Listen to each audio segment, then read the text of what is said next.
Since I have the benefit of the silence, good morning, everyone.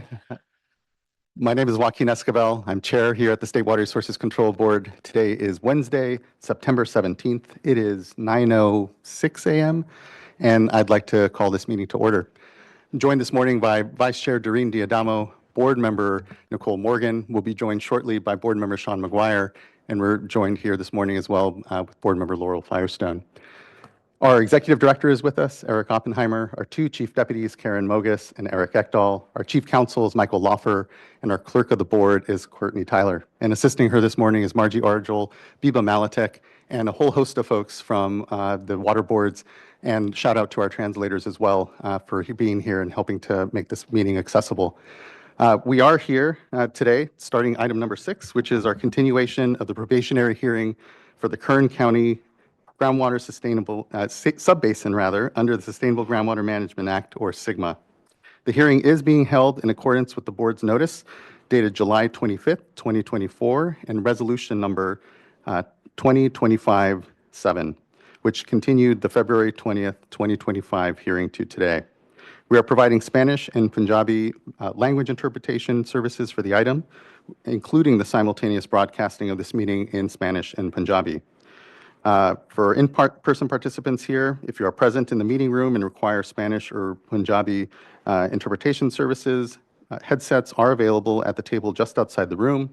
The hearing room is equipped with screens on either side of the room displaying translated materials in Spanish and Punjabi.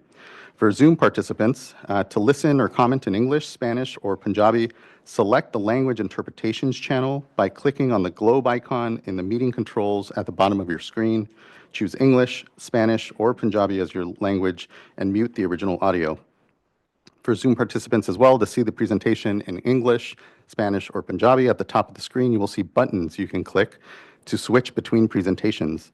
Select English presentation to see the presentation in English, and presentación en español to see the presentation in Spanish, and Punjabi presentation to see presentation in Punjabi.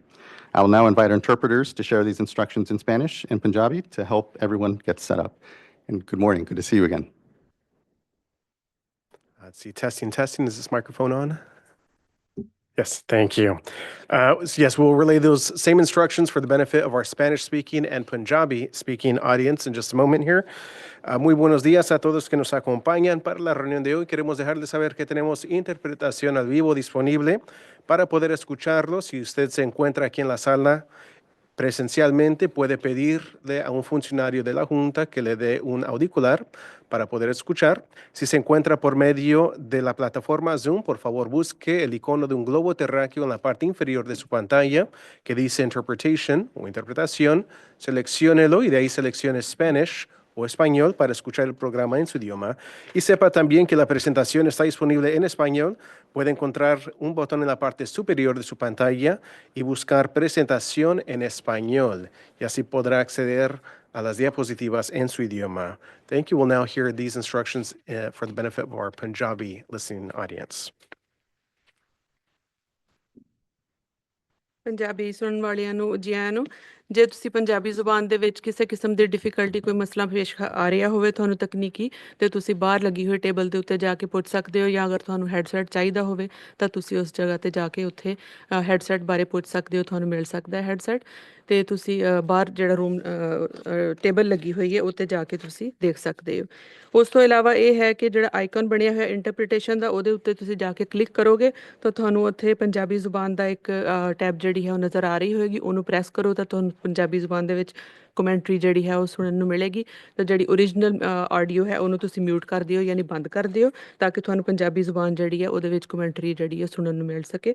ਉਸ ਤੋਂ ਇਲਾਵਾ ਜਦੋਂ ਤੁਸੀਂ ਸਲਾਈਡਾਂ ਦੇਖਣੀਆਂ ਤਾਂ ਉੱਥੇ ਜਾ ਕੇ ਤੁਸੀਂ ਪੰਜਾਬੀ ਪ੍ਰੈਜੈਂਟੇਸ਼ਨ ਜਿੱਥੇ ਲਿਖਿਆ ਹੋਏਗਾ ਉਹਨੂੰ ਕਲਿੱਕ ਕਰੋਗੇ ਤਾਂ ਜੇ ਸਲਾਈਡਾਂ ਜਿਹੜੀਆਂ ਹੈਗੀਆਂ ਉਹ ਤੁਹਾਡੇ ਵਾਸਤੇ ਪੰਜਾਬੀ ਜ਼ੁਬਾਨ ਦੇ ਵਿੱਚ ਪੇਸ਼ ਕੀਤੀਆਂ ਜਾ ਸਕਣ।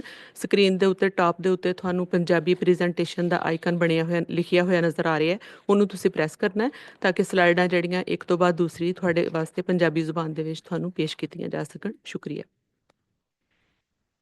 Thank you both. Again, much appreciation for that. Now, if you need technical assistance on Zoom, please do contact the clerk of the board at board.clerk@waterboards.ca.gov. Please note, if we run out of seats here in this room, there is an overflow space in the Klamath Room where you can watch the hearing. Klamath Room is located out these doors to the right, across the bridge, and there should be signs as well. I ask all presenters, board members, and individuals providing public comments to speak slowly and pause occasionally to allow interpreters to accurately capture your remarks. This applies to English, Spanish, and Punjabi speakers. If you speak too quickly, we may ask you to slow down or pause, and we appreciate your understanding of this. If you're joining online and plan to make public comment, please note that you will need to be on the Zoom platform. You may be viewing us either on the Cali PA website or the YouTube Live website. There was a virtual speaker card and a link at the top of the agenda. If anyone is having any challenges, though, again, please do just email the clerk of the board at board.clerk@waterboards.ca.gov, and she can help you.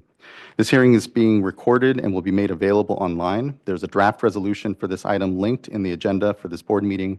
At the end of the hearing, the board may vote on whether to designate the Kern County Subbasin as probationary, to return the Kern County Subbasin to the Department of Water Resources oversight for ongoing evaluation, or take another action. Accordingly, the board may adopt the draft resolution or modify it. I want to acknowledge the significant efforts that have been happening locally to work towards sustainably managing groundwater resources and the continued engagement by so many individuals and groups. Developing long-term solutions that respond to the diverse needs of water users in the Kern County Subbasin is difficult and important work.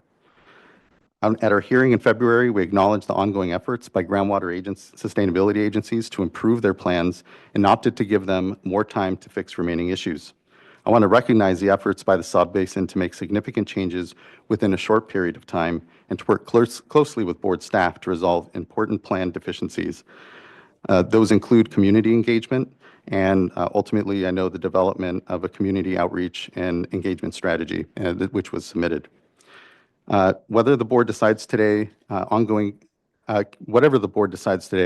community engagement will be key. It's essential for the people in the Kern County Subbasin and as much of the rest of the state as well, that the subbasin water managers continue to work collaboratively to refine and implement plans for the long-term local management of this critical shared resource. This hearing is an important opportunity to hear from more from groundwater sustainability agencies, other organizations, and individuals before the board makes a decision, which is a responsibility we obviously do not take lightly. Regardless of what the board decides today, we acknowledge the significant progress. We also recognize the efforts by local communities and advocates to continue to push for a plan that meets the needs of everyone who relies on groundwater in the subbasin. We know today's decision is just one step in an ongoing process, and we look forward to that. So a bit of an explanation of today's proceeding. To start, we will invite comments from elected officials and California Native American tribes if they choose, and then proceed to a staff presentation that covers background about the basin, a summary of the staff's recommendation to the board, and the resolution staff prepared for our consideration, and any additional information. During and following the staff presentation, board members may ask questions of staff. We'll then have a panel presentation by the groundwater sustainability agencies in the Kern County Subbasin, and board members may ask questions there. The Kern County Subbasin presentation will be followed by panel presentations by other groups who requested in advance to make presentations today, and by other public comments. Because there are many panel presentations planned today, we will alternate between panel presentations and individual public comments. When we reach our first individual public comment segment of the day, we will first welcome comments from tribal or elected representatives, then from state and federal agencies, and then additional public comments. After our panels and individual comments conclude, we will hear comments from board members prior to decision. We have a very full agenda for the day, so we ask for your patience as you wait for your turn to speak, and that all speakers be succinct as possible. Oral comments will be limited to 5 minutes so that we have adequate time for questions and so all participants have an opportunity to speak. If a prior speaker has already made points that you would like to make, you do not need to repeat them. It is sufficient to say you agree with points and make others or those made by a previous speaker. Also, these issues can be very challenging, and we want to hear from all of you. To ensure a respectful and orderly meeting, I know this goes without saying, but I think important to repeat, we really ask audience members and commenters to not disrupt or interrupt other speakers or make personal attacks or remarks that disrupt or otherwise impede the orderly conduct of the meeting. When addressing the board, you may provide your name and the organization you represent, if any, prior to providing comments. Providing this information is optional. Public comments will be heard based on the order of submissions of the online speaker card forms. Instructions for submitting the online speaker card, again, were provided, and if you have any challenges, please do let the board clerk know. If you're joining us in person, you're welcome to use the laptop in the back of the room to sign up. There's also a QR code.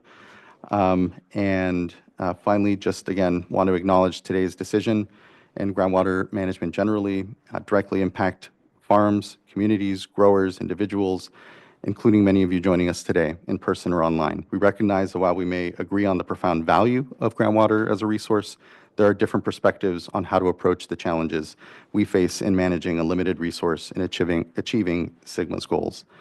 So we look forward to hearing everyone's opinions and feedback today. And I just want to, again, personally thank everyone. This has been a co-learning experience for us as well. Sigma and these processes are new, the probationary process itself.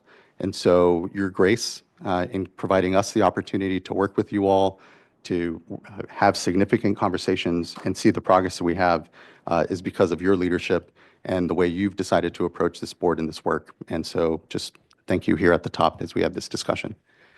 Looking to fellow board colleagues, if there's anything they would like to add at this moment.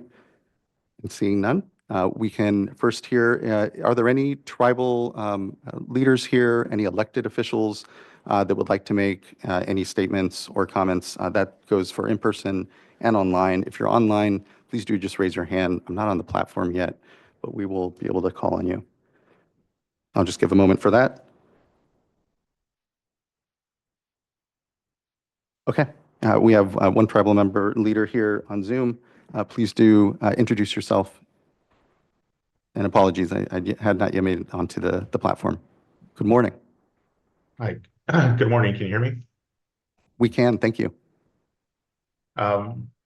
Just a quick question. I think last time I jumped the gun on my comments. Is right now, according to the agenda, appropriate time to give my comment?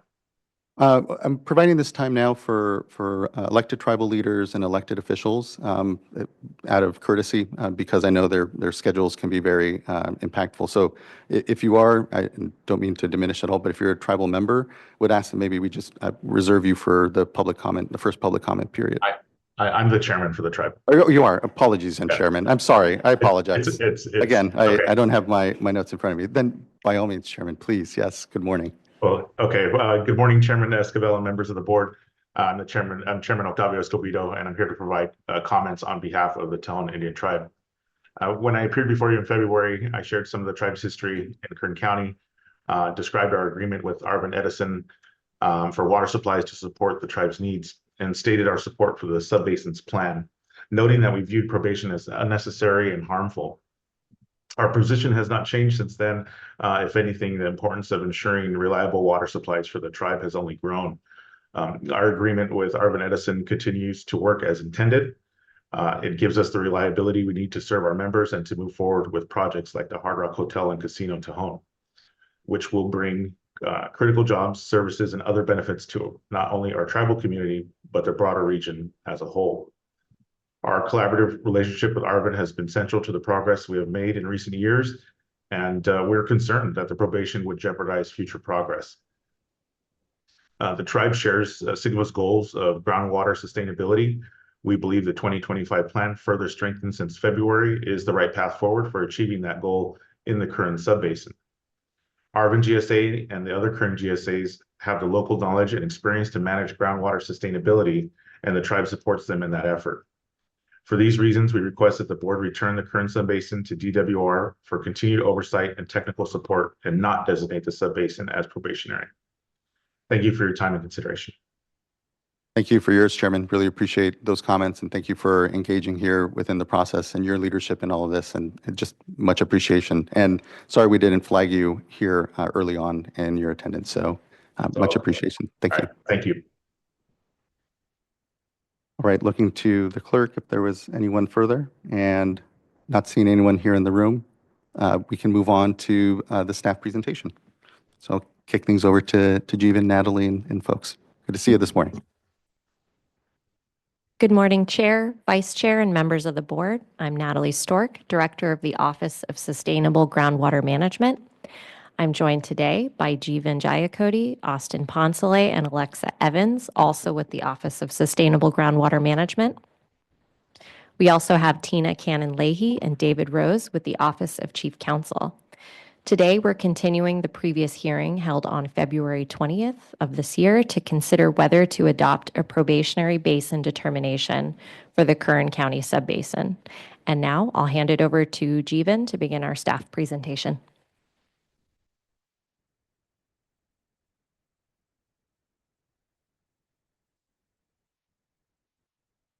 Good morning, everyone.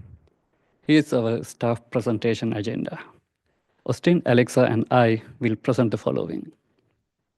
First, we will provide some basic information on State Water Board Sigma intervention. Then we will present some background information about the Kern County subbasin. This will be followed by information on the Sigma process in the Kern County subbasin. We will then go over the Kern County subbasin GSP developments since the February 20th hearing.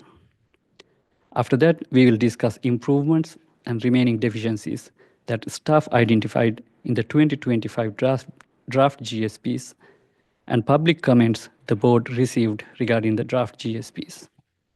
Next, we will present recommended potential actions to address remaining deficiencies in the 2025 draft GSPs. And finally, we will provide staff recommendations to the board. Next slide, please. I will now present a brief overview of the basics of Sigma and state intervention. Next slide, please.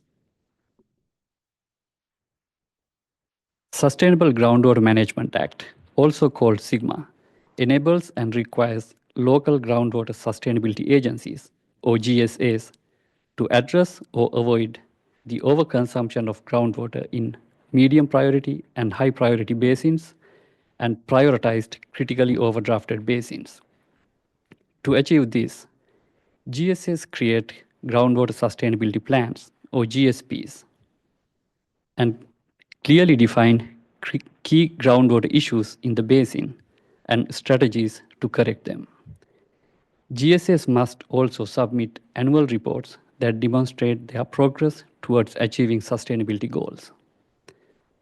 As GSAs gather more information about their basins, GSAs periodically evaluate GSPs to adaptively manage and improve corrective strategies in the basin. Finally, GSAs must achieve basin sustainability goals in 20 years. Next slide, please. So what is sustainability? Sustainability means the basin is operated within its sustainable yield and doesn't experience undesirable results. Undesirable results are significant and unreasonable occurrences of 6 indicators caused by groundwater conditions occurring throughout the basin.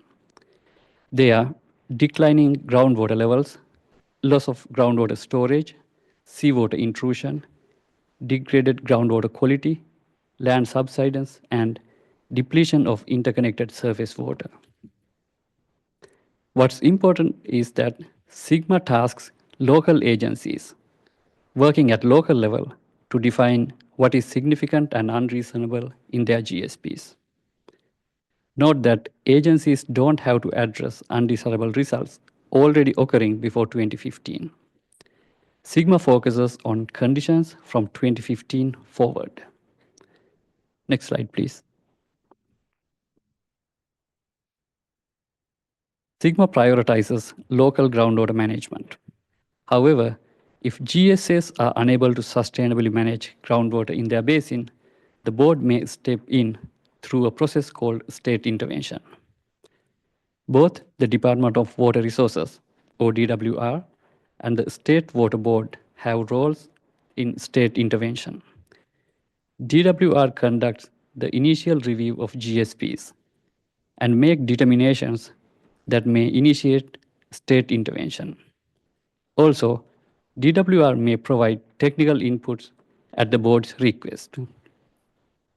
The State Water Board is charged with reviewing inadequate basins GSPs and determining if a probationary designation is necessary. State intervention may end when GSAs have corrected deficiencies in their GSPs.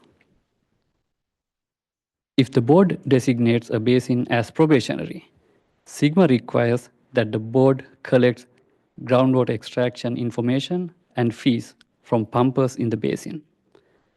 The board may develop an interim plan to manage groundwater in the basin if GSAs do not resolve the issues after at least 1 year of probation. Next slide, please. Now we will present some information about the Kern County Subbasin. Next slide, please. The Kern County Subbasin is a critically overdrafted subbasin in the southern portion of Tulare Lake hydrologic region. It covers approximately 1.9 million acres, or about 3,040 square miles. Bakersfield is the main population center in the subbasin. There are 7 other incorporated cities and many unincorporated communities. The population in the subbasin is about 763,000. Next slide, please. Groundwater in the Kern County Subbasin is currently managed by 20 groundwater sustainability agencies. In 2025, similar to 2024, all 20 GSAs collaborated to write a main GSP for the subbasin. In addition to the main GSP, 6 GSAs submitted their own GSPs that included the entire content of the main GSP and GSA-specific supplemental information in blue pages. Next slide, please. 3 pie charts here show the breakdown of subbasin's groundwater use by category in water year 2022, which was a critically dry year, water year 2023, which was a wet year, and water year 2024, which was an above normal year. Total groundwater pumping in 2022 was about 2.3 million acre feet, but pumping was around 1 million in 2023 and 2024. These numbers show the large variability of annual groundwater pumping between dry and wet years. In all 3 years, agricultural uses dominated the groundwater demand, varying from 64 to 80% of total pumping. From water year 2015 to water year 2023, average annual pumping was about 1.8 million acre feet, and the average recharge was about 1.5 million acre feet. The average overdraft was about 344,000 acre feet per year. This overdraft is equivalent to about 25% of the subbasin's sustainable yield, which is the average amount of groundwater that could be extracted annually without causing undesirable results. Next slide, please. In March of 2023, DWR determined that the subbasin's 2022 GSPs were inadequate. This inadequate determination initiated the State Water Board's intervention role, and GSAs started technical consultation meetings with the board staff. In an effort to address the deficiencies identified by DWR, the GSAs submitted 7 draft GSPs to the board in May of 2024.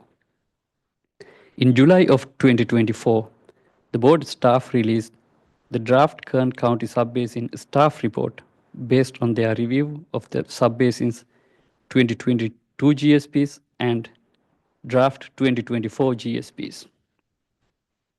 The GSAs incorporated additional revisions and submitted the 2024 final GSPs to the board in December of 2024.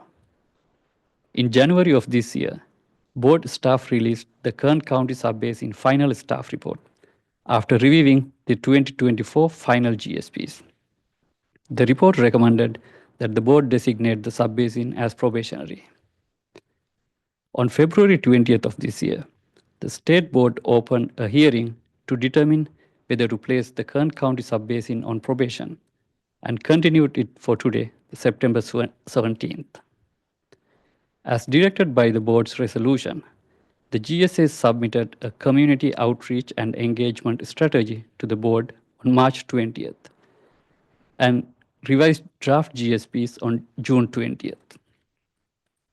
Board staff released a staff review summarizing staff's review of the 2025 draft GSPs on September 5th. Though not shown in this slide, the GSA submitted adopted GSPs to the board on September 2nd. The staff has not reviewed the adopted GSPs yet, so most information we present here today is based on the draft GSPs. The GSAs continue to work to resolve some issues after they submitted the draft GSPs in June. The staff will verbally present some of those updates as appropriate. Next slide, please. I will now hand it over to Austin to continue the presentation. Thank you, Jeevan. I will now discuss developments within the Kern County Subbasin since the February hearing. Next slide, please.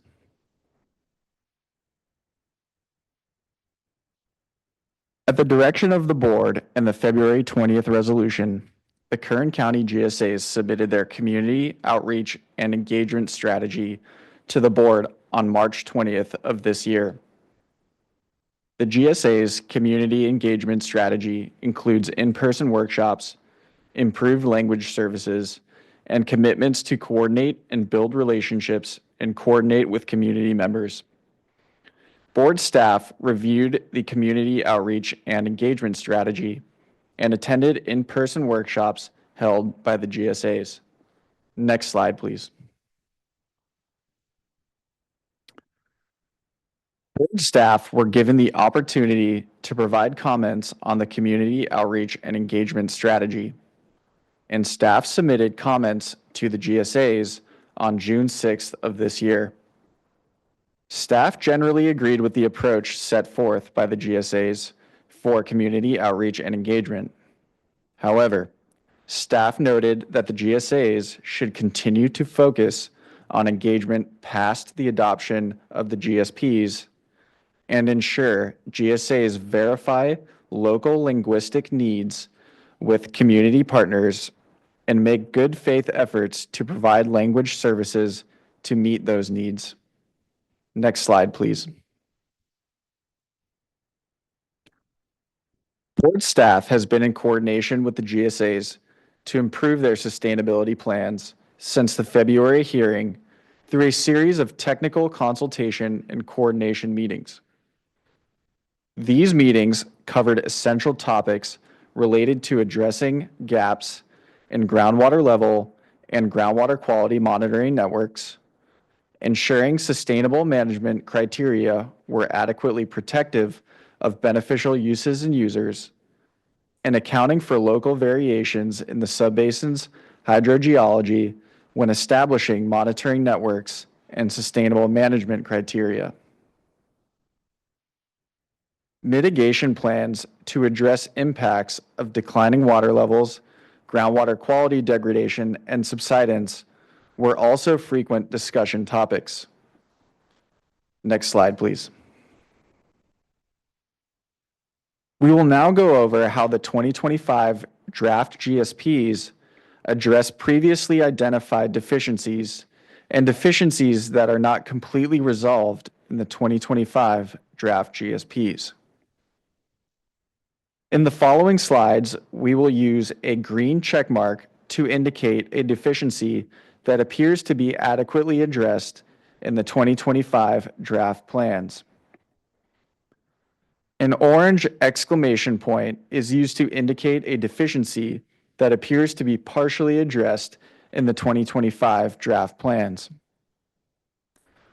Board staff recommends potential actions to resolve partially addressed deficiencies.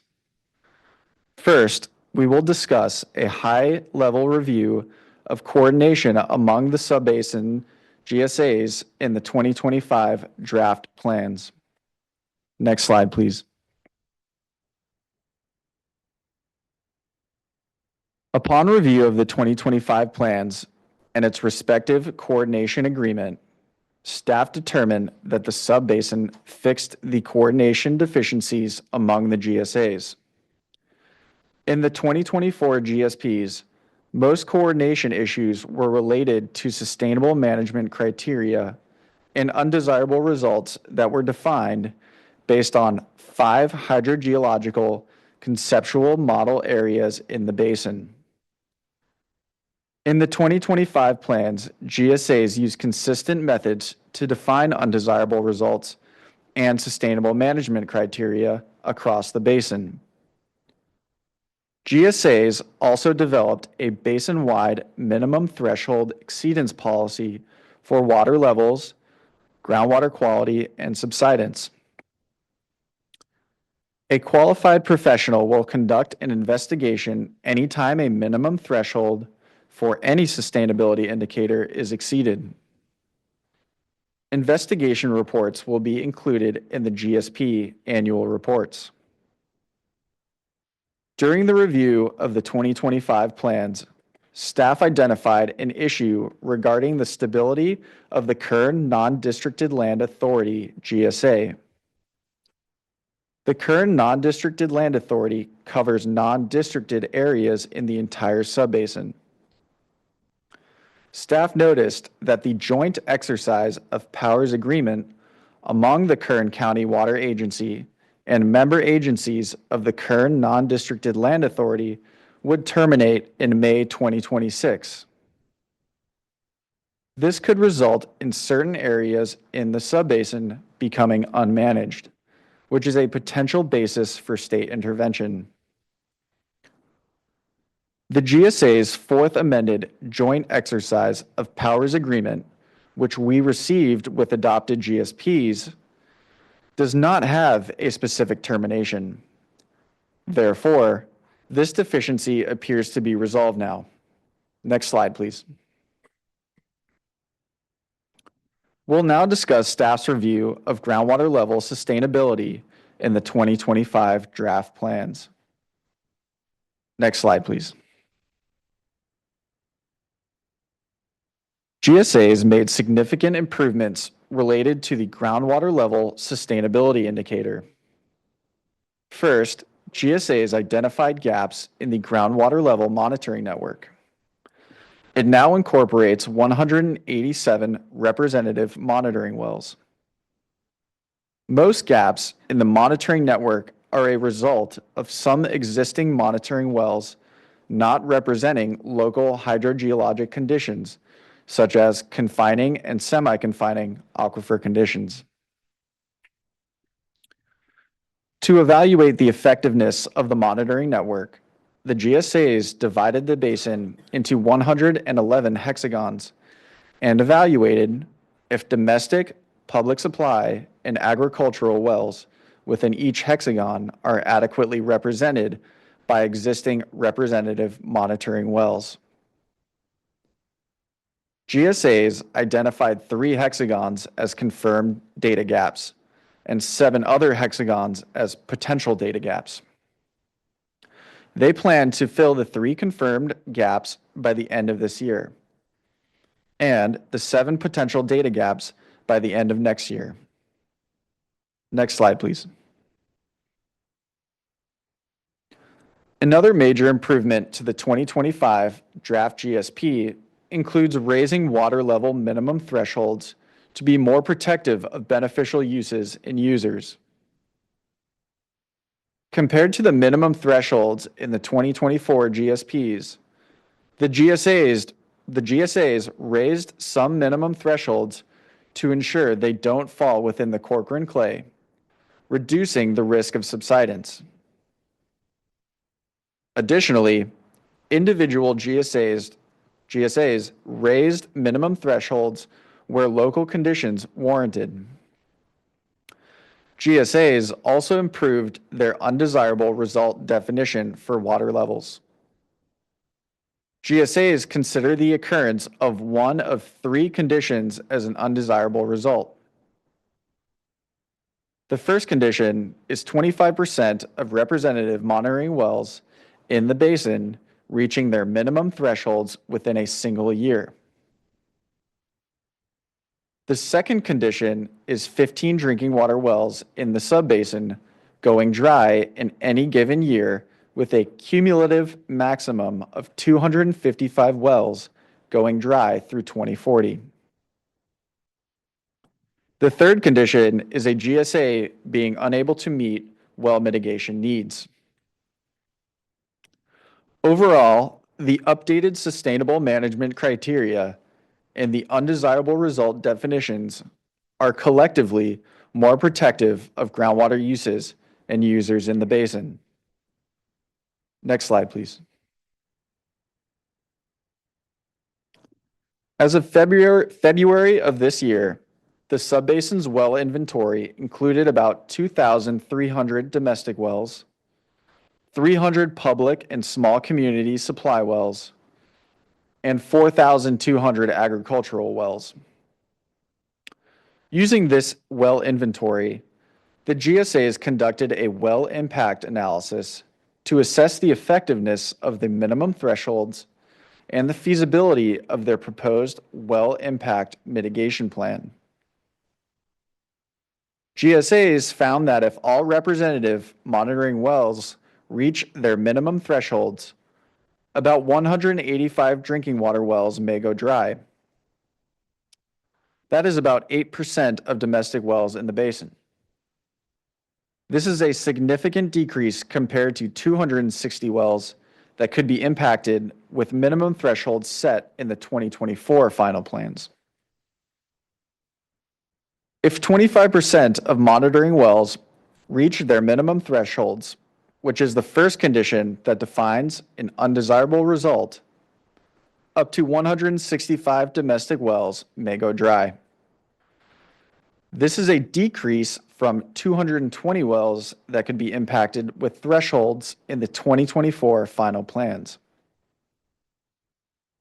Using the well impact analysis, the GSAs were able to assess the sufficiency of their proposed dry well mitigation plan. Next slide, please.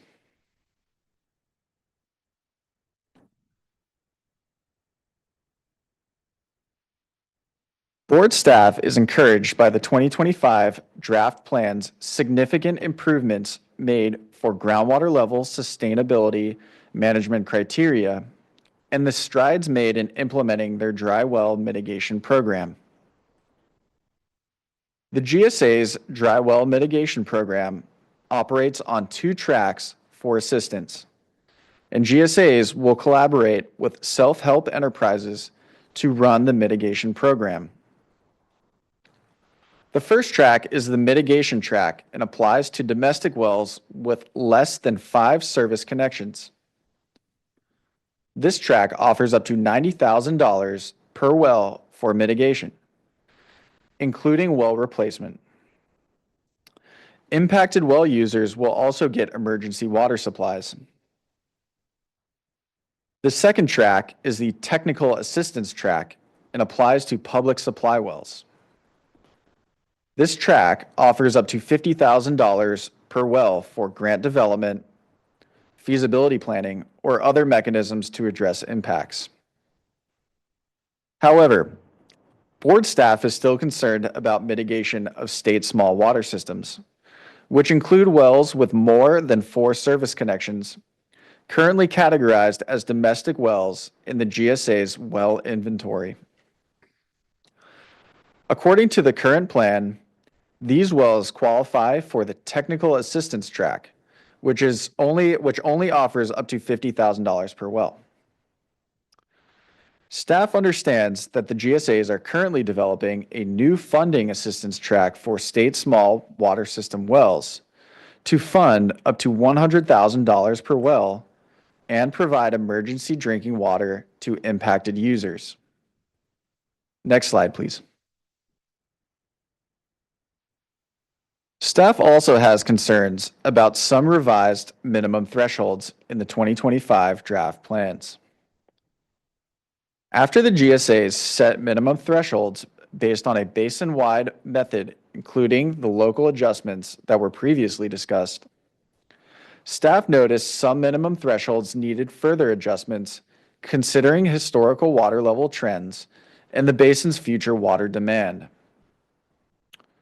We recommended raising minimum thresholds for 26 wells in 7 GSAs. Based on these recommendations, 6 GSAs significantly raised minimum thresholds in 21 wells. The 5 remaining wells are in the Henry Miller Water District GSA. The Henry Miller GSA is shown in a red outline on this map, and it covers about 1.5% of the subbasin. The minimum thresholds for all 5 of its monitoring wells appear too deep for local conditions and are not supported by historical trends. Next slide, please. I'll hand it over to Alexa now to continue the presentation. Thank you, Austin. We'll now discuss staff's review of subsidence updates in the 2025 draft plans. Next slide, please. Before discussing deficiencies related to subsidence, I will briefly present essential details about the subsidence in the Kern County subbasin. The GSPs state that no area within the subbasin exhibited more than 3 feet of cumulative subsidence from 2015 to 2023. 1 to 3 feet of cumulative subsidence from 2015 to 2023 was present near the northern basin boundary and in isolated areas along the western and eastern margins of the subbasin. The majority of the subbasin had less than 1/3 of a foot of subsidence from 2015 to 2023. The GSA's plan to ramp down subsidence from now through 2040 with no additional subsidence caused by groundwater management activities to occur after 2040. Sustainable management criteria in the 2025 GSPs have not changed significantly from the 2024 final GSPs. The minimum thresholds along the California Aqueduct and the Friant-Kern Canal are set in such a way that subsidence would not lead to loss of conveyance capacity. The GSAs expect that only a section along the Friant-Kern Canal could be impacted by future subsidence caused by GSA-related activities. Applicable GSAs are collaborating with the Friant Water Authority on establishing a subsidence mitigation cost-sharing framework. Some potential impacts to local canals will be managed by the GSAs through ongoing maintenance and improvements to facilities. The GSAs have developed a subsidence minimum threshold exceedance policy and an action plan to avoid undesirable results before they occur. The exceedance policy and action plan are initiated if any of the following occur. First, a single annual interim milestone or minimum threshold exceedance occurs along the California Aqueduct and the Friant-Kern Canal.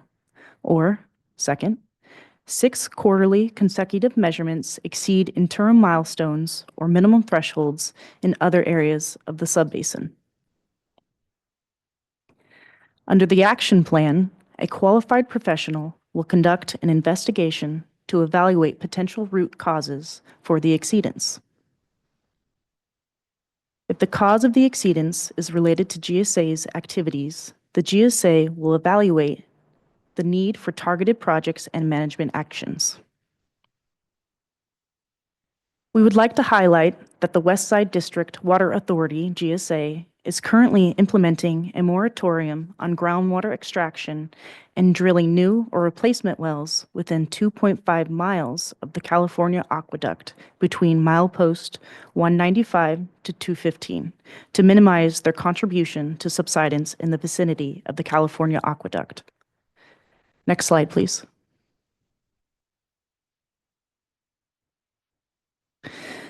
Board staff agree with the sustainable management criteria set by the GSAs for land subsidence. However, there are remaining concerns that relate to mitigation for land subsidence. The definition of an undesirable result for land subsidence requires the GSAs to separately quantify subsidence caused by GSA from non-GSA activities, such as oil and gas extraction. However, it is unclear how the GSAs will accurately quantify and attribute this, particularly along certain sections of the California Aqueduct where both groundwater extraction and oil extraction activities occur in the vicinity. To evaluate subsidence impacts on linear infrastructure such as canals, highways, and railroads, the GSAs analyze their projected changes in slope based on historical subsidence rates. However, board staff are concerned by the lack of projects and management actions that are based on the critical heads of the aquifer system and the magnitude of the subsidence at which various infrastructure can withstand. Critical head, as described in the DWR Subsidence Best Management Practices document, is the groundwater level elevation in fine-grained units below which permanent compaction of sediments may occur. Next slide, please. We'll now discuss staff's review of the groundwater quality section in the 2025 draft plans. Next slide, please. The GSAs made substantial improvements for managing groundwater quality.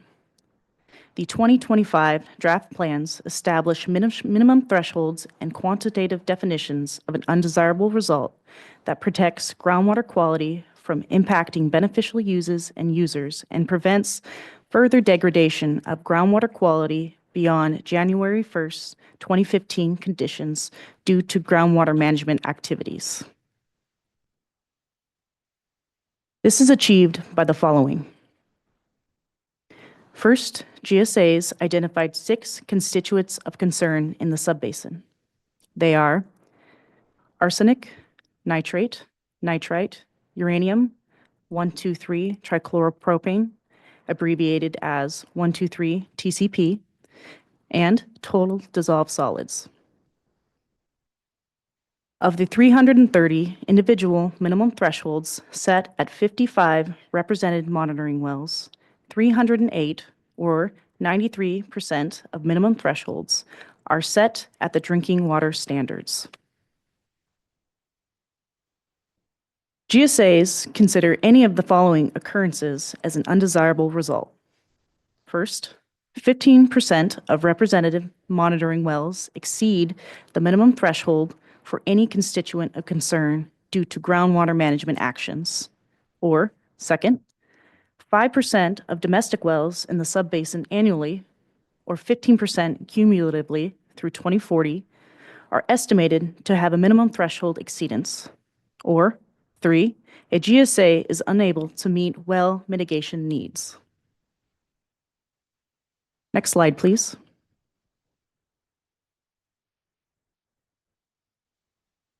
Board staff had substantial concerns regarding the adequacy of the groundwater quality monitoring network and the mitigation program in the 2024 plans.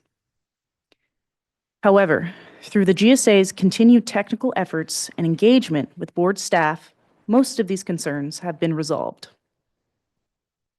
The current groundwater quality monitoring network only consists of 55 wells, which is significantly less than the 187 wells in the groundwater level monitoring network. Similar to the analysis of the groundwater level monitoring network, the GSAs divided the basin into 111 hexagons and evaluated if wells within each hexagon, with an emphasis on domestic wells, were adequately represented by the existing monitoring wells. A total of 32 hexagons were identified as confirmed data gaps.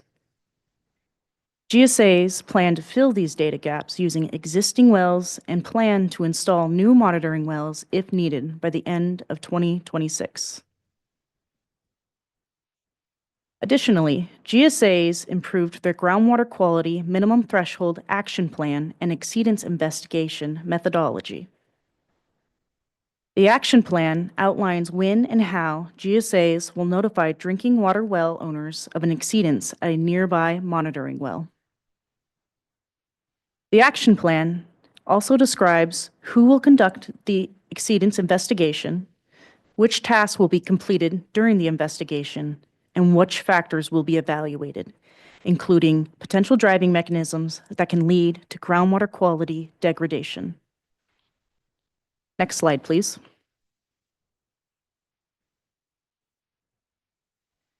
Board staff are encouraged by the substantial improvements the GSAs made in the 2025 draft plans regarding groundwater quality, sustainability, and the positive impacts these improvements will have on the beneficial users and uses within the subbasin. However, board staff would like to highlight a few remaining concerns regarding groundwater quality. First, it is unclear how the GSAs plan to address impacts if the cause of groundwater quality degradation is partially attributed to groundwater management actions, or if attribution is inconclusive. Second, staff is concerned that the GSA's reliance on reverse osmosis systems to address 1,2,3 TCP because these systems only partially remove the constituent of concern from water. Third, staff is concerned about how the GSAs will consider the 6 essential factors outlined in the mitigation plan to determine if an impacted well will be mitigated. The GSA's minimum threshold exceedance plan will consider a number of factors to determine whether GSAs are responsible for groundwater quality degradation and mitigation. Among those factors are whether the GSA's activities are standard operations established prior to 2015, and if non-GSA parties are likely responsible for the origin of the constituent of concern. These factors alone should not be used as a rationale for the GSAs to avoid mitigating the impacts. Any degradation of groundwater quality exceeding established minimum thresholds due to GSA's activities after the January 1st, 2015 SGMA implementation date should be addressed by the GSAs. Next slide, please. We'll now discuss public comments that the board received regarding the 2025 draft plans. Next slide, please. The State Water Board made the 2025 draft GSPs available to the public on June 23rd and accepted written public comments regarding the GSPs until August 7th, 2025. We received 16 comment letters during the 45-day period. Public comments generally fell into 5 categories related to community outreach and engagement, subsidence, interconnected surface water, managed wetlands, and the water banking. Some highlights of the public comments include the need for better representation of small communities in the SGMA process, particularly how the GSAs incorporate these communities' needs and participation in groundwater management. Limitations to the GSA's approaches to characterize GSA and non-GSA cause subsidence. Limitations to the GSA's approaches to evaluate the occurrence of interconnected surface water in the subbasin. The importance of managed wetlands in the subbasin, which are valuable habitats within North America's Pacific Flyway. There are concerns that groundwater allocations and extraction fees would prohibit these wetlands from continuing to be managed.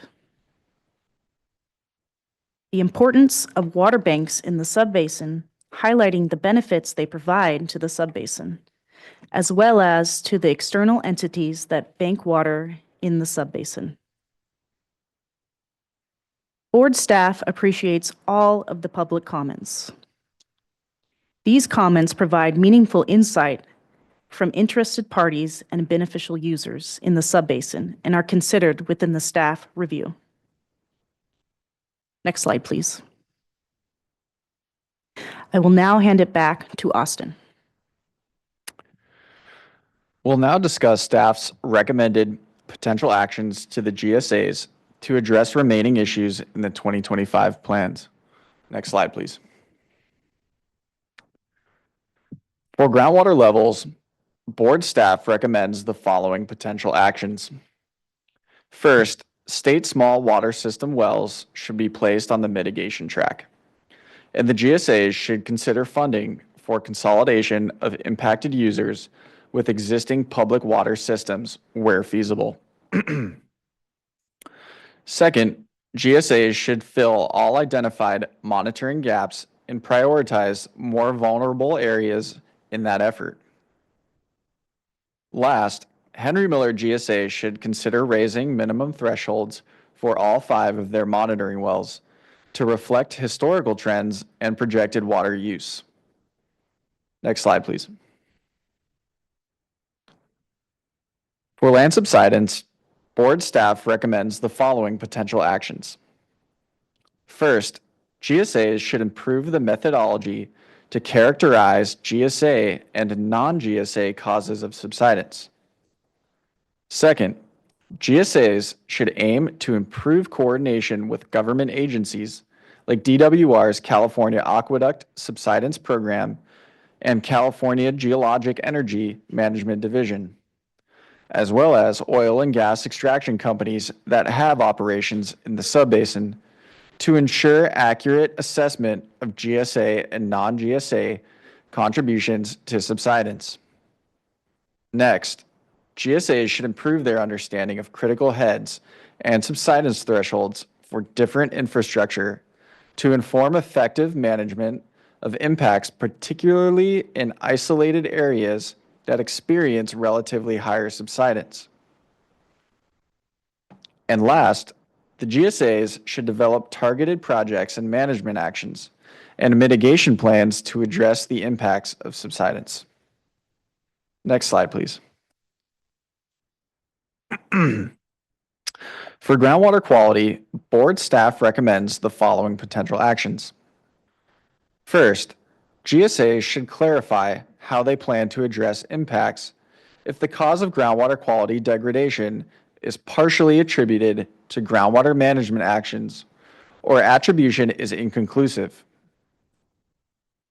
Second, the GSAs should clearly describe a plan to effectively mitigate impacts caused by increasing concentrations of any constituent for which a minimum threshold is established in the GSPs and attributed to groundwater management activities, including 123 TCP.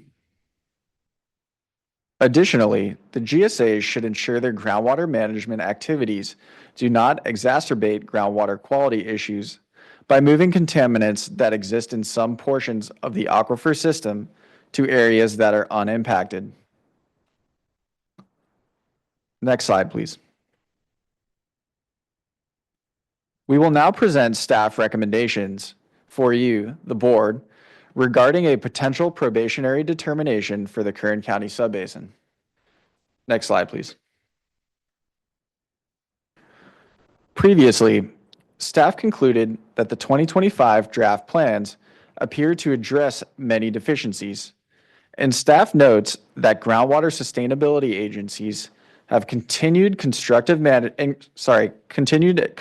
engagement with board staff to improve the plans. In the staff review of the 2025 draft GSPs released on September 5th, staff recommended returning the subbasin to DWR for review of the updated GSPs pursuant to Water Code Section 10733.4 if the GSAs resolve 3 of the remaining issues as follows.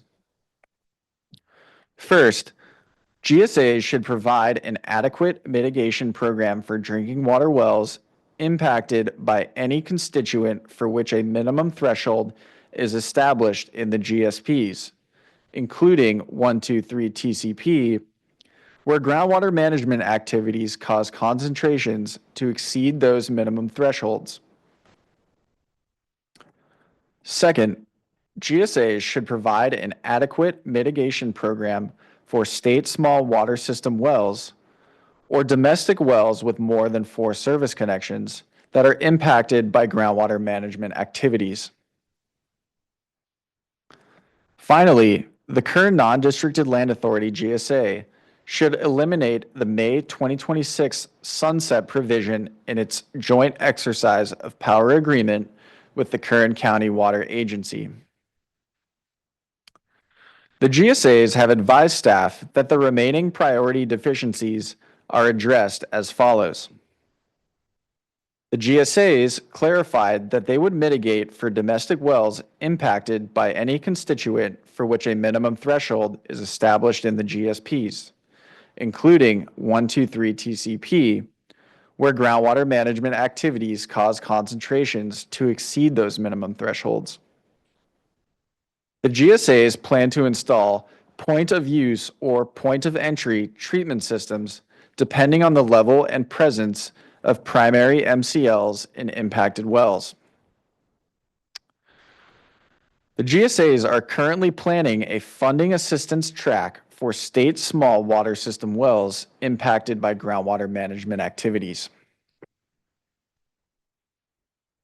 Also, the fourth amended joint exercise of powers agreement, which we received with adopted GSPs earlier this month, removed the sunset provision.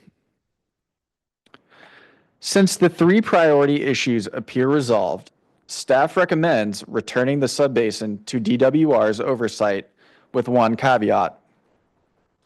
If the board adopts the proposed resolution today, staff will review the 2025 final adopted GSPs to confirm that they are consistent with the 2025 draft GSPs and that these 3 priorities are adequately addressed.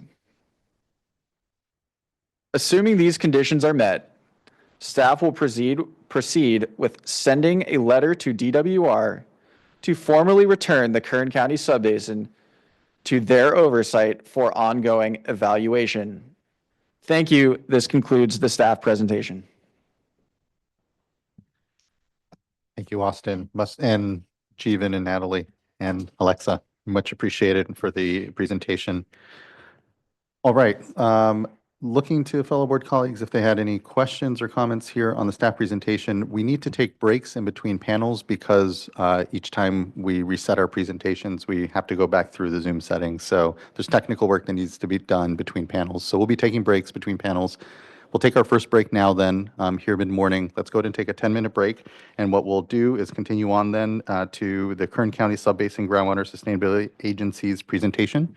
And so, like I said, let's give ourselves 10 minutes. So we'll be back here, say at 10:18.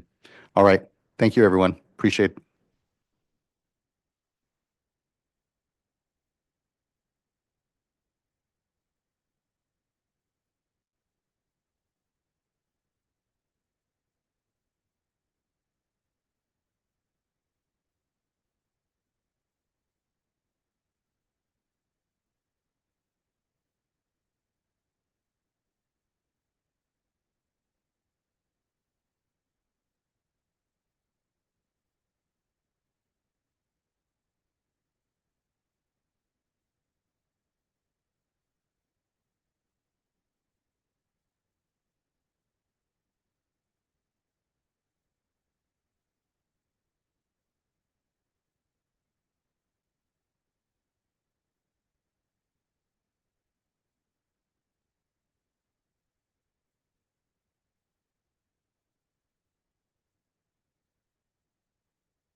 All right, everyone. If we can start to wrap up our conversations and get ourselves seated, we can begin.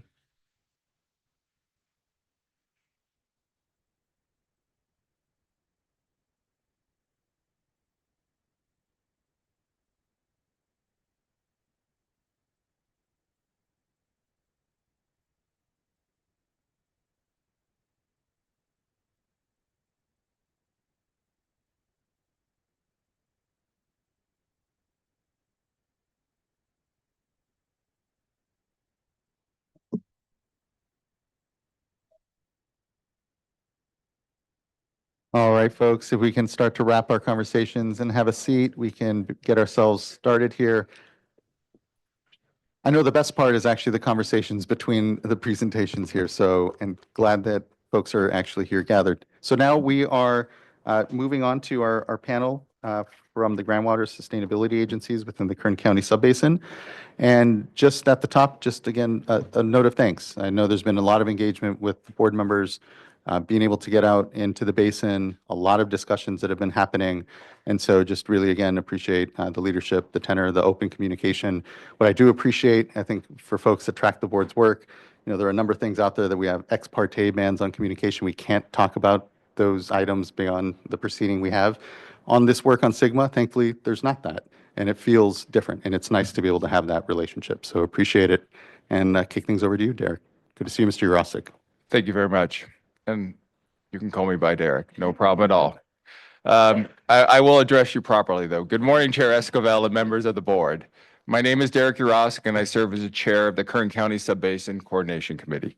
On behalf of the Subbasin, I want to thank you for the opportunity to present today.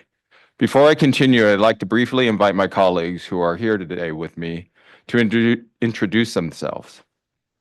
Thank you, Derek. Good morning, board members. My name is Abhishek Singh. I'm a principal engineer within Terra Incorporated, and I'm honored to represent the current technical working group today. I, along with my technical working group teammate, Christina Lucera, have been very involved with all the technical coordination on the 2025 plan revisions, as well as working closely with state board staff to hear their feedback and reflect that in the revisions that we see in the 2025 plan. Over to you, Christina. Hello, good morning. My name is Christina Lucero. I'm a hydrogeologist with EKI Environment and Water, and I am a Kern Subbasin Technical Working Group member, along with my colleagues here. Good morning, Tess Dunham with Consories and Conway, and happy to be here today on behalf of the Kern Subbasin, helping to bridge the water quality gap. Hi, Kate. Oh, is it working? Good. Hi, Kate Pallas with Terra. I'm representing the Kern Subbasin Community Outreach and Engagement efforts. Stephanie Hearn with GEI Consultants, representing the Kern Subbasin Technical Working Group. I'll turn it back to Derek. Thank you. Right. Over the past 2 years, the GSA across the Kern County Subbasin have undertaken a truly monumental effort. Our adoption of the 2025 Groundwater Sustainability Plan unites 20 groundwater sustainability agencies, representing more than 35 water agencies, under one foundational plan that protects beneficial users, avoids undesirable results, and will achieve sustainable groundwater management by 2024. This level of collaboration is not easy in a subbasin of our size and complexity, one of the largest and most diverse in the state. But it reflects a historical level of shared commitment to manage groundwater responsibly for our communities, our farms, and our environment. We took to heart the direction given by the board at the February 20th probationary hearing. You asked for a series of revisions. We listened, we delivered, and in many cases, we went beyond what was asked. Importantly, the subbasin met every revision deadline set by this board, despite the compressed timeline. I also want to acknowledge and thank your staff for their tireless work. Their extensive technical review, their guidance during weekly check-in calls, and their willingness to work in true partnership with us were essential to this process. Their final recommendation that the Kern County Subbasin be returned to DWR oversight reflects the meaningful progress we have made together. The 2025 GSP revisions were not just a technical exercise between the GSAs and your staff, our agencies invested in broad, meaningful, and inclusive outreach, hosting community workshops and pop-up events, engaging directly with disadvantaged communities, and strengthening in partnership with local organizations. This ensured that voices from every corner of the subbasin were not only heard, but reflected in the final GSP. With that foundation in place, I am pleased to now turn to my colleague, Abhishek Singh, who will begin our presentation highlighting the improvements we have made in the 2025 GSP, the implementation progress already underway, and the clear path we have now towards long-term sustainability. Thanks, Derek. Next slide. So a quick overview of our presentation today.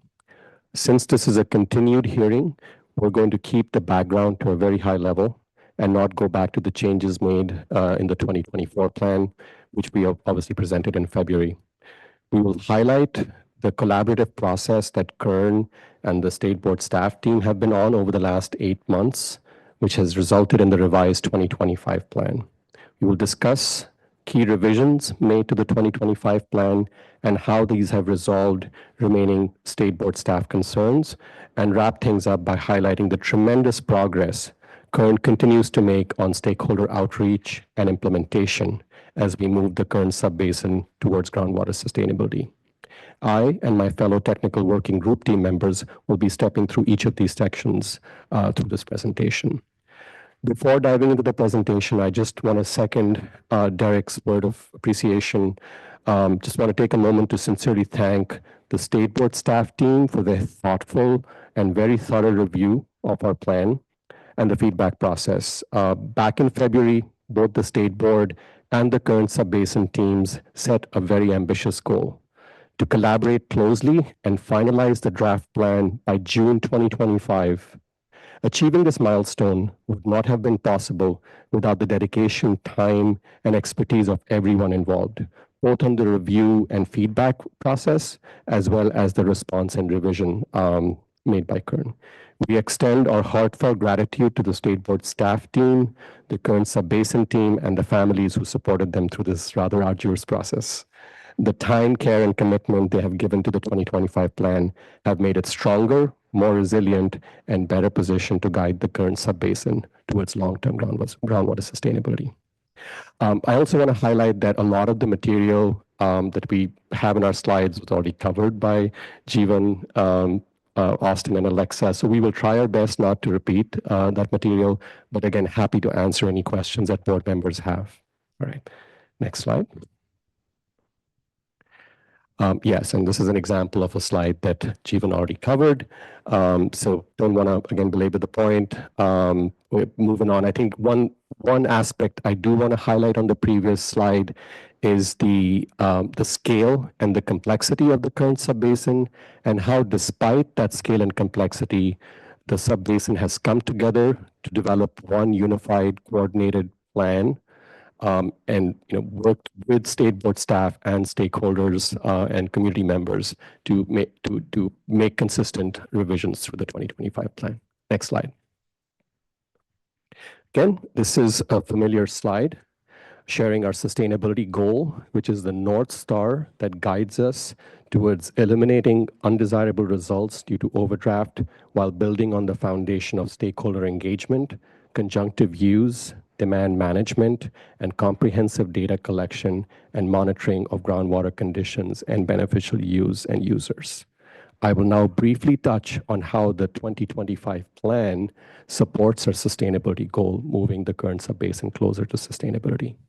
Next slide.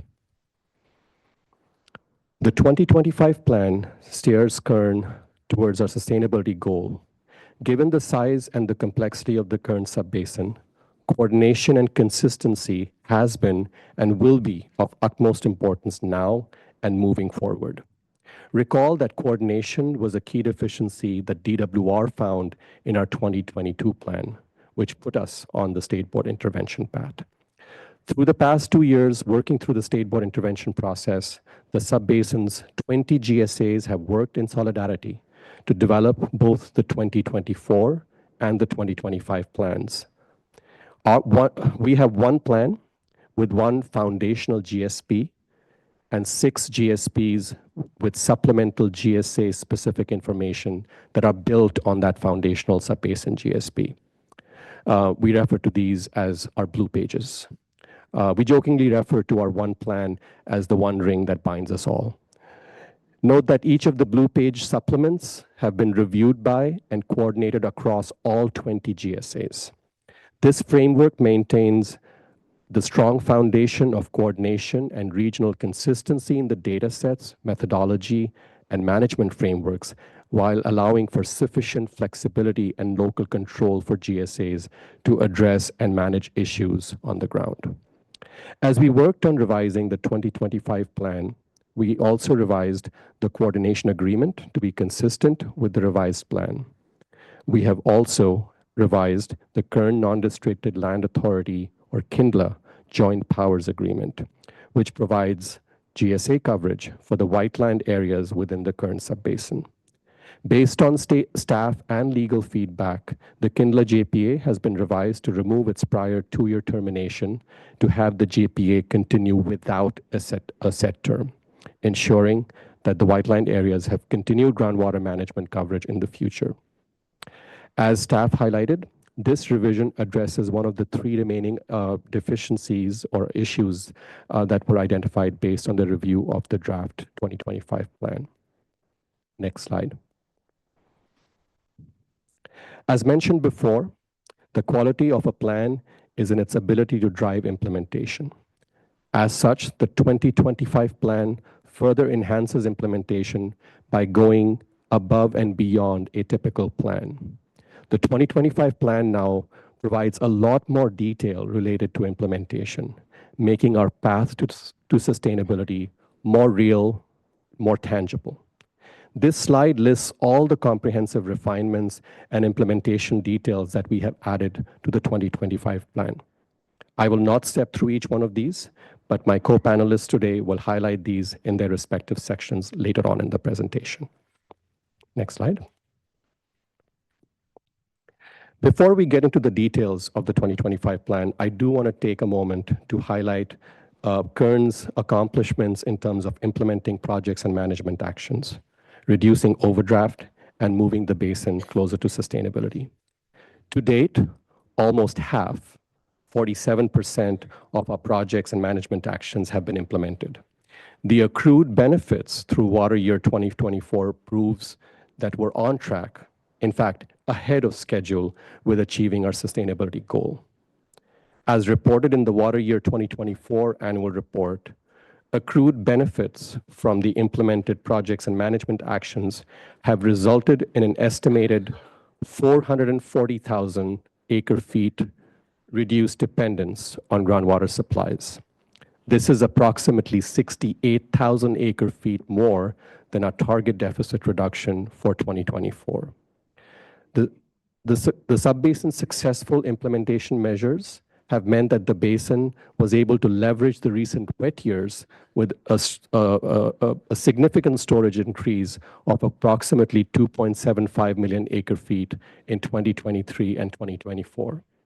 This was credited in DWR's semi-annual groundwater conditions report as the greatest increase in groundwater storage among all California groundwater basins. These success stories exemplify the Kern Subbasin's ability to maximize its recharge capabilities in wet years while prioritizing demand management in other years. Early implementation of projects and management actions has enabled the Kern Subbasin to balance supply and demand and stay on track, arguably ahead of track, with respect to its implementation and sustainability goals. Next slide. While we continue to optimize surface water supplies and recharge capabilities, we know that demand management is essential to achieving sustainability. Later on in this presentation, you will hear from my co-panelist, Stephanie, how the 2025 plan estimates that 99% of the subbasin's overdraft can be corrected by demand reduction alone.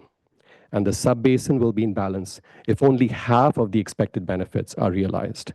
So we have a very robust plan which prioritizes demand management and takes advantage of our recharge capabilities when we have that surface water available. Just like our impressive progress with groundwater storage, we've already achieved 31% of the planned demand reduction by water year 2024. So this is a third of our planned demand reduction in 2 to 3 years of the 2022 plan being adopted. Next slide. Again, we have already presented this slide at the last hearing, so I'm not going to repeat myself here, but I just want to remind everyone of the multiple layers of protection, be it protective sustainable management criteria, robust projects and management actions, comprehensive exceedance policies, and a well-funded mitigation program that has been built into the Kern Subbasin Plan. No plan is perfect, but these multiple layers of protection ensure that beneficial use and users in the Kern Subbasin are protected from undesirable results as we move the basin towards sustainability. Next slide. Again, this was a slide that Jeevan shared in his presentation, so I'm not going to step us through the journey we've been on over the last 2.5 years. I think the main point I'd like to emphasize here is that the staff report was based on their review of the draft 2025 plan. Throughout this process, we've worked very, very closely with the State Board staff team. More than 14 meetings, actually, if you include January, which was before our probationary hearing, oftentimes meeting more than once a week, 30 weekly policy check-ins. So we've been working very closely with the State Board staff team, and again, really appreciate the time and engagement from their side. We have worked diligently to address all their concerns. We understand that staff is still reviewing our final 2025 plan, but all the changes that we made between the draft and the final 2025 plan have already been shared and coordinated with staff. So there should really be no surprises in the final adopted 2025 plan. All in all, we feel that the 2025 plan incorporates and addresses all the feedback received from the State Board staff through the extensive ongoing consultative process that we have built with their team. Next slide. As we embarked on this final stretch of plan revisions, we set up a comprehensive, transparent, collaborative, and data-driven process of communication between the State Board staff and Kern teams. The Kern Subbasin team met with staff sometimes twice a week, as I mentioned before, to share data and updates on plan changes, get their review and feedback, which they then iteratively incorporated into additional plan refinements, which in turn were shared with staff, again to get their feedback and ensure consistency and consensus. As we collaborated with staff on the plan refinements, based on board direction, we amped up our stakeholder outreach and engagement efforts. We heard directly from our community members and stakeholders, and their feedback were all key considerations that went into our 2025 plan revisions. Finally, throughout this process, Kern maintained strong coordination and consistency across the subbasin, with GSA technical, manager, and policy groups meeting several times a week to ensure that we were all walking in lockstep as we revised our plan. Next slide. So here are all the commitments we made through the State Board consultative process and the outcome in terms of plan revisions. As you heard today from staff, Kern committed to doing an exhaustive data gap analysis to improve and expand our representative monitoring network. This has resulted in a significantly expanded groundwater level and groundwater quality monitoring network. We committed to more protective groundwater level and groundwater quality sustainable management criteria, and this was reflected in the revised minimum thresholds and undesirable results definition for both these sustainability indicators, and a dedicated groundwater quality mitigation track for domestic and multi-user drinking water wells. We committed to providing a lot more implementation details, and this was reflected in revamped and highly detailed exceedance action plans and implementation provisions that step through multiple scenarios of exceedances and responses by the current GSAs. And finally, we addressed the remaining State Board comments on subsidence while communicating closely with DWR's California Aqueduct Subsidence Program team.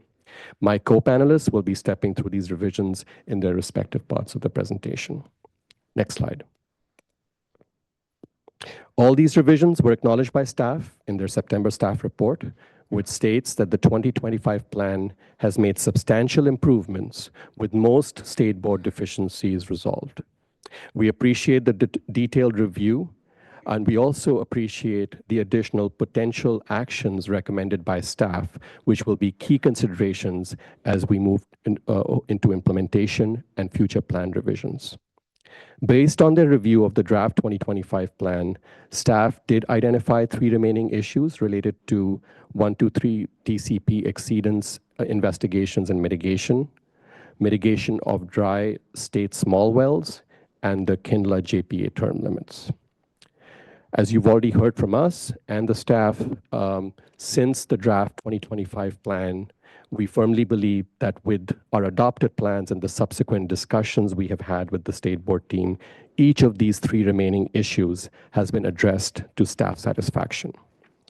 To summarize, all 6 COCs, including 123 TCP, have protective sustainable management criteria and are covered under our comprehensive exceedance policy and groundwater quality mitigation program, which includes consideration for both point of use and point of entry treatment systems based on the COC. Regarding state smalls, GSAs are developing a funding assistance mitigation track dedicated to these wells, and you'll hear more about this program that we're developing. And I've already mentioned our coverage on the KINLA JPA. So with those 3 issues resolved, we're hoping that the board can find our 2025 plan favorable and move us back onto the DWR track. With that, I will hand it over to Christina, who will get us kickstarted in all the GSP revisions, focusing on filling data gaps and the refinements made to the groundwater level and subsidence sections of the plan. Thanks, Abhi. Next slide. Data gaps were a key concern in State Board staff's review of the 2024 plan. As such, the Kern GSAs embarked on a comprehensive data gaps analysis. Through a collaborative and iterative process with State Board staff, we've identified priority data gap areas based on vulnerable beneficial users. As a result, our groundwater level and groundwater quality representative monitoring networks will significantly expand. Next slide. This map shows the expanded groundwater level monitoring network coverage, which will increase from 187 to up to 197 monitoring wells, including 7 shallow monitoring wells where needed to fill monitoring gaps in areas with shallow domestic wells. The shaded blue circles show that most domestic wells are within 5 miles of a representative monitoring well in the current monitoring network.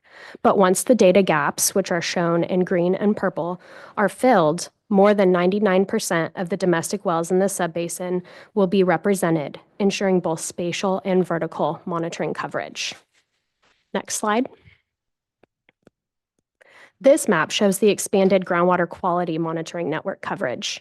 The 2024 plan included 52 groundwater quality representative monitoring wells, and the 2025 plan proposes adding up to 30 additional groundwater quality representative monitoring wells, a more than 50% increase.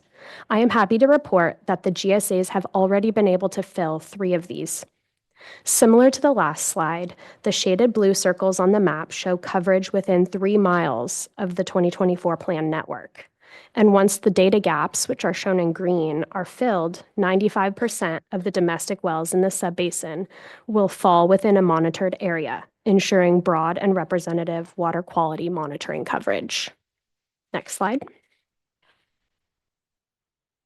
With the data gaps identified, Kern GSAs have now embarked on the process to further validate our well inventory to verify these data gaps and add either existing wells to the network or drill new monitoring wells to fill the data gaps. The GSAs have committed to an aggressive timeline. By the end of this year, existing wells will be used wherever access is possible. And by the end of next year, any remaining gaps will be filled with new dedicated monitoring wells. This timeline demonstrates the GSA's strong commitments to closing data gaps quickly and efficiently. Next slide. I will now, I will now dive into some of the 2025 plan revisions for each sustainability indicator, the first of which is groundwater levels. The subbasin GSAs upheld their commitment to enhancing the groundwater level sustainable management criteria to be locally more protective through two key plan revisions. First, the GSAs raised minimum thresholds, and second, the GSAs expanded the definition of undesirable results to include a dry well mitigation backstop. Next slide. Minimum thresholds were raised at 35 wells, or 19% of the network, on average by 29 feet, and in some instances by more than 100 feet. Minimum thresholds were raised through three separate considerations listed here. I wanted to highlight that all GSAs with priority monitoring wells identified through the State Board staff feedback process have raised MTs, accounting for both the State Board staff feedback, local groundwater management and conditions, and protection of beneficial users. These adjustments resulted in more protection locally at the GSA level and also help minimize the potential for land subsidence and degraded water quality. Our impact analysis suggests that under an average condition, approximately 40 to 50 drinking water wells may be potentially impacted at these levels. Therefore, the GSAs have developed a robust well mitigation program, which you will hear more about later in this presentation. This program is currently active and fully funded. Next slide. Now I will transition to discussing the plan revisions for land subsidence, which aim to provide additional clarifications on actionable timelines, mitigation plans, and potential impacts. The 2025 plan clarifies that there is a standalone subsidence mitigation program for the Friant-Kern Canal, which is being closely coordinated with Friant Water Authority. The key revisions to the action plan were driven through a stakeholder process with key infrastructure operators like the California Aqueduct Subsidence Program, or CASP. I'll touch on those details in the next slide. Finally, we've evaluated and clarified groundwater extractions and potential impacts related to oil and gas source water wells located outside of the U.S. EPA exempted aquifer areas. Next slide. The action plan for land subsidence was revised to clarify timelines. The GSAs will now initiate an investigation after 2 consecutive quarterly exceedances at a representative monitoring site and will consider targeted projects or management actions after 4 consecutive quarterly exceedances. This is much more proactive than the 2024 plan's timeline that included action after 6 quarters. The action plan also now identifies 2 anticipated revisions. First, within 6 months of DWR releasing the final land subsidence best management practices, the action plan will be revised to incorporate those details in science. I am happy to report that the Kern GSAs have already initiated development of standard operating procedures to incorporate the critical head analyses included in the draft best management practices.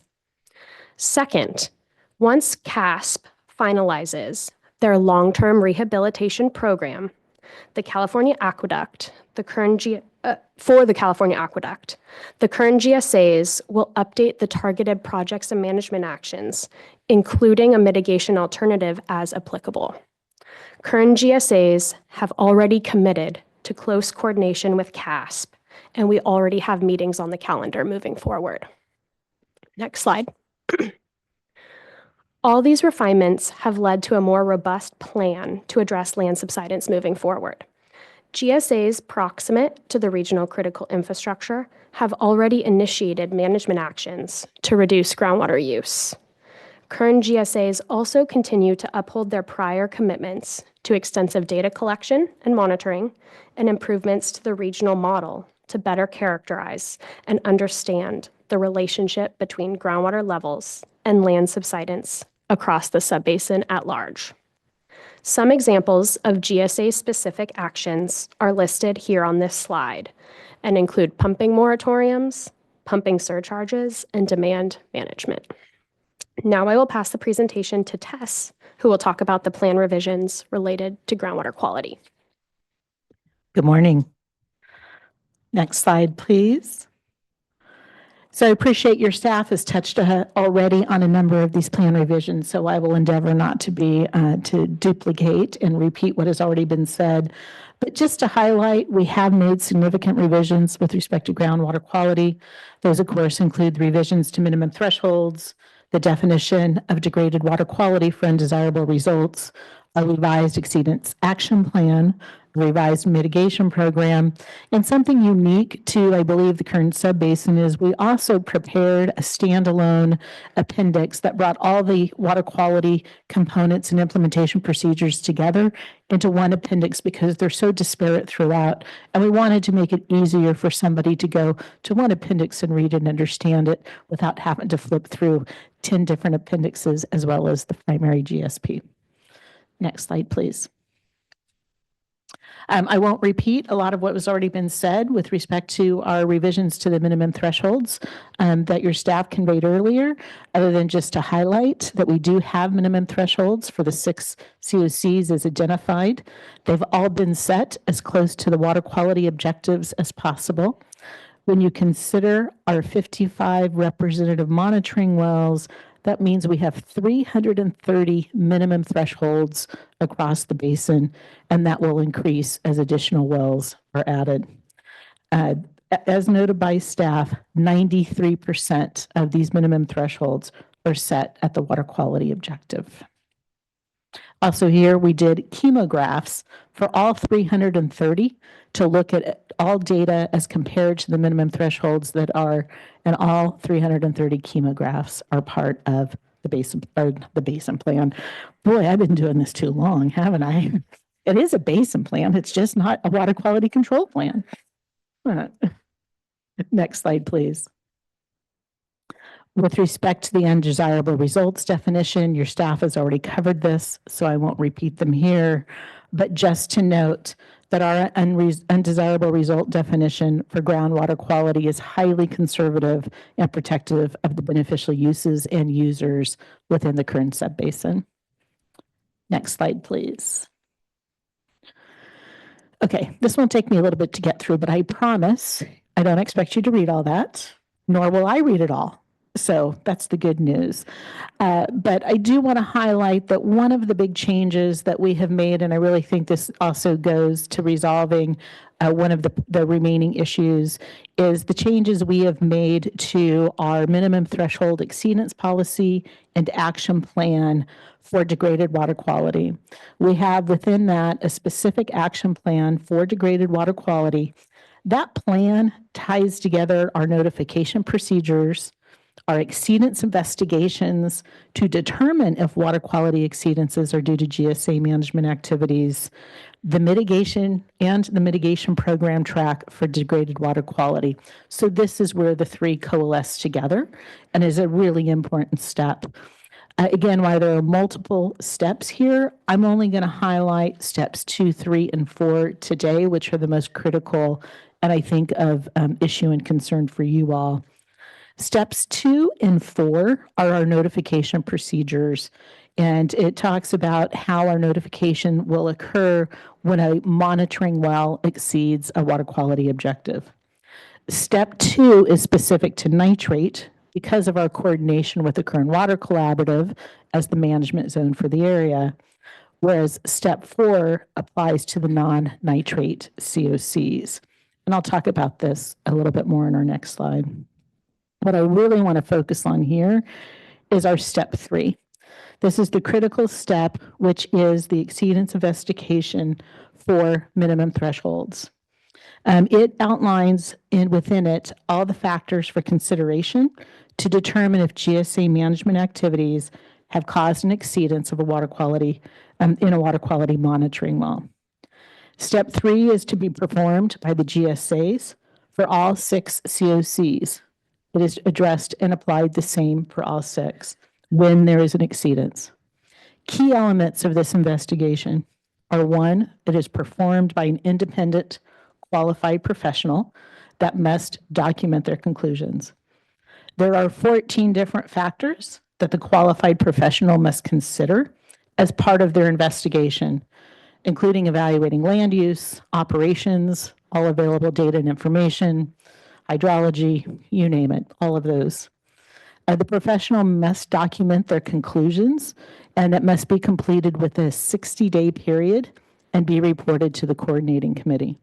And the results of these investigations are to be included in the subbasin's annual reports. Next slide, please.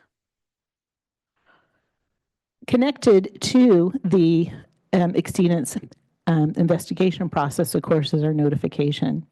As we highlighted in the previous slide, the degraded action plan talks about and includes the steps for well owner notification. This notification process is a new addition to the 2025 plan. The primary purpose for this notification is to ensure that we are providing domestic well owners with important information regarding potential health risks and resources and information for having their well tested, as well as the current subbasin mitigation program and other programs as appropriate. When it comes to assisting domestic well owners, the Kern Subbasin's GSAs are collaborating with other key entities and stakeholders in the basin. For example, the Kern Subbasin GSAs continue to maintain an MOU with the Kern Water Collaborative, which is the management zone for the Kern Basin. Through this collaboration, the Kern Water Collaborative has actually expanded its coverage beyond, as you all know, we call Priority 1 and Priority 2 management zones. The Kern Subbasin has gone beyond. And the Kern Subbasin through the management zone actually is including the whole of the Kern Subbasin for the management zone program to test domestic wells and for eligibility of alternative water supplies for nitrate exceedances. We also continue our collaboration with self-help enterprises within the implementation of the current subbasin well mitigation program and the role that they play in the subbasin. Next slide, please. Connected to notification and the Exceedance Action Plan is the well mitigation program. Here I'll talk about some of those changes that we have. Most significantly, in our new plan or revised plan, we added a separate well mitigation track for degraded water quality. We call this well mitigation program as our 2.0. We found it important to have this specified specifically for degraded water quality, so it really is clear how that program applies to degraded water quality based upon the results from the minimum threshold exceedance action plan. This separate track is helped connect all those elements together, and it's achieved through, first, our notification process, where we will notify well owners if they are eligible for the mitigation program based upon the results of the minimum threshold exceedance investigation process, and also through the review of applications that are submitted for mitigation. And more happy to answer more detailed questions. I could go on, and you guys don't want me to do that. Slide 29, please. For our well mitigation program, we have a couple of different things just to highlight.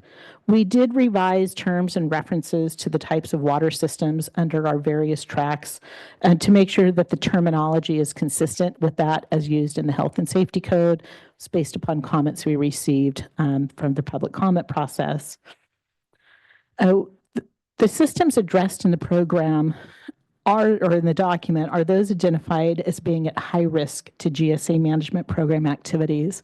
Importantly, I want to call out that it does not mean that other types of systems are not considered by the GSAs for assistance on a case-by-case basis, but the mitigation program was centered around those identified as high risk. The mitigation program includes 2 mitigation tracks and 1 technical assistance track. The mitigation tracks apply to domestic wells that may go dry or are impacted by degraded water quality, and a technical assistance track for state small systems and community systems. For the mitigation tracks, the current subbasin GSAs are working with self-help enterprises to implement those tracks.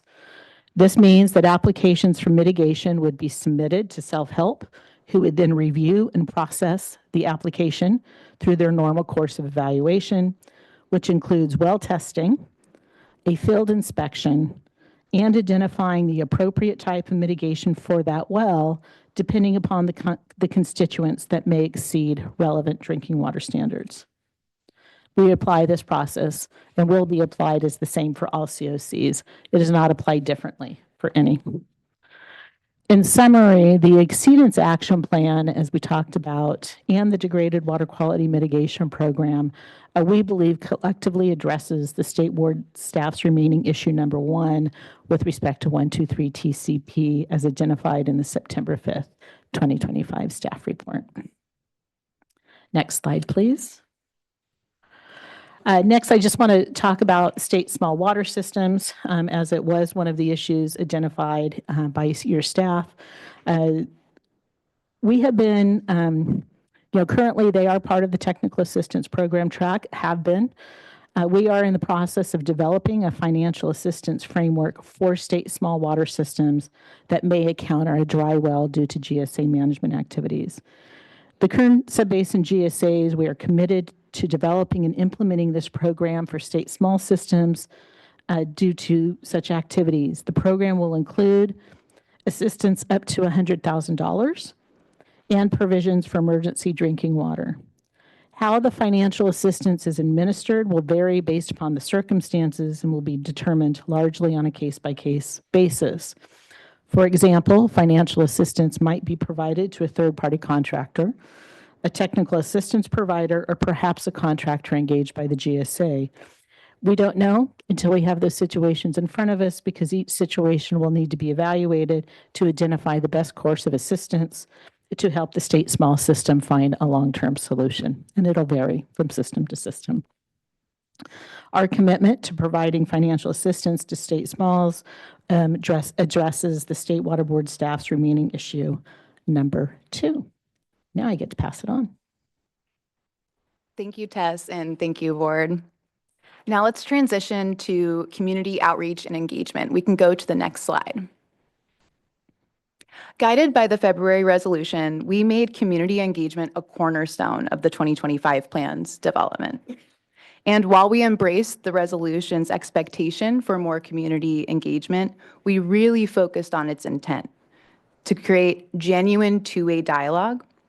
And our strategy was designed to leave a lasting impression, a reminder that the GSA's door is always open and that public input can lead to tangible, meaningful revisions in the Kern Subbasin's groundwater sustainability efforts. Next slide, thank you. As you can see, we've been busy. In addition to the many community engagement activities, we prioritized regular connections with those who represent the community's interests.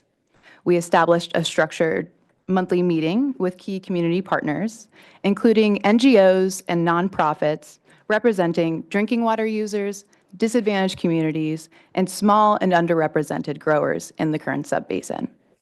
These sessions provided regular updates and created open opportunities for iterative feedback to the GSAs on our evolving outreach and engagement approach and the 2025 plan's development. Throughout this process, our core strategy was to meet people where they are. This meant proactively breaking down barriers to access. Language accessibility was a top priority. We provided full translation of all materials in Spanish and Punjabi and offered live interpretation at events based on our preparatory demographic analyses. But we knew accessibility goes beyond just language. We also met logistical needs by joining existing high turnout events, hosting events after hours, and scheduling focus groups based on direct feedback about availability, ensuring that we met the community in the most convenient and effective way possible. Next slide. Thank you. Moving from engagement to outreach, we executed a multilingual, multi-channel strategy designed to reach community members through various mediums. This included a new social media presence on Facebook and Instagram, targeted flyers, expanded website resources, and earned media through local news interviews and press releases. To ensure lasting impact, we developed an internal engagement toolkit which provides GSAs with ongoing access to handouts, digital materials, and best practices for continued effective community engagement and outreach. Next slide. Engagement isn't just gathering feedback, it's what you do with that feedback. Our direct dialogue with residents and community partners identified clear opportunities to amend both the GSP and our outreach strategy. You can go back to the prior slide, please. Thank you. Notably, we found overlap between several of the state board's recommendations and community input, validating that the revisions that were pursued made sense. And when a community partner suggestion couldn't be incorporated, we closed the loop with clear explanations through follow-up emails, next meeting debriefs, and formal response to comments. Next slide. In the interest of time, I'll be brief. The Kern Subbasin GSAs are in full compliance with the February resolution. And now, while the February resolution focused on outreach during the development of the 2025 plan, we want to be very clear. The Kern Subbasin GSA's commitment to public engagement is not ending, it's evolving into the plan implementation phase. Next slide. The plan implementation phase of outreach and engagement means the GSAs will continue to hold regular opportunities for public participation. This includes upcoming workshops and community pop-up events, like our presence at the Kern Water Day later this month, for example. We'd also like to take this opportunity to emphasize that the public is always welcome at any of the many GSA board meetings available monthly. They provide a direct line to the latest information on the GSA and Subbasin at large, and an opportunity to ask questions and provide public comments. It's worth noting that during the thick of the 2025 plan's development, which was brief, over 70 public meetings were held on the topic of the plan development. And that level of transparency will continue. Many of these meetings offer hybrid access or are scheduled outside of standard work hours to maximize public participation. We encourage those listening and interested to visit the kerngsp.com website to learn more. Next slide. And before we continue to the next section, I'd like to take a moment for a sincere thank you to all the Kern residents who took time to connect with us, as well as the community partners and Linguistica Interpretation and Translation who we worked with on this initiative. And with that, I'll hand the mic over to my teammate Stephanie to expand on what the 2025 plan's implementation entails through committed projects and management actions. As Kate mentioned, my portion of the presentation is focused on implementation of projects and management actions. One of the board staff's key concerns with the Kern Subbasin was the volume of overdraft and the GSA's ability to develop a feasible path for halting chronic lowering of groundwater levels. Earlier in our presentation, Abby touched on the subbasin's impressive progress to date.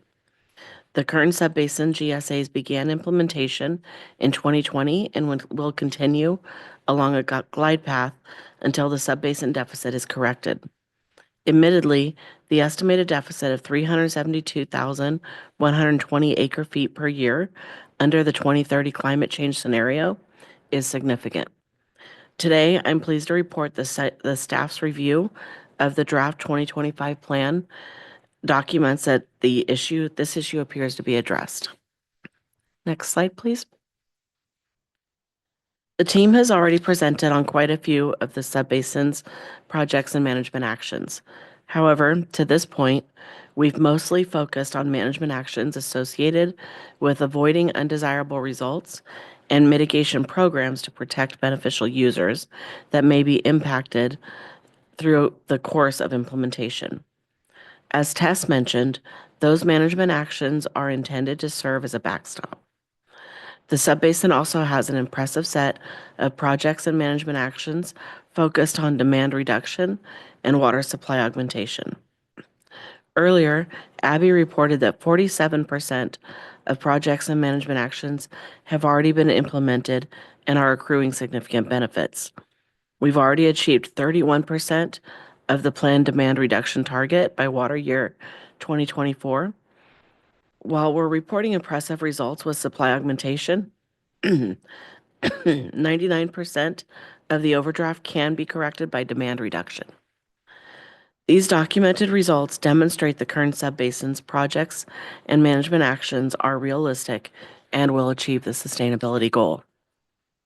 Next slide, please. This graph highlights the safety factors built into the GSA's collective set of projects and management actions. The glide path is represented by the green dots.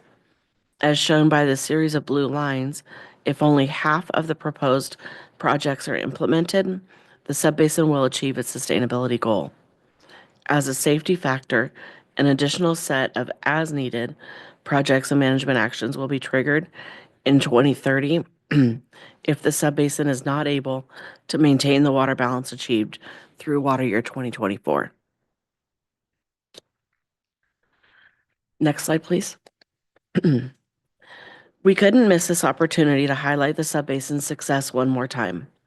DWR's semi-annual groundwater conditions report for water year 2024 credits the Kern subbase for the greatest increase in groundwater storage among all basins. In DWR's highlighted accomplishments in the 10 years of SGMA, their news release highlights water supply reliability is improving with efforts to recharge groundwater. In 2023 alone, 4.1 million acre feet were added to the underground aquifers through managed recharge. The Kern subbasin contributed approximately 44%, with 1.82 of the 4.1 million acre feet of managed recharge. Next slide, please. In the last couple of slides, I presented some impressive numbers. Now let's talk about what implementation looks like. Very simply, it's land use changes, taking agricultural lands out of production. Through the course of implementation, the current GSAs have developed standardized procedures for reporting implementation progress and calculating the benefits. The impressive demand reduction and water supply augmentation benefits reported today come from the subbasin's annual reports to DWR. Next slide, please.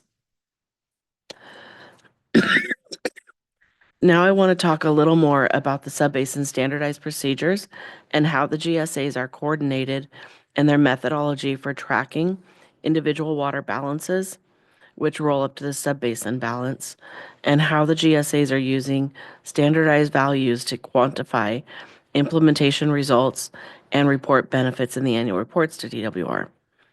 The GSAs are using consistent data sets to track consumptive use and are collectively participating in the basin study to gain a better understanding of the current subbasin and how best to manage for sustainability, native yield, subsurface flow, and evapotranspiration.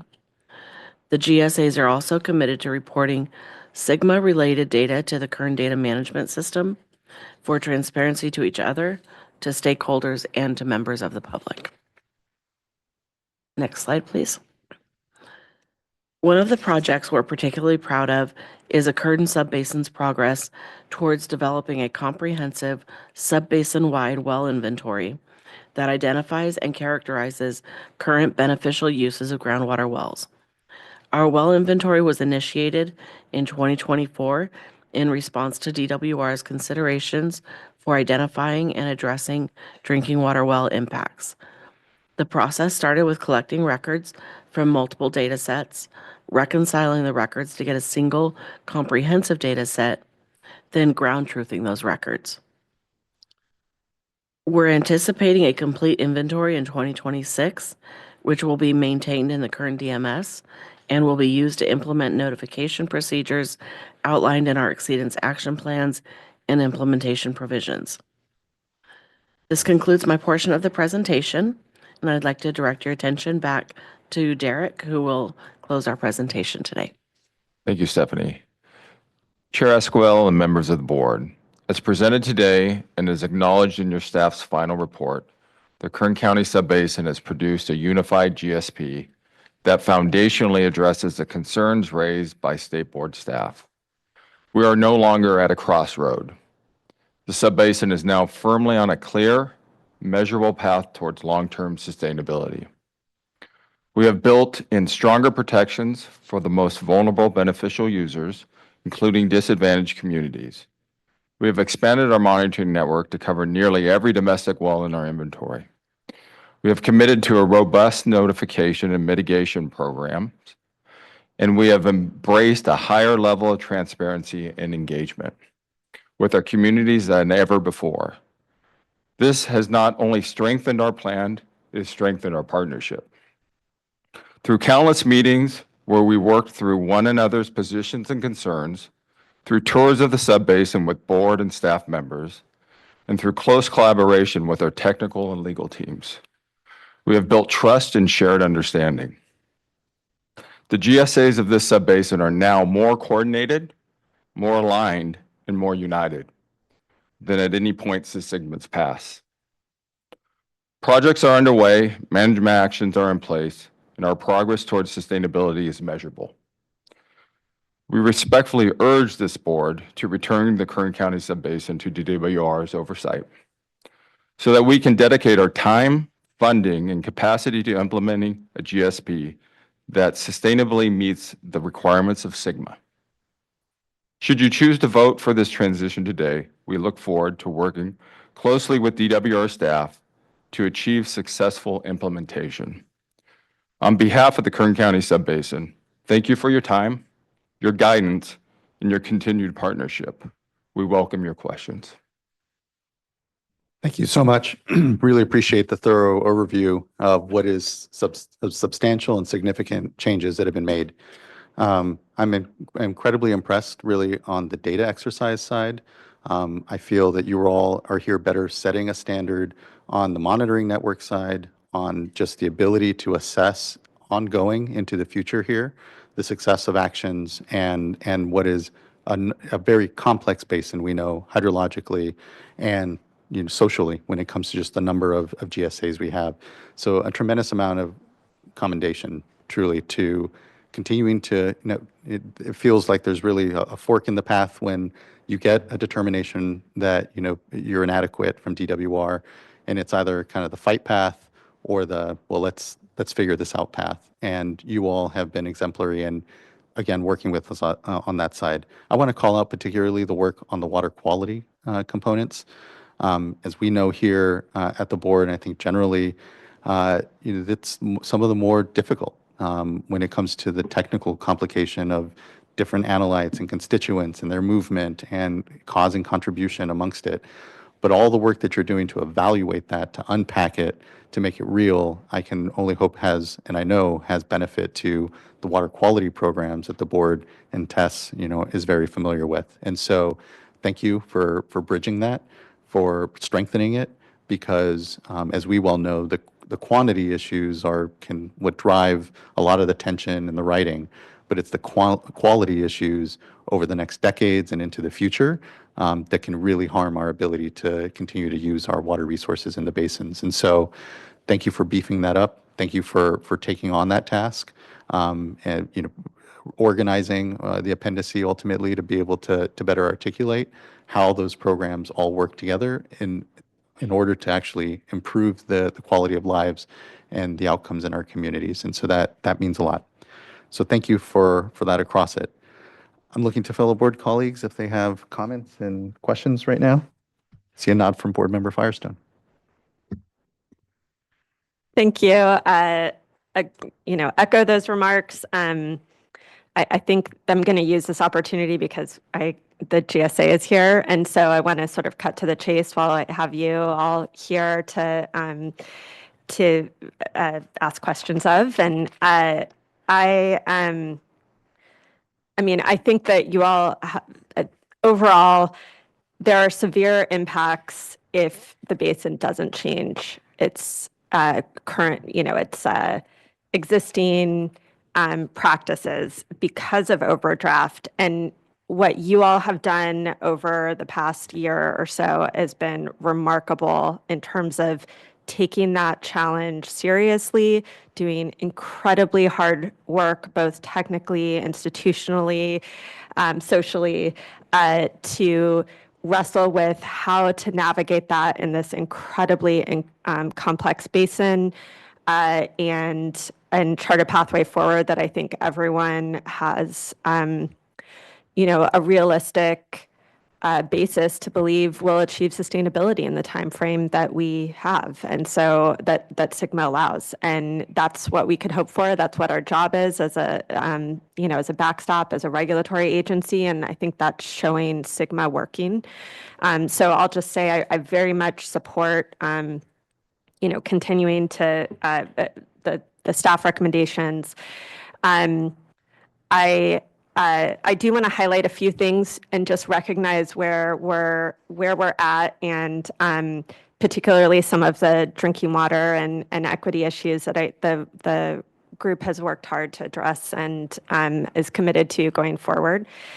I think one of the important things with this basin is that it's not only hydrologically incredibly complex, but there are huge disparities in wealth, in access to water decision-making, and there are incredibly vulnerable populations impacted by water management decisions that they often don't have power or direct agency over.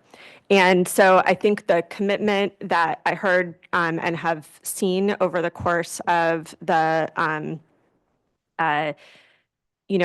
improved public, not just outreach, but real engagement is critical to listening to what those are and being able to do the same iterative work that you all did so well with our staff, in terms of listening, adjusting, and helping the plan be even better and more successful. I think, my hope is, and faith is that will continue from a local perspective in terms of listening, engaging, and continuing to adjust as you implement, and continue to improve the plan going forward for success.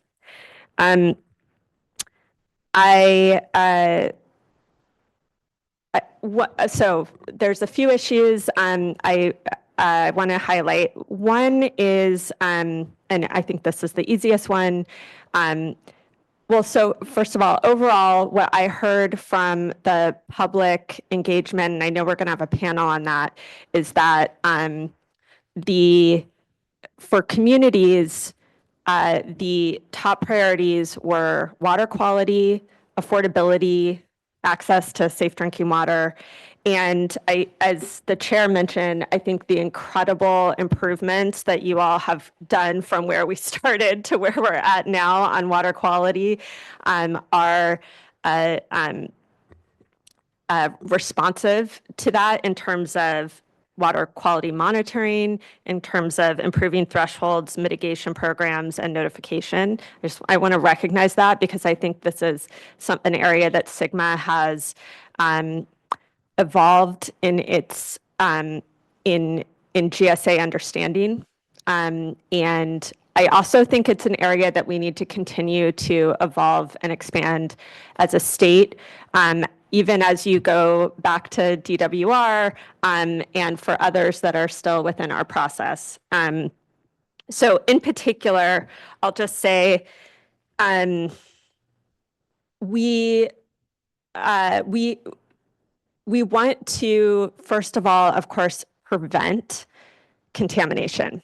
And where we have water that is good, that is meeting standards, we don't want to let that water get all the way up to the MCL before there's action taken. And I think where things are at right now in terms of water quality protection in these plans isn't quite where it needs to be for that. I think it's understandable and just such a huge improvement from where we started that I'm comfortable moving forward. But I would look to and use this time to talk with this board about just recognizing as you all are implementing this. I believe the intent is not to wait until you meet minimum thresholds before you take action, before you are engaging with land use, with pumpers to try to prevent degradation. And degradation doesn't just mean pollution over an MCL. It means if you have good water quality, we're not allowing it to get all the way up to pollution. And so we're not quite, I'm comfortable with where we are right now, but I want to flag that for, and I know we have DWR in the room and, our staff as we continue to evolve our guidance around water quality and work with GSAs. And most importantly, as GSAs are implementing their plans and working with local stakeholders, just to be really aware of the need for that to continue to evolve. Another issue I wanted to address is, again, these are, I think, easier in terms of appreciating the changes to the mitigation program to address really the most vulnerable populations and systems. I did want to just flag, and Ms. Dunham, I know you mentioned this, and but that one of the issues that I think I heard from community and NGOs was concern around schools, and that not being because where schools are their own water system, they're not public water systems, they're not state smalls, they're not domestic wells. And I think I would hope that if a school went dry because of groundwater pumping, that the mitigation programs with the GSAs would step up and help mitigate that. But I do feel like the response to comments didn't say that. And so I hope that maybe you could just speak to what that means and if there's some clarification on that. Yes, actually, and I believe it was posted yesterday or the day before, but we have done erratum to our response to comments. And in our response to comments, we did add a clarification that just because schools are not specifically mentioned within the mitigation plan, which was again about those we identified as high risk, the GSAs absolutely would consider mitigation for a school that has their own independent public water system on a case-by-case basis if they were to come to them for lack of water. So absolutely, that is our intent. Is plans can't capture everything, as we know. Circumstances are going to come up and happen over time, whether it's schools or some other type of a system, and the GSAs will absolutely address those on a case-by-case basis. And that has been added to the response to comments. Thank you. Yeah. And I mean, I think that's a great example of responsiveness and intent, I think common intent here to make sure folks have access to safe drinking water within the basin. Last issue I was just going to raise is the other thing I've heard throughout the public engagement process is that it's really hard when there's 20 GSAs to try to track and participate in spaces, because there's not just one space to go to be able to understand what each of them are doing. And so even though there's incredible efforts that have been done and are committed to continue, I just would really encourage the subbasin to look for ways they can help create structures that provide public spaces for folks to engage with all the GSAs on basin-wide issues and programs in a more easier, more transparent space in terms of decision making. It's hard when you've got such a huge, complex basin and so many GSAs, but I think hearing that feedback is really important, and I would hope that as the engagement program continues to evolve, that building those strong relationships and public engagement within the decision-making processes, that you can create a little bit more mechanisms that allow for that. Well, of course, they'll continue to be each of the 20 GSAs particular decision-making processes as well. But with that, I don't want to take a huge amount of more time or any more time, but I just do encourage folks. I think we've heard a huge amount of incredibly impressive improvements here. We have folks in this room and on Zoom and not able to be here today that have put in incredible work and leadership to bridge across and make incredibly difficult decisions and changes and chart a pathway forward. But really I think I'm looking forward to and have a lot of hope for the next steps around implementation, which is where the hard work is, and to see, if we're all able to achieve what I think the vision is and set out here today. But I look forward to public comments, encourage folks to not repeat things and sort of take into account what they're hearing from us today. Thanks. Hear, hear. All great points. Much appreciated, Board Member. Board Member McGuire. Yes, thank you. Those were very eloquent comments by both board members, and so I don't need to repeat all of those. So what I want to do is just add an point of emphasis. And that is one of the goals here, and the reason that this is so tricky is because we want to avoid a situation where a plan is reviewed at the state board level, send it back to Department of Water Resources, only to have it come back again in a short order. I don't think any of the 20 GSAs, nor our regulatory agency partners want to see that happen. And so for me, that's been one area that I've really been looking at, trying to avoid that circumstance. I think the commitments, the work, the progress that we've seen have all gone to that, to ensuring that we have a sustainable plan with longevity that can stand on its own. And so I appreciate that work. It's definitely not lost on me at all. But there's a couple of areas that continue to evolve in our understanding and the expectations about what may be needed down the road. And a couple, one in particular was flagged, and so I just wanted to bring that up, and that's on subsidence. Our staff had flagged that as an area of where additional clarity and understanding is needed to better understand the causes of subsidence, who's responsible, and then any potential actions that might be needed to address the subsidence.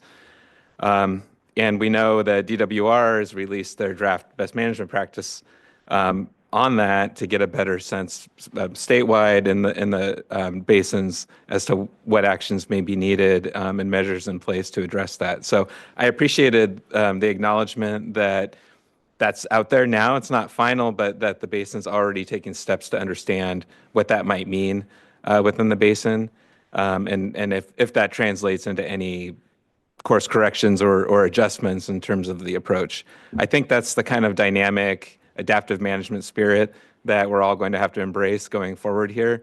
And so as good as the plan is today, I think you've experienced that changes sometimes are needed, and that you continue to make and are committed to addressing those challenges as they come up. And subsidence, I think, is one of those big ones that we're all going to need to lean in on as we go forward here. And another area I just wanted to flag that we're continuing to evolve our understanding on, and the implications as they relate to SGMA is on interconnected groundwater. And again, that's an area that I think we're all, as the oversight agencies, still working to understand what that means and what those expectations need to be, and also on the basin level as well. I know there's a lot of fact finding and gaps still to address over time to better have a sense for where those issues may be popping up in different basins, and yours included there. So I just wanted to flag those two areas as just topics that I think your commitment to help continuing to address those undesirable results and willingness to continue to adapt and make adjustments as you go forward, whether, hopefully under DWR's purview, but again, trying to avoid that situation where then we put DWR in a difficult spot of having to send it back to us once again. So thank you for those commitments and all the work that you've done so far. It's really been remarkable. You're here. Thank you as well, Board Member. Very well said. Looking to see if there's additional comment, and not seeing any for now. I just have to note, I know, California came late, if you will, to groundwater space. We're behind, if you will, a decade ago, other Western states. And I say were because looking at this work, it's substantial technical advancing and understanding of our basins. I feel we're quickly catching up, if not getting beyond some of the topics that other Western states have been managing and dealing with.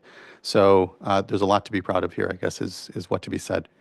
So with that, we'll wrap up this panel. We will take a lunch. We're a little early currently on our schedule. We're looking at lunch more closer around noon. We will have our community panel after lunch. I know that they won't be into their room until about 12. So I'm going to give us a little more than an hour just to make sure that folks on the community panel are situated and ready to engage. And so after that community panel, we'll take our first block of general public comments. That's slated to currently be around 150 just for folks' planning purposes.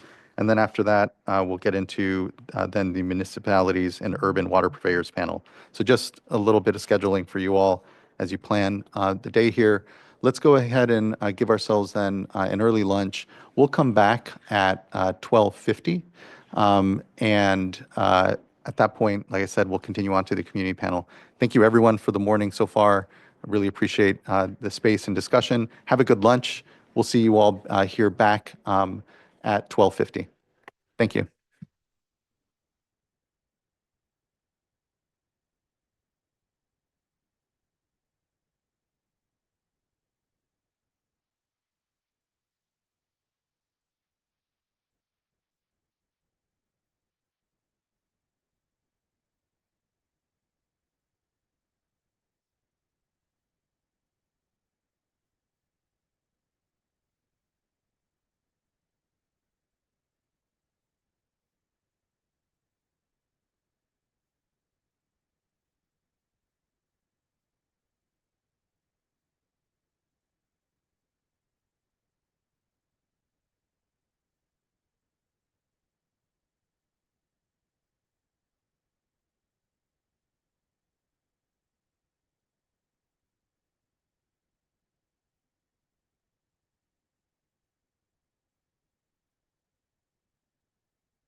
All right, everyone.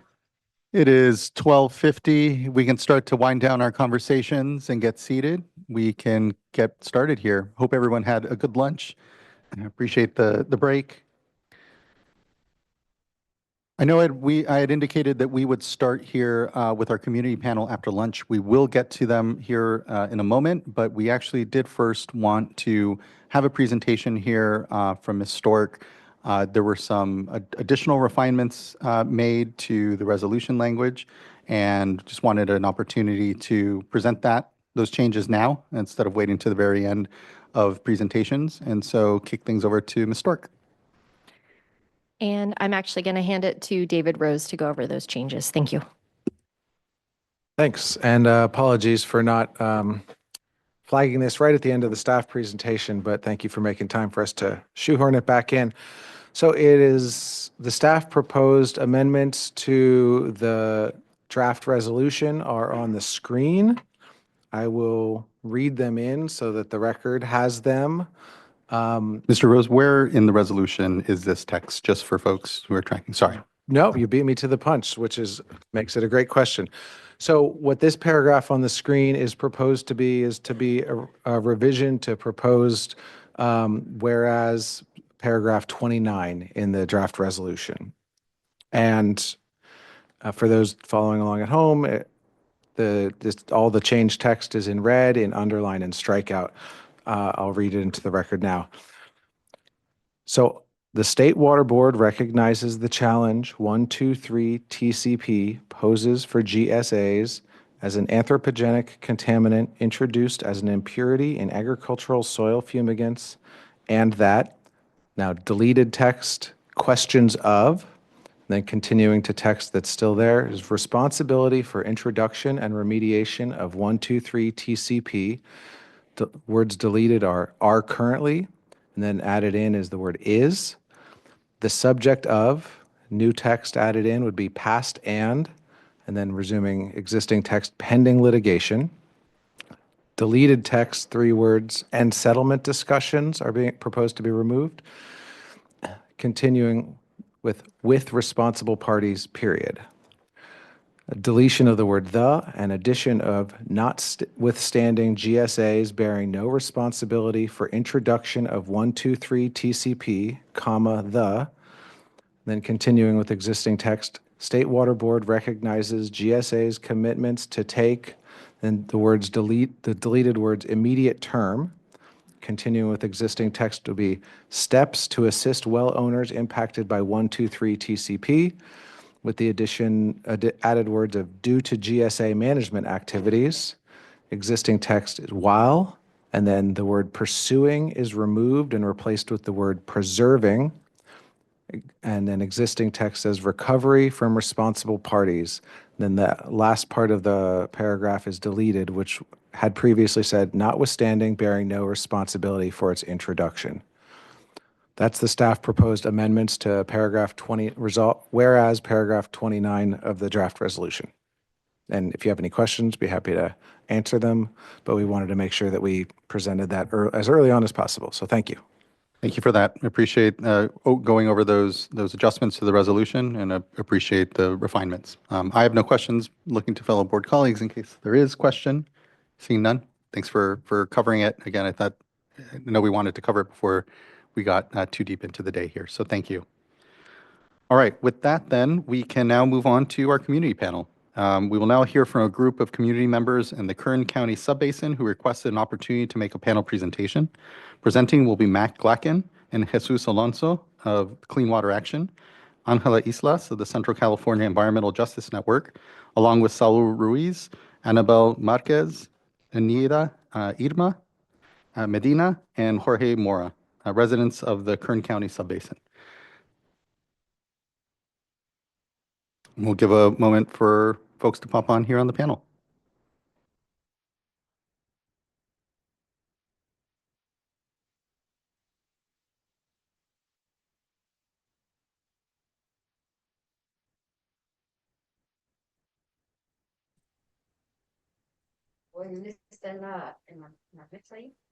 Hello. Gracias. That's all right.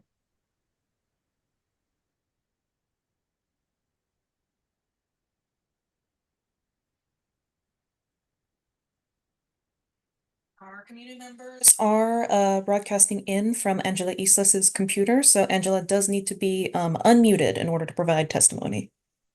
Thank you for that. We'll make sure Angela is unmuted.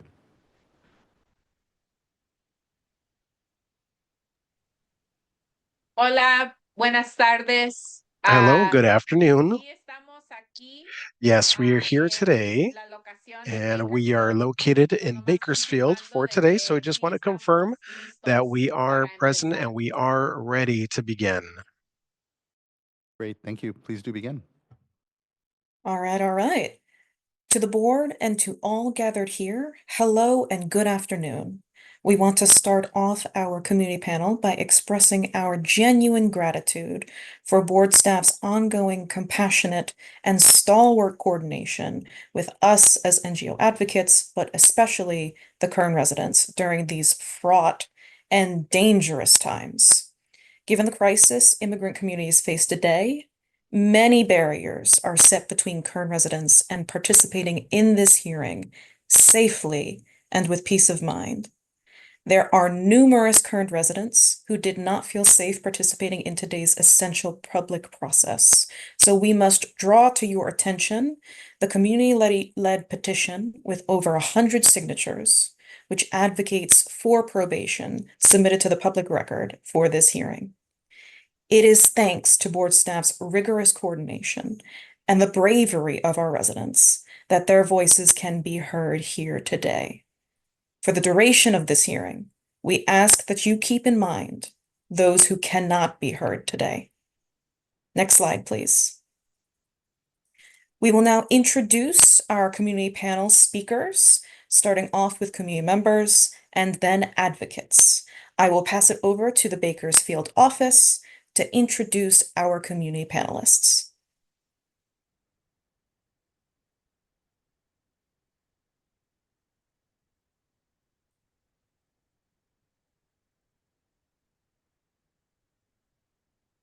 And I'll note for our folks here managing that you'll need to unmute Angela.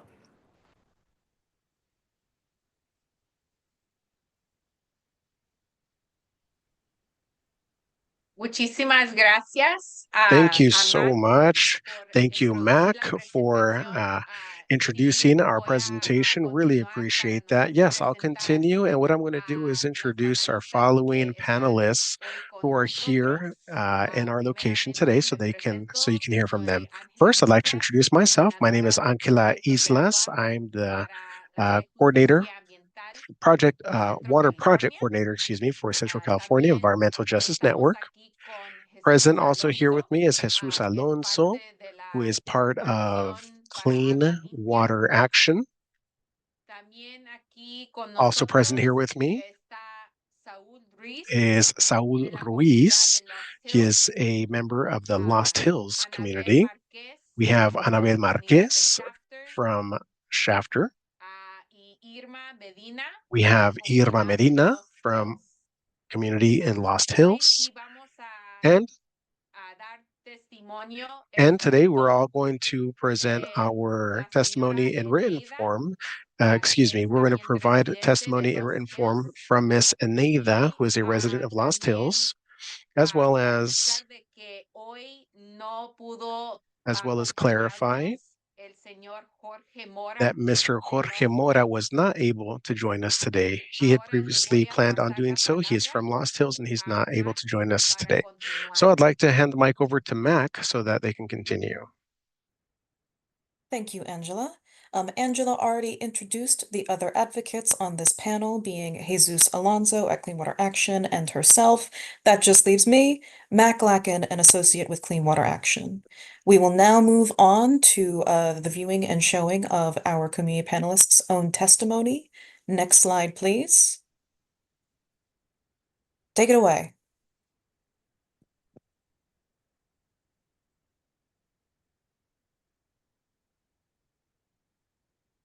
Gracias, Mac. Thank you again, Mac. So first, we're going to introduce Saul Ruiz from Lost Hills so that he can provide his testimony. Allow me just a moment so that we can have Saul Ruiz get situated here.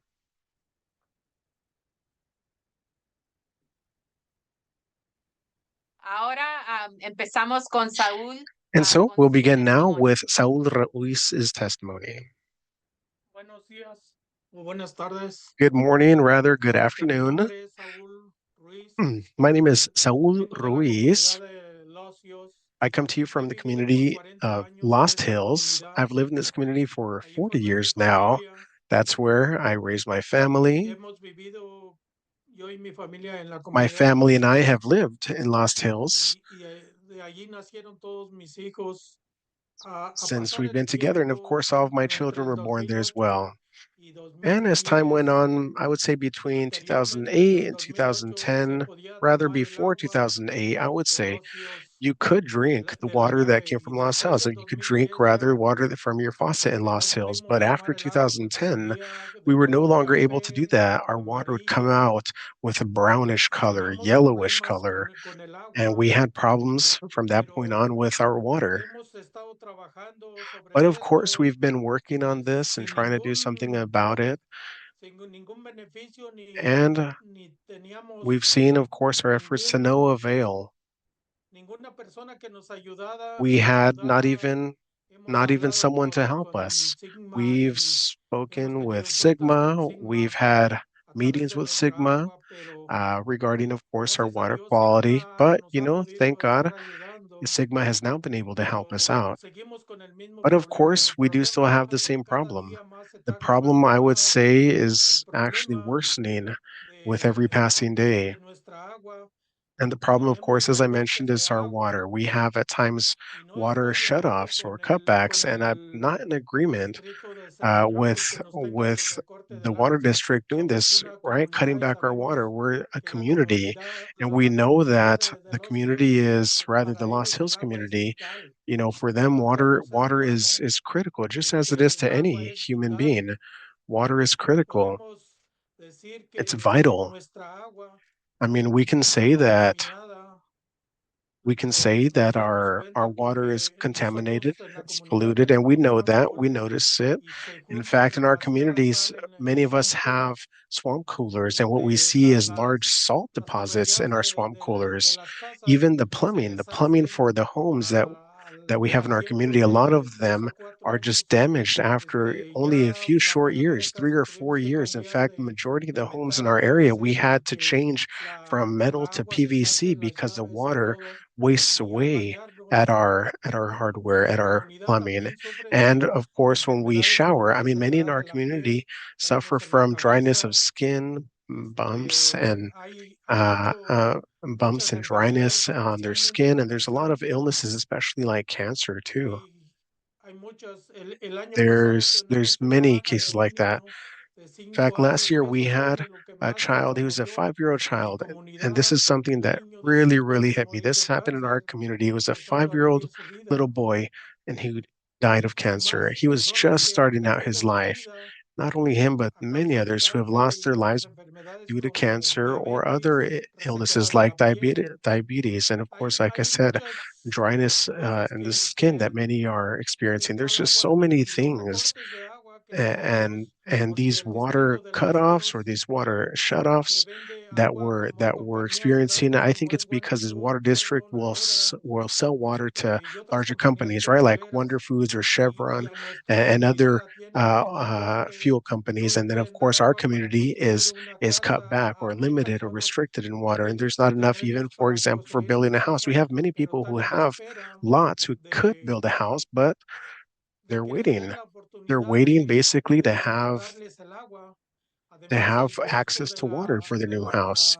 Not only that, but the costs to create this access or to put in the plumbing so that they can have water is too expensive. We have to buy the water and we have to pay over something like $150. That's to the Lost Hills Water District. And in fact, for my family, I would say we'd spend about $350, about $200 is what we spend on uh, uh, our water. And of course, we need that water for cooking. Otherwise, you can't, you have to boil it. Otherwise, you can't cook with it. And there are many families, in fact, because of what's happening right now, because these immigration rates and everything around us, we are about 20 miles away from Wasco, and that's the closest community to us. So we either have to go there or we have to come to Bakersfield where we can get water just a little bit cheaper so that we could survive. And water is vital, it's critical. And Lost Hills residents, their health has to be more important. It has to be even more important than, just it has to be more important than just the fact that we have to pay for the water. So many of our families, they spend, $350 more than that for water. And I just think that's too much. And for them, of course, when we talk about this matter in Lost Hills, or sometimes when we go to the meetings with the water district, they tell us, hey, look, you still have to spend, you still have to pay for water. But, I just don't agree with their attitude. I don't agree with the water district. The fact is, there are many families that have to drink water straight from the bib or from the faucet, and the best they can do is just boil it, right? They could just boil it to try to use it for cooking or for drinking. Why? Because they're scared to go out anywhere else to buy their water because of what's going on with immigration right now. So I really don't agree with the semi-tropic water district that we as a community have to pay this price. In fact, what's happening is our wells are being damaged. And what they're doing with our water is selling our water to like Chevron or Wonder Foods or Aera or Shell, all those big time companies. Everyone gets their water from Lost Hills. How about you give that to the community instead? Recognize the fact that we know that we have lack of homes in our community. In fact, our community can't grow if there's no water. We had, in fact, a cutback this was about 2 or 3 years ago, and it really, really hit us. It really impacted us. Oh, to conclude?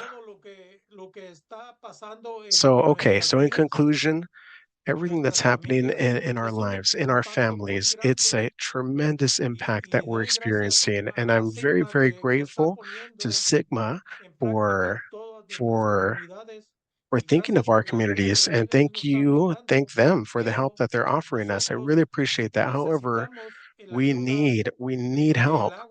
We need help so that we can have water. Water is critical. It's vital for our families. Again, the semi-tropic water district has kind of got us pegged as just like they've got us pegged for farm workers. And you see a farm worker, and what do you think? Oh, or what do they say? Okay, well, we can cut back their water because they have tons of it. And at times it's up to 10%. But the community has to be a priority so that us to receive water. So and and we're not the same as just as a farmer. In fact, farmers, of course, they need water. Yes. Why? For production. Why? So that they can have more money in their pockets. So what happens? This water is being sold to these farmers. So they buy water, and it's expensive, and they buy it. And of course, they're the ones who end up with the water instead of us, the community.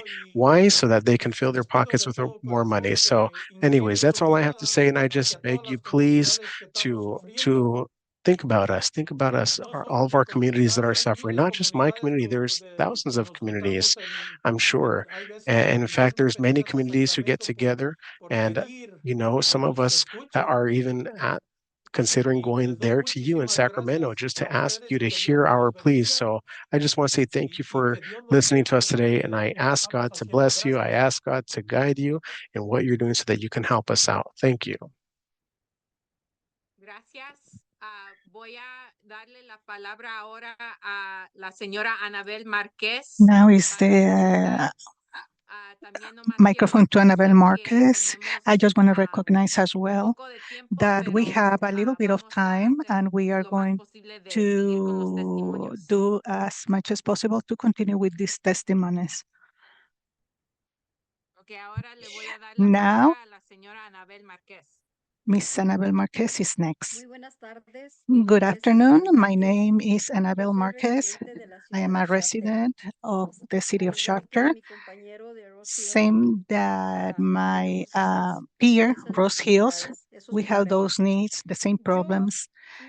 I saw a lady last May 5th, a lecture about water. I find out that in our life we have sub-basins. I didn't know anything of that about wheels. She started to educate me about all the things that I have to be informed about water, how to use our waters. We know that ranchers about petroleum. We know now that they use a lot of water, millions of gallons of water, and us as community, we never knew about this process. We didn't have the information that we needed.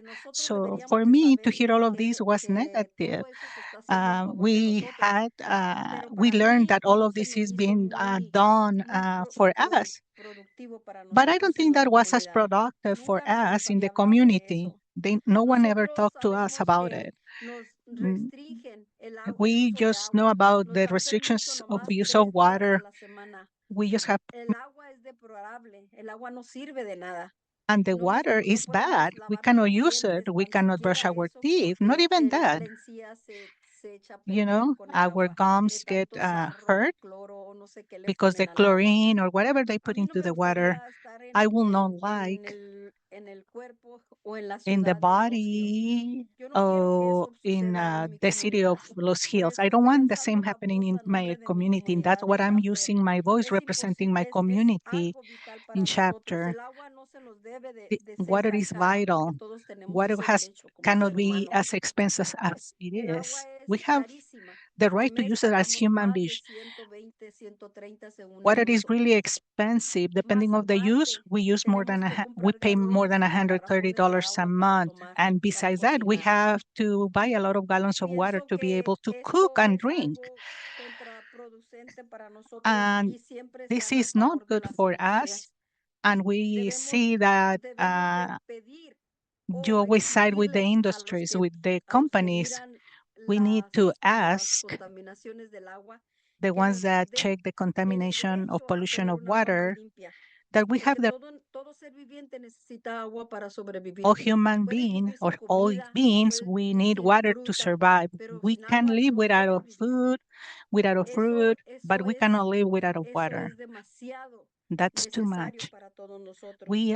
It is necessary for all of us. We don't want that tomorrow somebody tell us that I'm sorry when damage is done and we don't have a solution.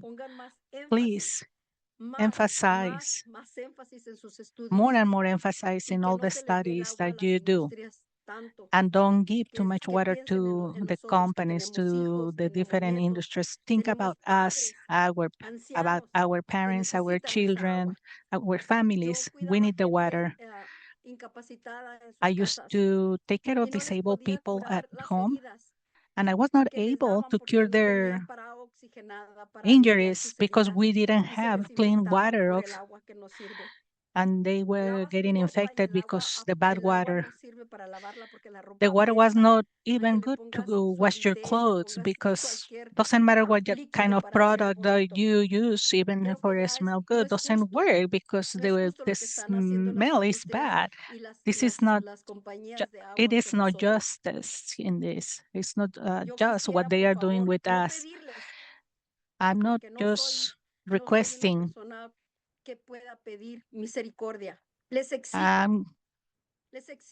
I'm asking, I'm demand that you be more strict with the industries for them not to use so much toxins in the water. Please, thank you.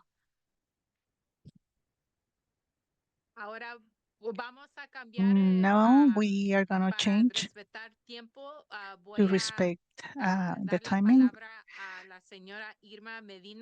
Now Irma Medina is going to give her testimony.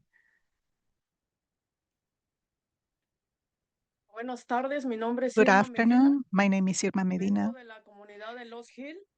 I'm from Los Hills. I'm 30. I have been living there for 34 years. The water is affecting us, me and my family, since 2010. Before, we used to be able to drink water from the faucet. We used to be able to use it for cook. It was a good water, but from then, 2010 to now, we need to buy water to be able to cook with it, to drink it. And besides that, the water bill is really expensive, really high, $130 plus. And besides that, the gallon water that we have to purchase, I can tell you that the water is so bad that destroy the pipes, the metal pipes. We need to change them about every 3 years because the corrosion, they get bad. And also when we take showers, we get rashes. We have some things in our skin as well. The water smells bad. It's yellow or brown in color. When we wash our clothes, it loses color. I'm here today because I don't agree with the district, because they don't tell us the community of everything that is bad for us. All they haven't tell us about all the effects of cutting water, how it affect our community. Sometimes they want to charge us because the well is damaged or harmed, whatever it happened with the District of Water. As a committee from Los Hills, we have been fighting for a better water. It not always affects us as a human beings, but also financially. They have us, the community of Los Hills. We are not ranchers. We are a community. We need for them to see us as community. We collected more than 100 firms in our town that they were not agreeing with this cutting of water and also the cost of water. There are many people in our community that they don't have the monies or the means to purchase water to be able to drink it or cook it. We also have in a community the same that illnesses, and this is because the water. It is really expensive. And everything in general is more expensive. In my household, I'm the only one who works. My husband is with Social Security. I have 3 little kids. They still living at home. And I'm the only one who works. And we don't have enough money to live. And we get stressed out because we also have to purchase the water. It's not enough money. We don't have enough money to pay. Please help the community of Los Hills. Thanks to Sigma, we learned that we have these cuts of water. We need clean water, and that is accessible as well for our future generations. Please pay attention to us. Listen to us. We don't agree with this cutting of water. Thank you so much. Rápidamente voy a dar Quickly, la última palabra a the last person is Jesus Alonso el testimonio de for la his señora testimony. Eneida de Los Oh, Hills. I'm sorry. Jesus Alonso is going to speak in behalf of Miss Naida from Los Hills community. I'm going to read the testimony of Miss Eneida. My name is Eneida. I have been living in Los Hills for over 40 years. Not too long ago, we learned that we don't have safe water. I wasn't surprised. The water district, they make their own agreements with Semotropics. They don't have, and they don't listen to us. Our water is horrible. The pipes are damaged. The faucets, even the air conditioner is bad. our plans, our bodies, everything in general, to be able to go to the public hearings, we need to let them know 3 days in advance to have an interpreter. Sometimes we don't have an interpreter. Everything that happened, they have to charge it to the community. And we are not the only ones using the waters from the wells. Also the ranchers, you said, they do have more water than us, and that's not fair. We all know that water is a human right. Please take in consideration we are a community. We want water to live. We don't want water to make a business. You forget about us, small communities. We also need safe water, clean water.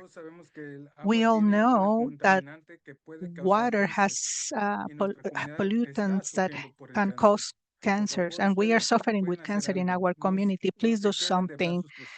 Don't just sit and wait. Thank you.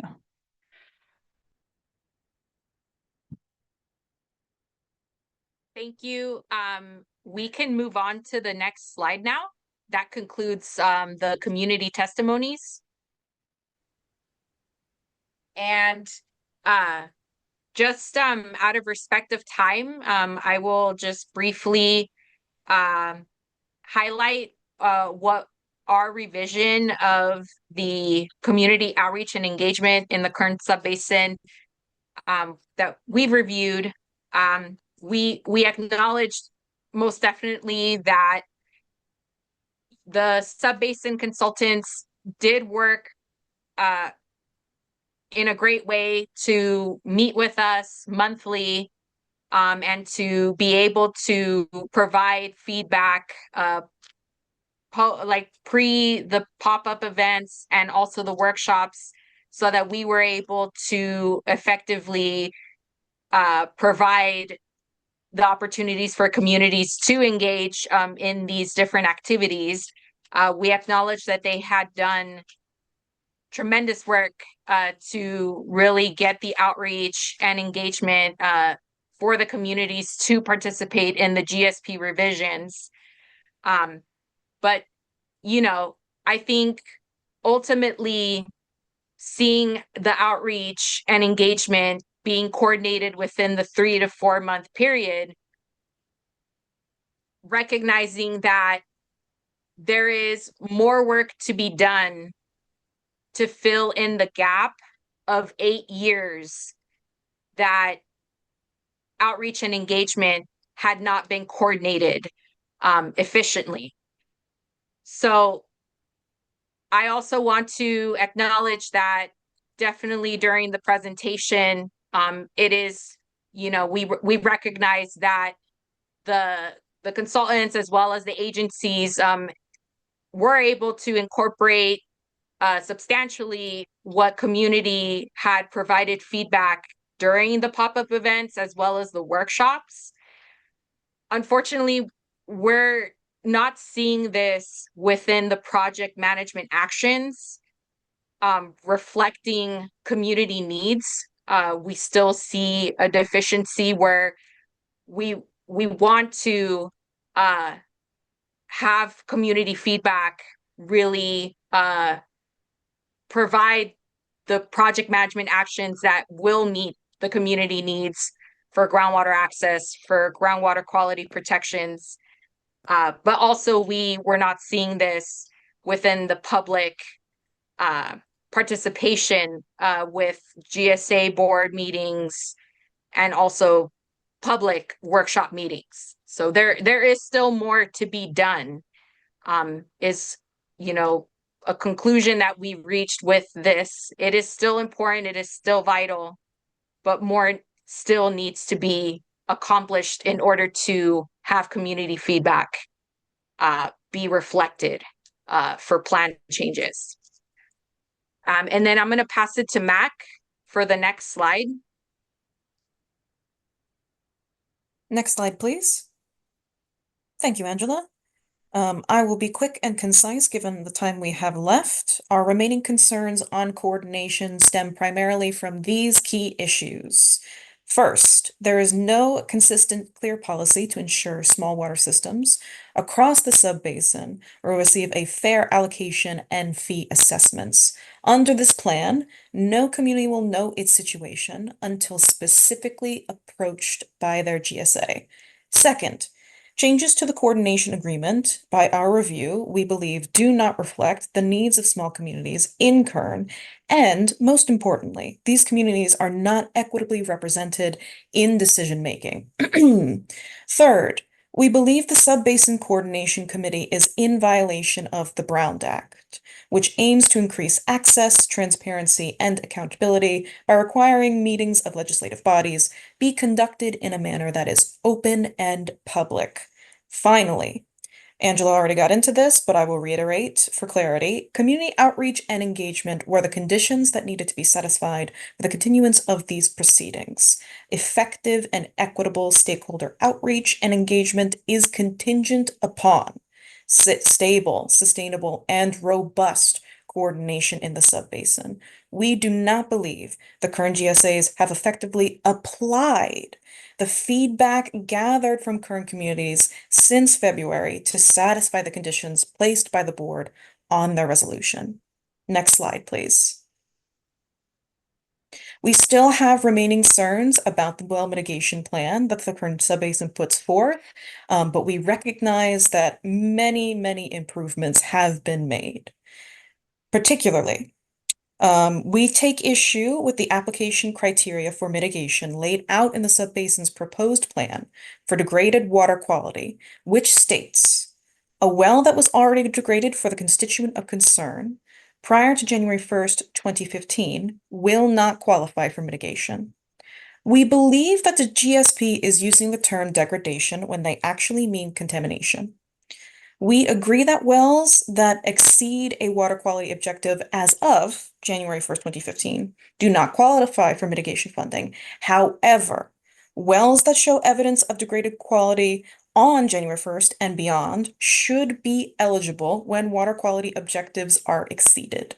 We appreciate the proposed notification processes for domestic wells potentially affected by water quality contamination, and we recommend that GSAs provide proactive assistance to these wells if they exceed 80% of the water quality objective for a constituent of concern, and water quality monitoring indicates a trend of increasing concentration of that constituent.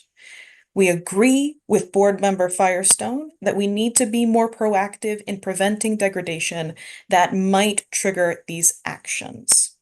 Dry well mitigation should likewise be provided proactively. Gonna shorten our points now for recognition of time, but the issues that remain are endemic and will prevent the current subbasin from reaching sustainability under Sigma. I will pass it back to Angela. Oh, and next slide, please. Thank you, Meg. And just a quick note on timing. If you all need a few more minutes here on the back end, don't worry about hitting, the clock right on the nose, by all means. We appreciate that, Chair Escobar. Thank you, Chair Esquivel. Thanks, Mac. I don't think I need to add any more substantial information other than seconding Mac's comments in the previous slide regarding water quality mitigation, but also respectfully like to acknowledge Board Member Firestone for her earlier comments around groundwater quality.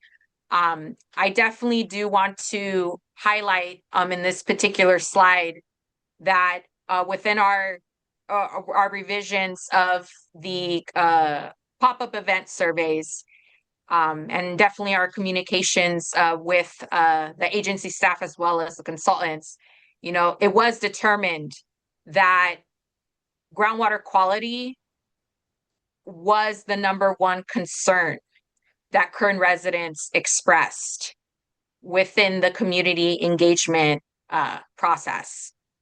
And the need here is to honor that concern, to honor the community residents that feel or may still have irrational fears that their water is not safe to consume.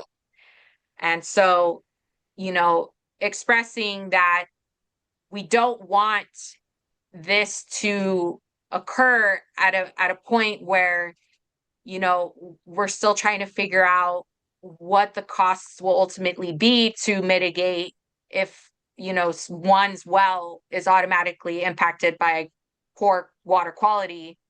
I think, respectfully, we still need to mitigate early, and we still need to put actions early so that in the future we do not see, many communities, many domestic wells having to wait in line for a service to be able to get access to clean water.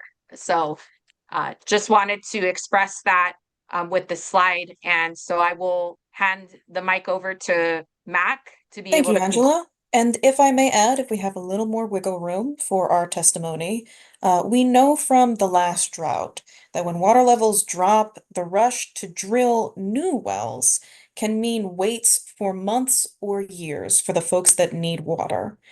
Repairing or replacing vulnerable wells in advance of drought emergencies can reduce water supply interruptions for communities and actually save money for GSAs. Mitigation costs, in addition, for state small and community water systems are limited to costs of preparing grant applications or studies needed to qualify for public funding. We don't believe that the taxpayers should pay for impacts created. Local GSAs do have a responsibility to provide mitigation for drinking water impacted by an exceedance of a constituent in the past decade.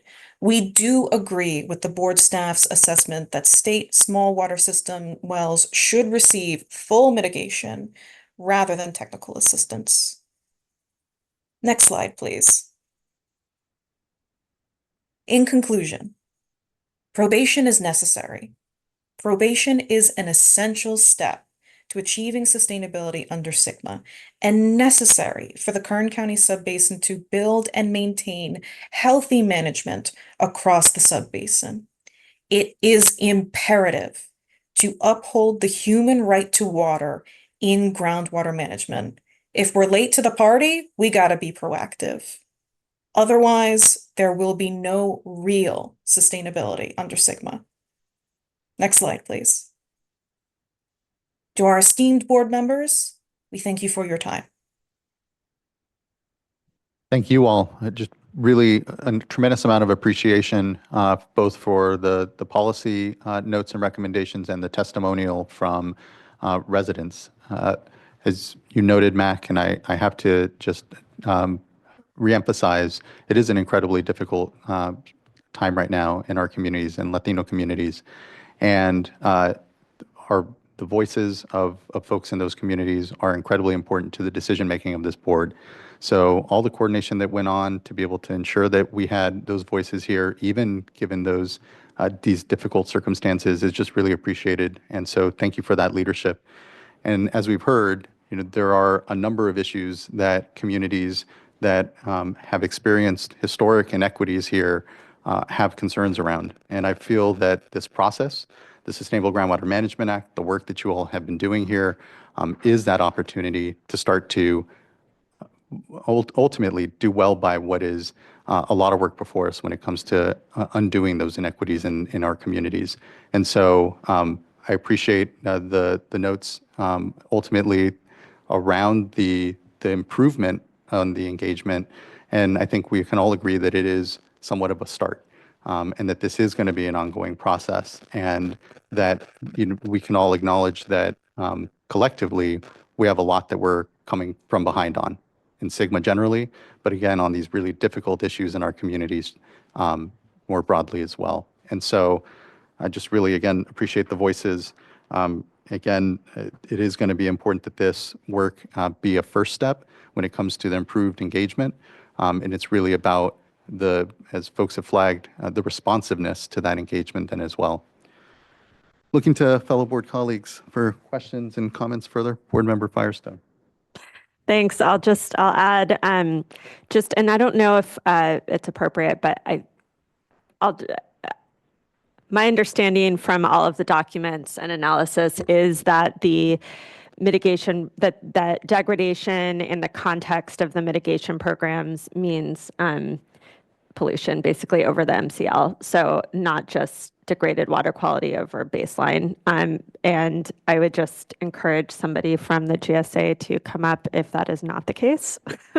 But I believe that's, or staff. But that's my understanding from what was brought up. And so that does, in other words, if you, if water's degraded but not yet over the MCL, and then gets over the MCL, you're eligible for mitigation. So just to clarify, because that was brought up, if that's not the case, please speak now so that that can be clarified. Sorry. Recognizing Tess Dunham. Me?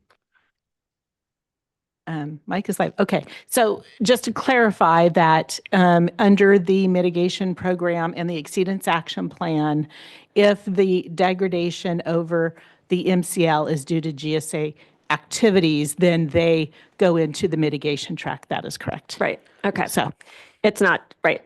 And then I guess I just will say as we go, I think there are some good points made on the, do you wait until somebody is already over the MCL or the well is already dry before there's more intervention in terms of mitigation.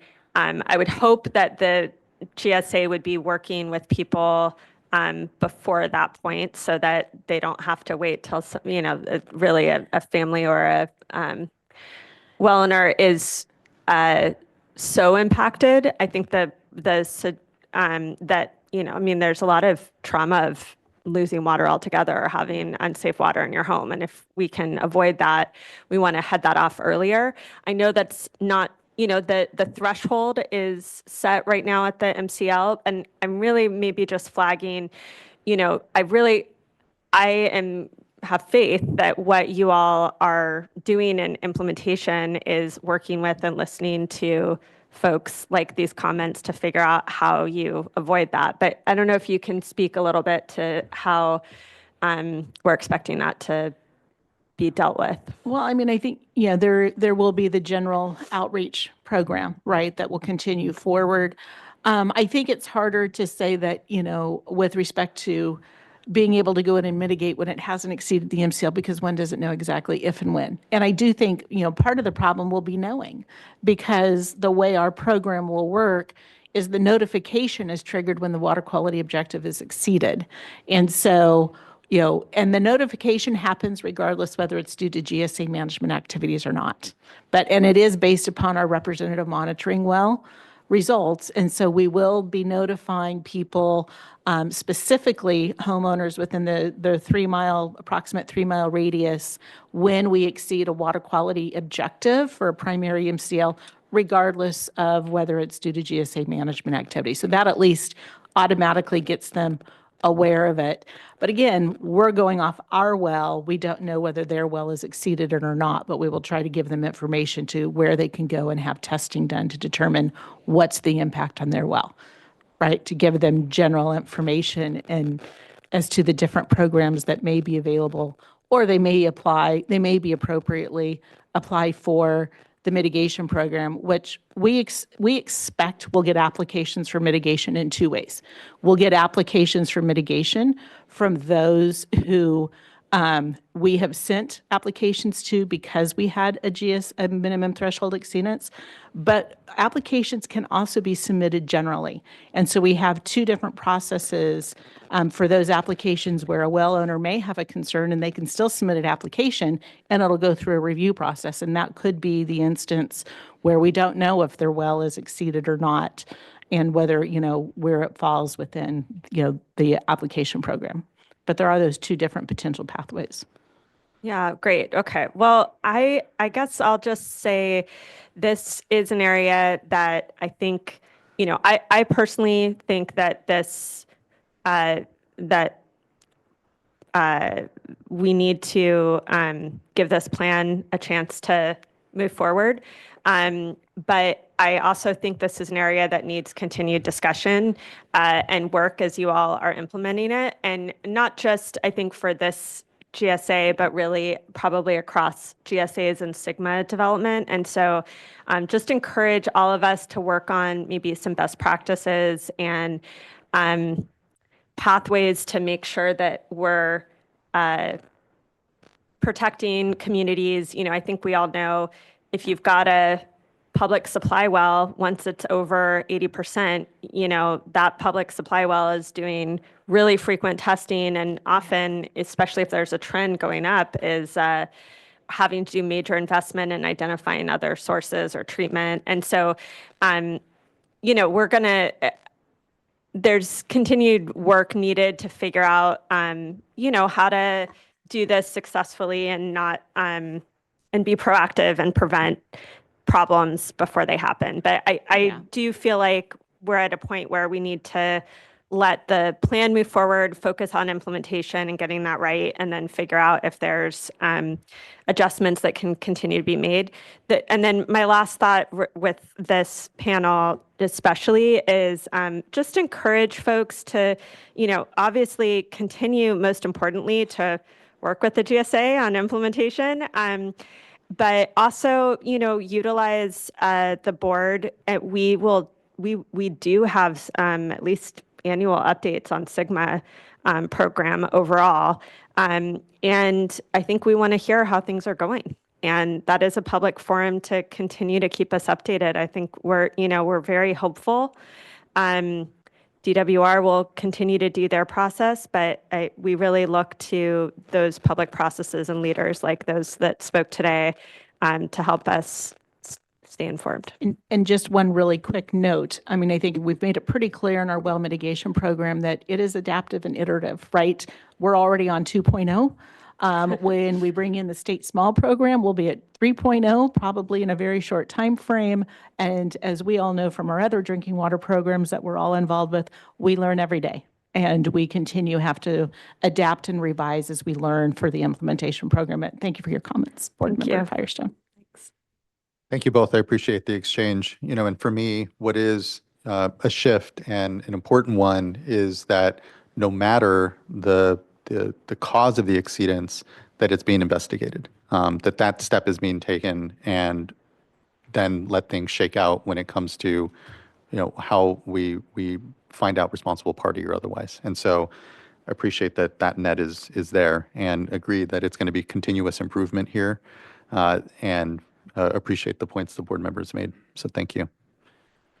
Looking to fellow colleagues as well, if there's anything further for this panel. Okay, seeing none.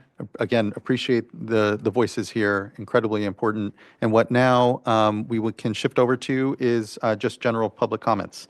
I think we've provided ourselves about an hour right now in order to take just general public comments. After that, we'll take a break, and we're currently scheduled to start at 3 on the panel for municipalities and urban water purveyors. We'll see if we need this entire hour.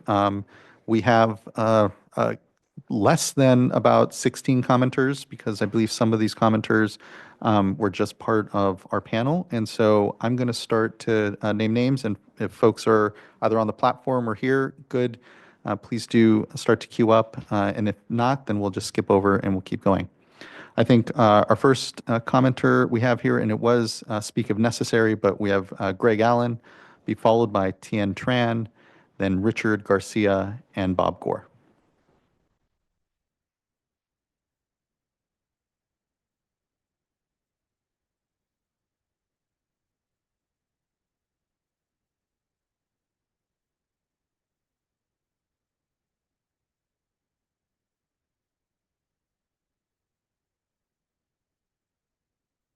Yeah, it looks like Mr. Allen is not currently on the platform, and so I think we then will go to, let me pull up my list, Tien Tran, be followed by Richard Garcia. Tien is joining us right now. Okay, Tien is just getting on.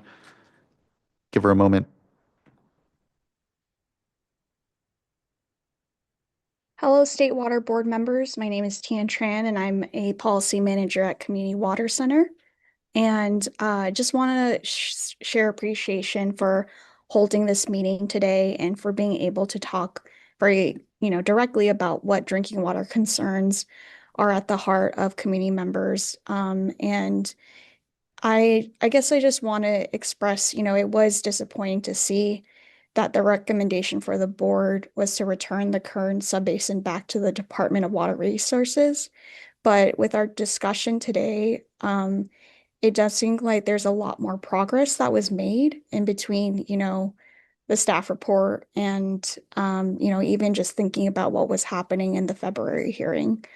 I think ultimately we are going to continue to track the implementation of the plan because we want to see real outcomes for community partners, whether that's providing replacement water, whether that's providing, additional assistance for long-term solutions for communities. I think it was really heartbreaking to hear from the Shafter and Lost Hill semi-tropic residents.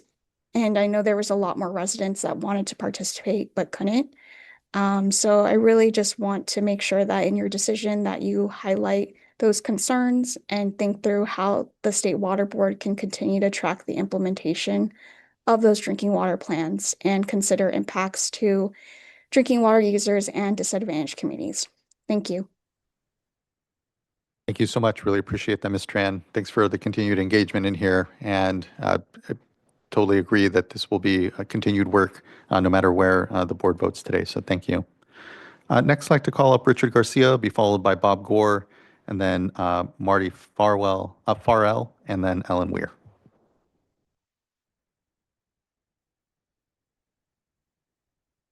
Good afternoon, Governing Board, Chairman Esquivel. My name is Richard Garcia. I'm Chairman of the Buttonwillow County Water District. I've previously given comments at prior hearings and have met with you all on all the board field tours. So I've met all of you personally. I wanted to express my appreciation to the Buena Vista Water Storage District for including our district in their groundwater sustainability plan and all the help that they've given us on that. As I've expressed in prior hearings, we support the approval of this plan. So please approve this plan and forward to the DWR as presented, as it's important to communities here in Kern County.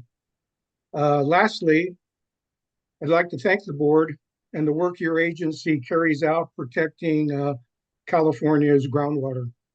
Thank you very much. Thank you, Mr. Garcia. It's good to see you and appreciate your comments here. Nice to see you too.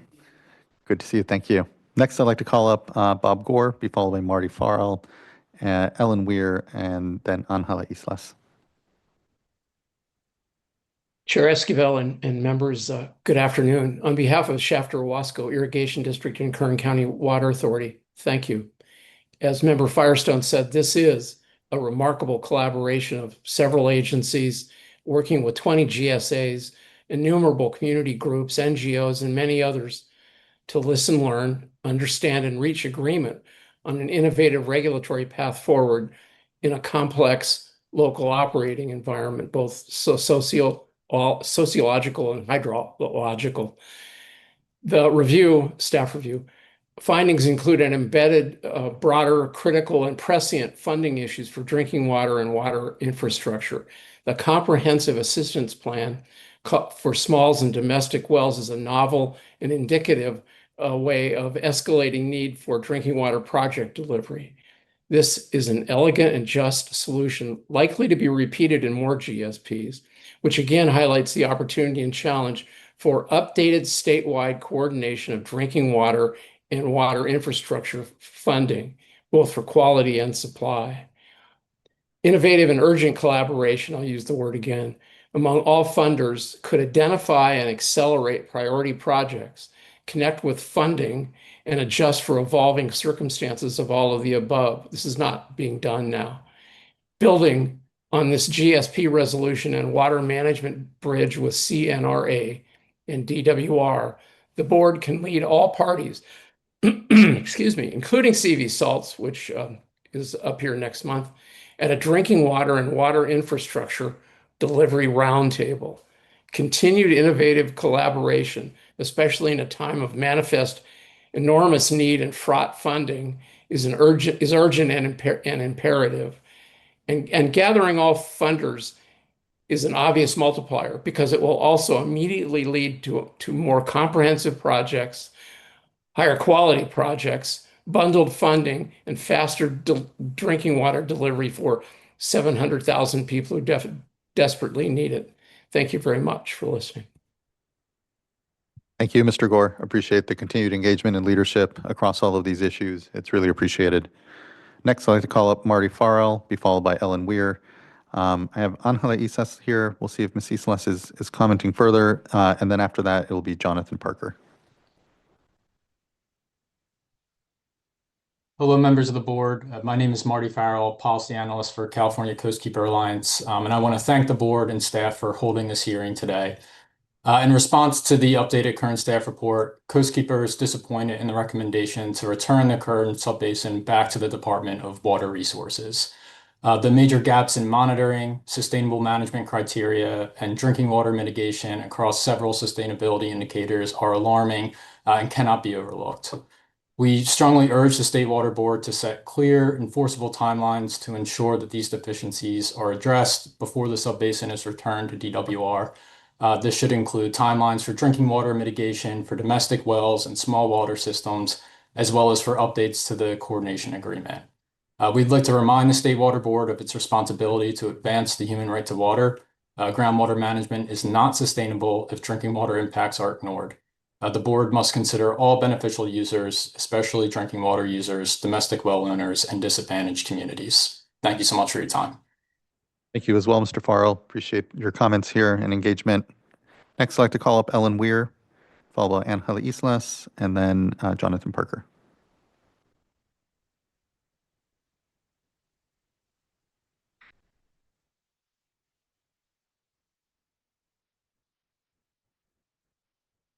Mr. Parker, you should be invited. Oh, sorry. I'm not Ellen Weir, not Mr. Parker. Apologies. We'll give a moment. Sorry, I was on mute. Can you hear me? We can. There you are. Okay. Good to see you, Sorry Ellen. for the delay. Good to see you too. I just wanted to quickly thank the board and staff. I'm Ellen Weir on behalf of California Waterfowl Association. Thank you for working with us and hearing us on the issues related to managed wetlands in the Kern Subbasin.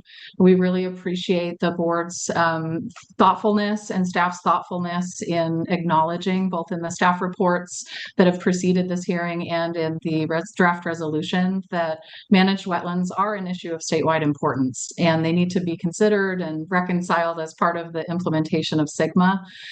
As you know, there's about 3,500 to 5,000 acres of wetlands that depend on groundwater in the Kern Subbasin, and those wetlands form an important part of the southern San Joaquin Valley's contribution to Habitat for the Pacific Flyway in meeting our goals under the joint venture treaty agreements that we have with Mexico and Canada. Anyway, I just want to say thank you for acknowledging it. I know it's not one of the top 3 priorities listed in the plan, but I also want to say that we've made some progress with GSAs that have managed wetlands and that could be impacted by SGMA implementation, especially the semi-tropic GSA. And although those discussions are very preliminary, we're already talking creatively about ways to address and protect wetlands as part of SGMA implementation.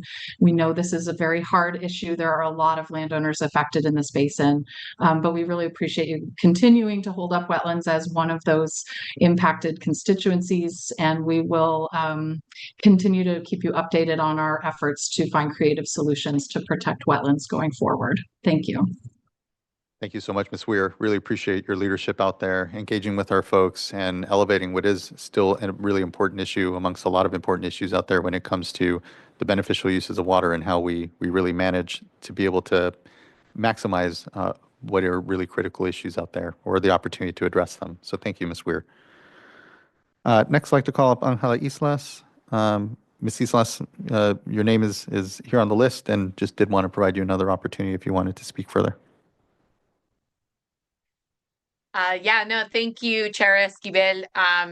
I mean, definitely, I just wanted to acknowledge and recognize my colleague Tian Tran's comments. There definitely will be continued monitoring to ensure that GSP implementation is met at the needs of the communities that we are supporting here in Kern County. And just wanted to also acknowledge that during the process getting us here to the hearing, there was a community-led petition in the communities here in Kern County that had expressed that they want to see that the decision today is made for Kern County to be placed in probation for the necessity of meeting the continued concerns around water quality and access, but also mitigating any impacts to water quality.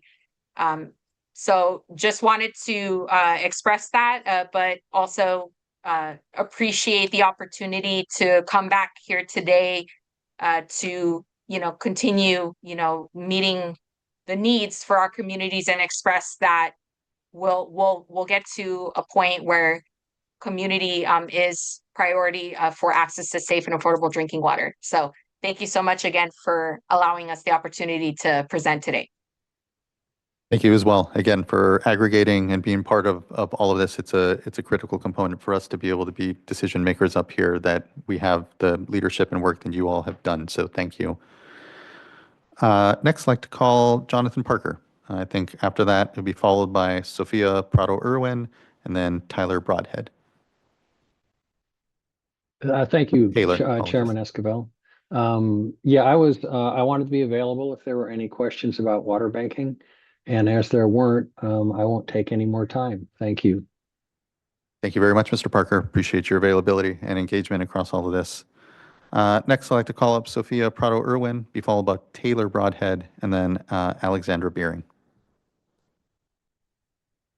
Great. Hello, can you hear me? We can. Thank you. Good afternoon. Great, thank you. Good afternoon, and thank you for the opportunity to comment today. My name is Dr. Sophia Prado-Irwin. I'm a staff scientist with the Center for Biological Diversity, and I would like to discuss some of the ecological consequences of the GSP. So the current GSP, as it stands, it currently fails to assess, minimize, or manage impacts to numerous important ecological resources. For one, the plan claims that there are no interconnected surface waters or groundwater-dependent ecosystems in the plan area, contrary to available science. Understanding the presence and characteristics of groundwater and surface water connections is extremely important, especially in areas where surface water is a critical source of water supply, or where surface water supports important, rare, or threatened species and ecosystems, as is the case in the current GSP plan area. It's more important than ever to protect the limited wetland, riparian, and upland habitats that remain in the Central Valley, particularly those that have been and will continue to be impacted by groundwater extraction. The plan also inappropriately excludes analysis of the impacts of groundwater management on flows in the Kern River. The lower Kern is often dry due to excessive upstream diversions, but in wet years, the river still experiences flows that may be impacted by groundwater management. And importantly, ongoing litigation may change the flow regime of the Kern, restoring more natural flow dynamics. A surface groundwater connection is at least possible or even likely in this situation in a normally functioning Kern River. But the GSP does not account for the potential impacts of groundwater extraction on the Kern, either in its current state or in the case of restored flows. And as alluded to previously, the semi-tropic GSP also jeopardizes the future of managed wetlands in the San Joaquin Valley. Another commenter mentioned this, but I just want to reiterate a bit that these wetlands, which include the Kern National Wildlife Refuge, a really important refuge for many species, all of these wetlands are invaluable resources for supporting California's biodiversity, especially those of resident and migratory birds, but of course not limited to those species. And the GSP will make it prohibitively expensive to maintain these wetlands. This issue must be resolved before the plan is approved, or we risk a complete loss of this important habitat. Excuse me. If approved now, the current GSP will have severe consequences for our native ecosystems and biodiversity. We urge the board to place the plan on probation and intervene to develop a plan that would truly lead to sustainable use of the current subbasin. We need sustainable groundwater management that supports our environment and doesn't harm it. Thank you very much. Thank you. Next, we have Taylor Broadhead with the Audubon of California. Good afternoon. Good afternoon, and thank you for the opportunity to comment. My name is Taylor Broadhead, and I'll be speaking on behalf of Audubon, California. I'd like to echo the comments of my colleague Ellen Weir, and for the sake of brevity, to keep it concise and non-repetitive, I'd just like to say and speak briefly and say thank you to the board truly for acknowledging the wetland issue in the proposed resolution. The longstanding challenges facing wetlands in Kern Subbasin are going to continue throughout SGMA management, not just in Kern, but statewide, especially as it gets more difficult for managed wetlands to maintain habitat. Moving forward, Audubon is looking forward and appreciating the openness of the GSAs to working together with you, DWR, and our other wetland partners to find creative and collaborative solutions, either through policy, data, and management, especially to keep these vulnerable habitats functional. Thank you. Thank you, Ms. Broadhead. Next, I'd like to call up Alex Beering, be followed by Aaron Woolley.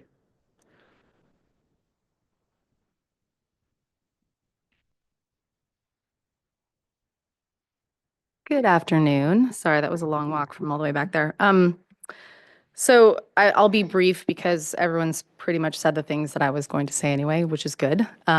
People are rowing in the same direction. Just wanted to say thank you to the board and to staff for allowing this more flexible iterative process with the Kern Subbasin to come to the point that they are today and sort of resolve those deficiencies in a stepwise way that allowed them to be successful.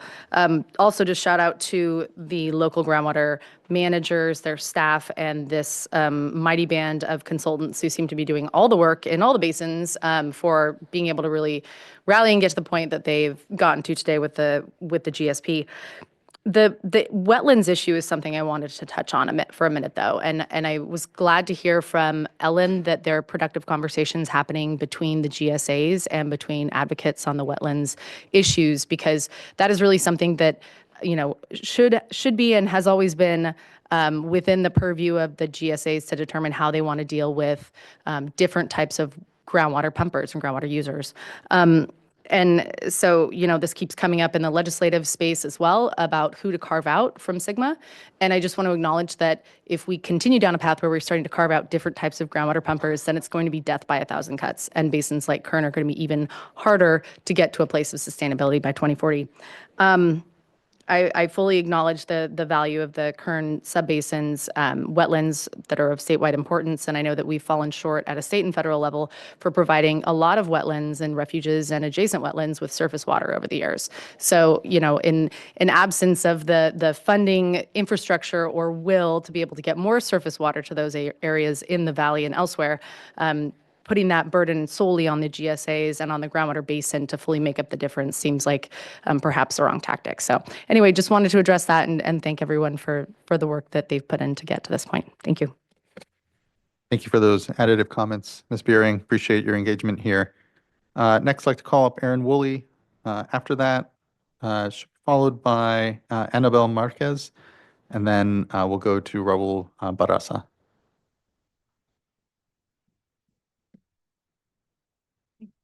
Thank you. Thank you, Chair Esquivel, board members. I will keep this brief. First off, I just want to thank the staff for clarifying already that the conditions included in the resolution have already been adopted by GSAs and that the board will be reviewing those to make sure that they're consistent with what was requested before referring the basin back to DWR. However, there are several issues that have not been addressed. Some of those were identified in the staff report, either as deficiencies or areas of improvement, as well as in the presentations by community members and other organizations earlier today. If the board does move forward today with referring the basin back to DWR, it's my hope that there's a commitment to continue to make those changes, close those gaps, and ensure that the basin plan is both compliant with the requirements of SGMA and protective of domestic well users and other beneficial users in the subbasin. as a final sort of quick point, it seems clear that there's been a number of changes that have been made since the last draft of the GSP that was available for public review, and that continued changes are expected to be made. One request would be to include some information when those updated drafts are released so that it's very clear where changes have been made and it's easy to understand for those of us in the public and community members to see what's been changed. Thank you. Thank you. I really appreciate those comments and that suggestion and request. I think that we should definitely endeavor to do that. Again, very much feel we're in an iterative space when it comes to all this work. And so it is important to make sure we're guiding people in what are very voluminous documents, where best to look for continued adjustment and changes. So thank you for that. Next, I'd like to call up Annabelle Marquez, and I believe she'll be requiring Spanish interpretation. Then we'll go to Raul Barraza and then Jennifer Clary. Buenas tardes, mi nombre es Anabel Márquez. Good afternoon. My name is Anabel Marquez. Thank you so much for taking a moment to listen to our comments. My comment is that the board should put the current subbasin under probation. My testimony really is here as a testament to the necessity, to the needs of our community, and to continue addressing, of course, these issues that we've had, which is access to drinking water. Between the groundwater sustainability plan, of course, we feel this needs to be addressed. And I really, really hope that this matter is taken seriously so that we can experience a better quality of life and, of course, a sustainable quality of life. Thank you so much. Thank you. Gracias a ti, señora Marquez, por tu voz y tu tiempo.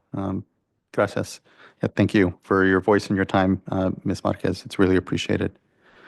Next, I'd like to go Raul Barraza, be followed then, I believe this is our last commenter in general public comment, Jennifer Clary. Good afternoon, Chair Esquivel, State Board. This is a letter of support from Community for a Better Arvin.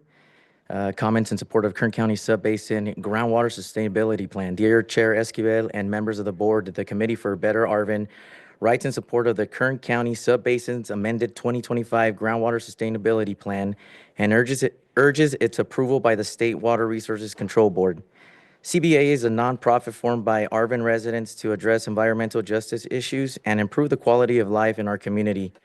Arvin is a predominantly Hispanic low-income community that has long faced disproportionate environmental burdens. Groundwater is essential to our health, safety, and economy. The 2025 plan takes meaningful steps to protect this resource and sets a path for fair, sustainable management across the basin.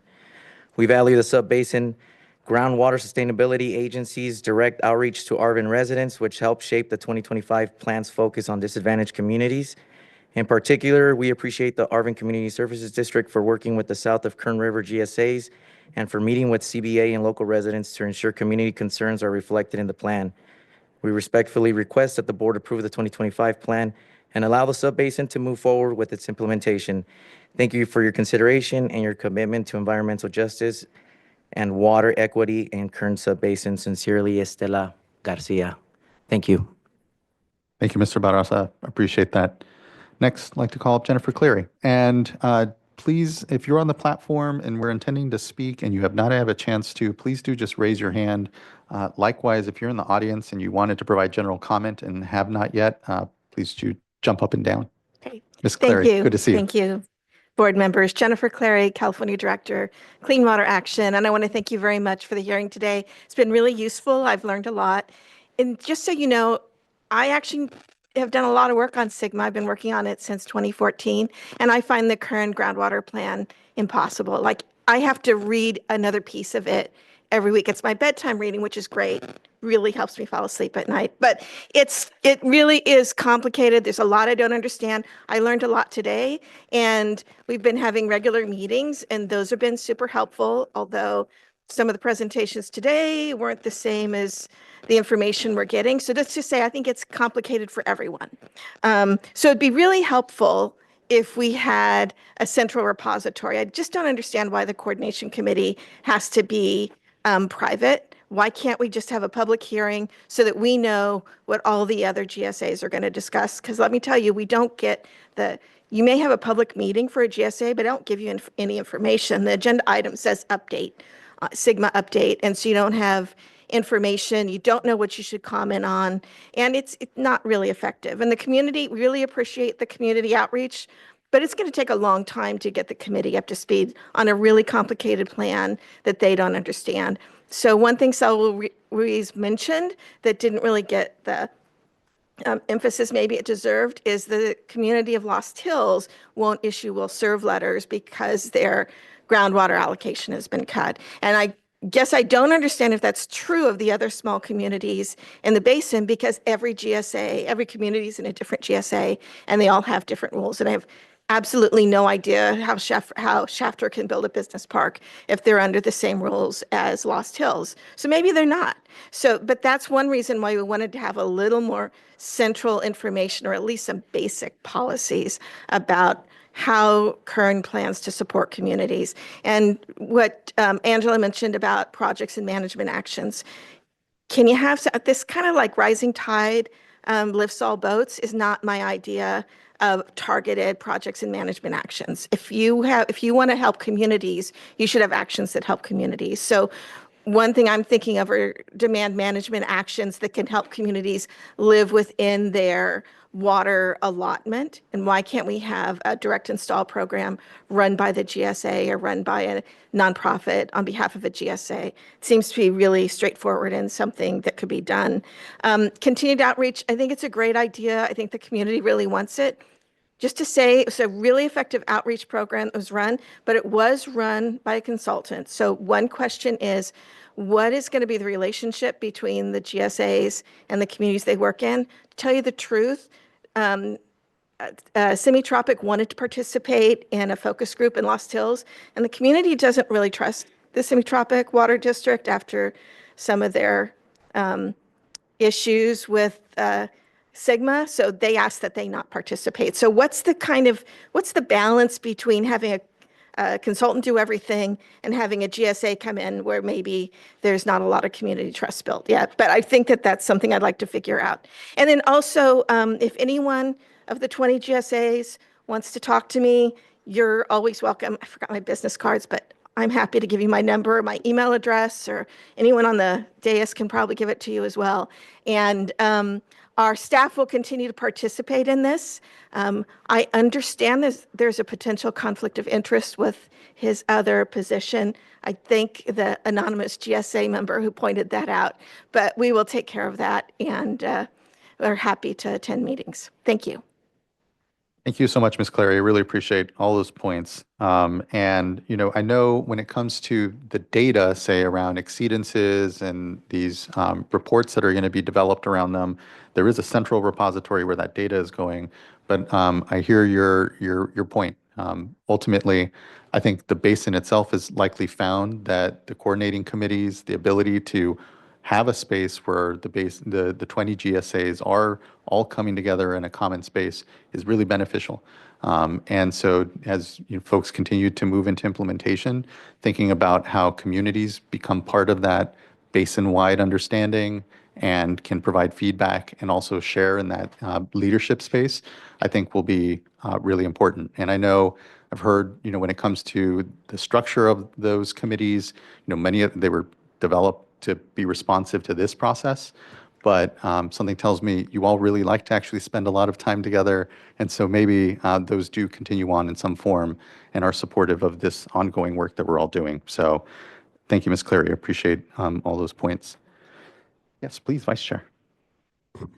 I just thought I'd use this as an opportunity to call on Office of Chief Counsel regarding Brown Act and provision of materials, because I believe that if board members receive a packet of information, that has to be made available to the public as well within, I think it's 72 hours, but I don't want to just guess on this.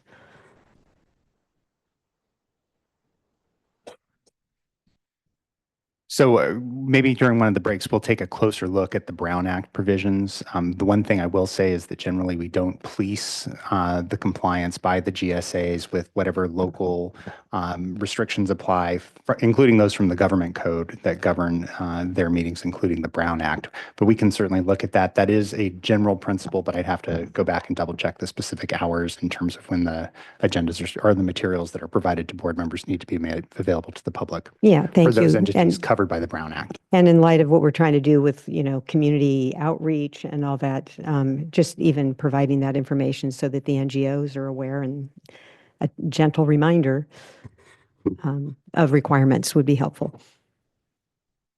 Thank you for that, Vice Chair. All right, that brings us to the end of, I believe, our general commenters. And so we now have just two panels that we need to make our way through. Let's give ourselves a 10-minute break here, mid-afternoon break. We will come back at 2:26, and we'll go ahead and continue on. The next panel will be municipalities and urban water purveyors. Thank you, everyone.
All right, everyone, if you don't mind, starting to wrap conversations.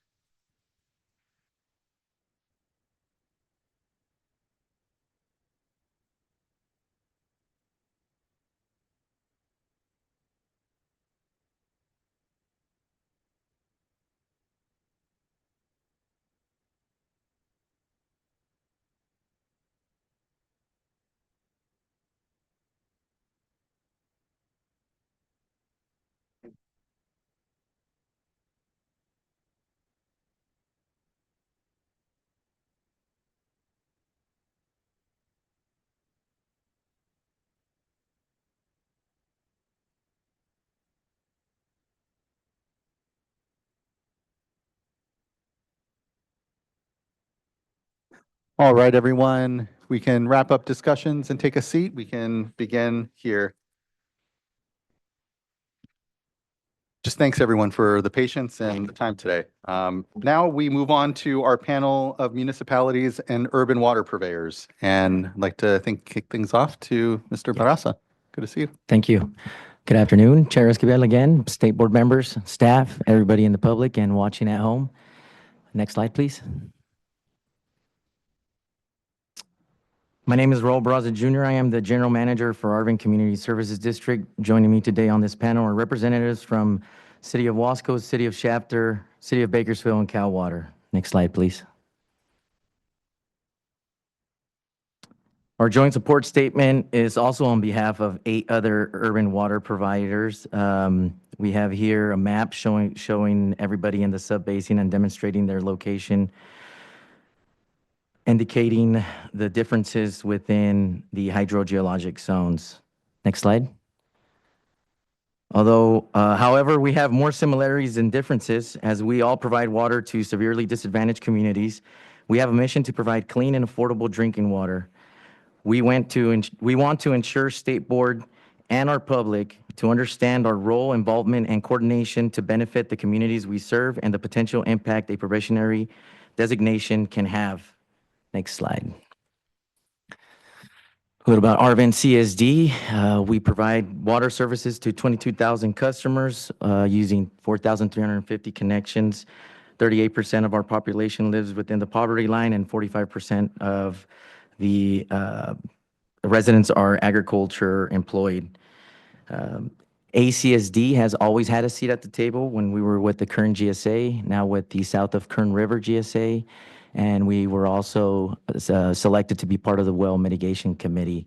We participated in the creation of the urban plan, allowing us to choose one of our most vulnerable wells for the well monitoring network. And Sigma has also opened up doors to opportunities that were not available to us in the past. And now with the implementation of Sigma, we can participate in things such as water banking, which is a spreading works coordination project that we're working with Arvin Edison. Next slide. With Sigma implementation, we've been working on that. You know, you heard that 47% of the plans have already been implemented. One of the things that we take on is being able to consolidate smaller communities that are close to us. We understand that is feasibly more economic for the state to provide funding for such a project. And so on top of Edmonton Acres, which we consolidated 10 years ago with 120 connections, we're looking to do the Sunshine properties, which will entail a system pressure rezoning for the north portion of Arvin, and that would allow us to also consolidate our Georgia Elementary School, being able to provide clean and safe drinking water to those communities. We're now doing water facility infrastructure investments, participating in water banking. And so that's something new for the district where Arvin Edison is partnering with us in that coordination and now allowing us to access the $100 billion worth of water infrastructure from Shasta Dam all the way down to Arvin. Outreach and community engagement. I'll finish my slides with saying that if the public has an issue with the water coming out of their tap, their local water purveyor is the person or the people that they have to contact. I read the letter from Committee for a Better Arvin, Center for Race, Poverty, and the Environment. We've worked with CWA as well in the past. And so just being able to talk to the folks and have that outreach, make yourself available to those conversations leads to something as beautiful as that picture up there. Arvin was in a administrative order from the EPA for being out of compliance with arsenic for 15 years. And we finally put shovels in the ground, and that picture there shows you what can happen when a community works together with the water district, have people from state board, EPA, RCAC, youngest mayor of California ever is in there, and then to honor 3 board members from the past who actually passed away within the last year. We lost 3 great folks from Arvin, and so my final message is if you want something done, go to those board meetings. We're open, we work in a glass house, and we're available. I'll pass on the mic to Alberto from the city of Wasco. Thank you. Many thanks. Good afternoon, board members and staff. My name is Alberto Martinez, and I serve as the Deputy Public Works Director for the city of Wasco. Wasco, located about 25 miles northwest of Bakersfield, is classified as a disadvantaged community, ranking in the 80th to 90th and 90th to 100 percentiles on the Cal EnviroScreen 4.0. Water is a vital resource in our community, with the city solely reliant on groundwater for its drinking water needs, as there is no access to surface water supplies. Next slide, please. The city's focus is to ensure safe, reliable drinking water for the community now and in the future.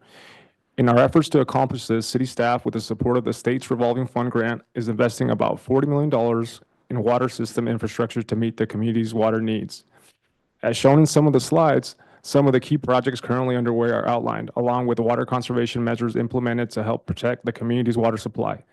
City officials believe that the current GSPs and MTs set will stabilize the aquifer, prevent water quality degradation, and align with our community's goals in both the short and long term. Thank you. I will now pass it on to Michael James with the City of Shafter. Thank you.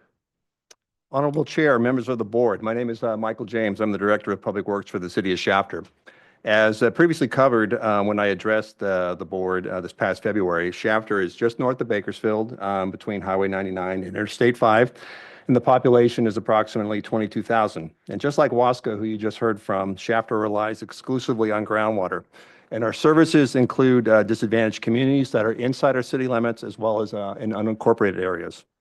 And as previously stated, Shafter feels that it's in the best interest of those we serve for the state to recognize the progress that has been made with the current version of the GSP and help us avoid probation so we can implement the GSP. I'd like to use this current opportunity to address some concerns that were expressed about the state of the city's water in the Shafter community specifically, as well as the level of community engagement that has been provided through the GSP, as well as directly by the city on a regular basis. Now, the city provides water and sewer service that covers an area of nearly 40 square miles. It includes the historic core, which people tend to associate with Shafter, but as well as outlying areas, job centers and outlying areas that employ over 11,000. Our services also include disadvantaged communities, as I mentioned, many of which are outside of our jurisdictional boundaries. So over a span of 30 years, the city has utilized grant and local funds to consolidate community water systems and eliminate sewer septic systems that have benefited approximately 1,500 non-residents and 300 school students. And we're currently working with the state and nonprofit organizations to facilitate additional consolidations to mostly benefit other disadvantaged communities. So through these consolidations and the city's ongoing commitment to provide service, the beneficiaries were relieved of financial burdens to operate community or private wells, and they've had those older wells abandoned so they are not a source of potential groundwater contamination, and they receive a reliable supply of water that meets all water quality standards, including those covering contaminants of concern such as TCP, arsenic, and nitrates. Next slide, please. I'm excited and proud to attest that the water systems and stakeholders in our GSP have taken a very active and hands-on approach to public outreach and engagement.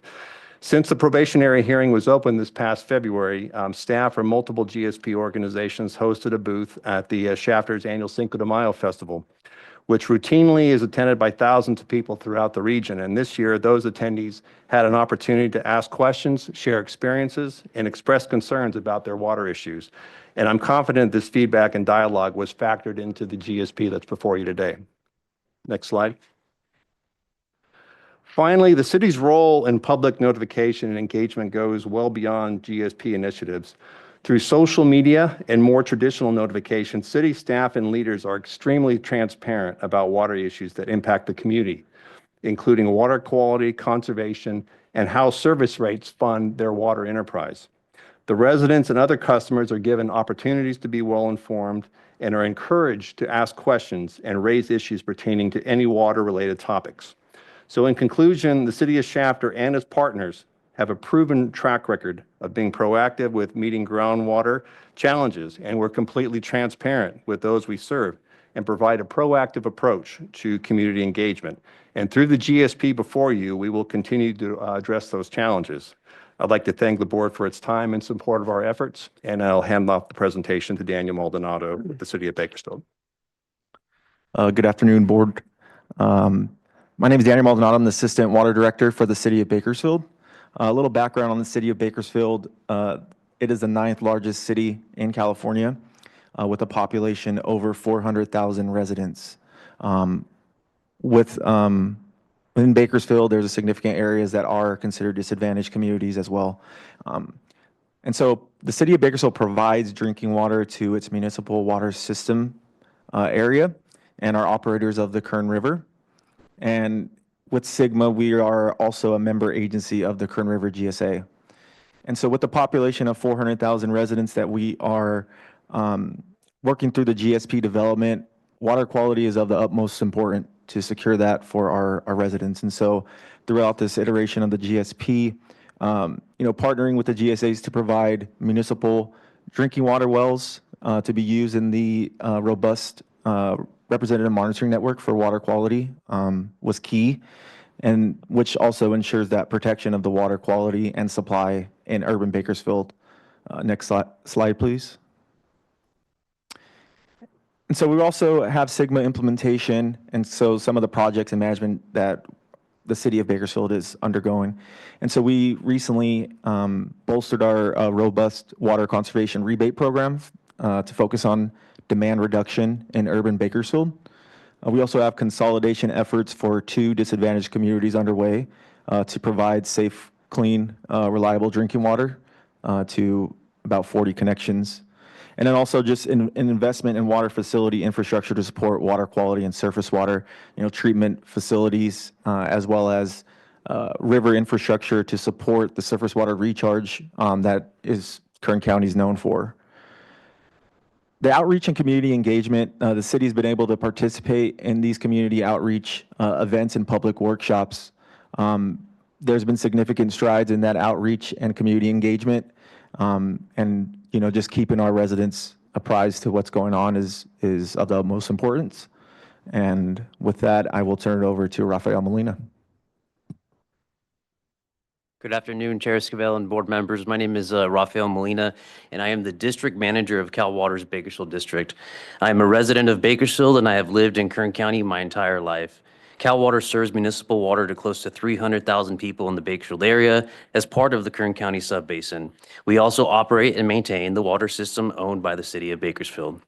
Cal Water remains diligent and consistent in our reporting on groundwater production and have communicated with local communities through multiple channels, including social media and local events, and have coordinated with 3 groundwater sustainability agencies that cover the area that we serve. Our city is continually growing, with our service area population projected to increase to 370,000 people by 2050, which highlights why having a sustainable water source is important. In addition, we are supporting bringing clean water to communities through consolidations with Palm Mutual and Casa Loma Water, which include approximately 300 residential connections. Currently, we have a very diverse water supply portfolio where we are able to strategically and sustainably manage our diverse water supply through independent usage of groundwater, surface water, and purchased imported water to meet customer demands. Lastly, we strongly invest in supply diversification and water conservation programs, including more than $8.7 million invested in conservation programs between 2011 and 2024. Next slide. The following graph represents our population compared with our water production. As you can see, over the last 20 years, our total production decreased by 28%, while the population we served has increased by 18%. This resulted in a reduction in our gallons per capita per day of more than 37%. Next slide. Cal Water strongly believes in the need for effective groundwater management, which is why we have been investing in conservation and supply diversification long before SGMA was enacted. Cal Water introduced surface water to our supply portfolio in 2003. This change represents Cal Water's forward thinking in supply diversification and investing in surface water treatment plants. Cal Water clearly understood that these investments were needed to ensure sustainability for future groundwater supplies by reduced groundwater pumping. This graph shows the combination of our investment in conservation and supply diversification with groundwater, surface water, and purchased water, while achieving a reduction in total combined water use in Bakersfield from 76,000 acre-feet in 2005 to 56,000 acre-feet in 2024, highlighting a reduction in groundwater use from 50,000 acre-feet in 2005 to 27,000 acre-feet in 2024. Contrary to information that has been provided by other groups that Cal Water extracts 36% of Kern County's water from groundwater wells, Cal Water's Bakersfield share of groundwater production in Kern County represents approximately 1.1% of Kern County's water use. Next slide. We ask the board to consider this amended GSP and not to place Kern County subbasin under probationary status. If the Kern County subbasin is placed under probationary status and fees and penalties are imposed on groundwater wells and pumping volumes, the increased cost of groundwater production will be directly placed on the residents we serve, many of whom are classified as living in disadvantaged communities. This would lead to our customers being penalized after years of already significantly investing in conservation and supply diversification over a long period of time. This can mean as much or more than an additional $500,000 per year that would be passed on directly to the customers we serve. I would like to thank the board and everyone supporting SGMA goals in the Kern County Subbasin, as the spirit of collaboration is evident in developing a manageable and sustainable groundwater resource for future generations. I'd like to pass it on to Mr. Daniel Maldonado. Next slide, please. So in summary, the GSAs have developed a coordinated plan that further supports our efforts as purveyors to provide safe, reliable drinking water. This plan further protects groundwater quality and supplies in the disadvantaged communities we represent and serve. As you've heard throughout this presentation, there has been significant progress in implementing projects from the purveyors today. Water conservation efforts for demand management are well underway, and consolidations have provided or will provide safe, reliable drinking water in the future. One thing, we are our community's strongest advocates. We understand the needs of our communities and we hear those needs through public forums, public meetings, and we welcome residents to come and attend public board meetings to express any issues that they may have, and we will address them. That would also lead to providing transparency in the management of our water resources. Overall, the 2025 GSP further protects our residents' water quality and supplies, which is why we support the recommendation to send the subbasin back to DWR. Just want to thank you for your time and consideration, and we are really appreciative of this process. Thank you as well. I know how incredibly complex and important the work of local government is, certainly, and the pressures the cities are under and the water districts, and continuing to ensure water is provided, clean, safe drinking water is provided for our communities. So just thanks for that leadership, and thanks for being partners with the state board on consolidations and continuing to ensure that we have those economies of scales in our communities and not the inequities that we've seen, as we all know, grew up with for decades here. And so it means a lot. It's good to see you all, and again, appreciate the leadership that you all continue to exemplify in the space. I know there are a lot of compounding pressures at the local level, so it's appreciated. Looking to fellow board colleagues, if there are comments or questions further for our panel currently, and seeing none, Thank you. Much appreciation. Let's take a quick 5-minute break. We need a break between panels. The next panel will be semi-tropic. And so let's get ourselves back here at 2:55. Just a quick break, stretch. We'll keep going. So thanks, everyone.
All right, everyone.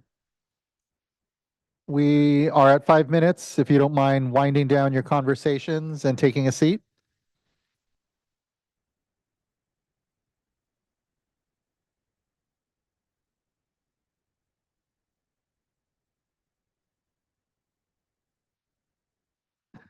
Much appreciation, everyone. All right, this, I believe, will be our final panel. And again, I believe we've gone through the individual commenters. So if anyone is looking to provide an individual comment and has not yet, either on the platform or in person, just make hand signals. Okay, like to now move on to our semi-tropic water storage district panel.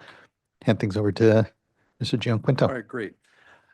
First off, my name is Jason Gianquinto. I'm the general manager of the Semi-Tropic Water Storage District and the Semi-Tropic Water Storage District GSA.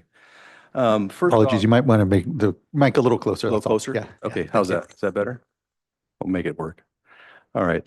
So basically, with regards to the conversation today and all the great presentations, we're not going to go through all of our slides because we respect everyone's time. And since I am the last panel, I think we just want to get to a conclusion. But I do want to make a couple comments. First off, I want to really sincerely thank you, the board, and all the staff for working with Kern through this process to get to where we are today. I think it's a collective success. And look forward to kind of the next iteration as we move to DWR, if that's the pleasure of the board. Secondly, want to kind of endorse the resolution as it's basically was drafted today and amended. Primarily wanted to address the wetlands issue. Semi-tropic, we want to reiterate our commitment to our wetlands partners, our private duck club owners, that we want to work with them to find creative solutions, as Ms. Weir commented upon, about creative solutions to see the success of wetlands in semi-tropic. And aside from that, I think that concludes my comments, but I wanted to open up any opportunity for any type of questions regarding semi-tropics, GSA or GSP, what we're doing, and if there's any specific concerns of the board.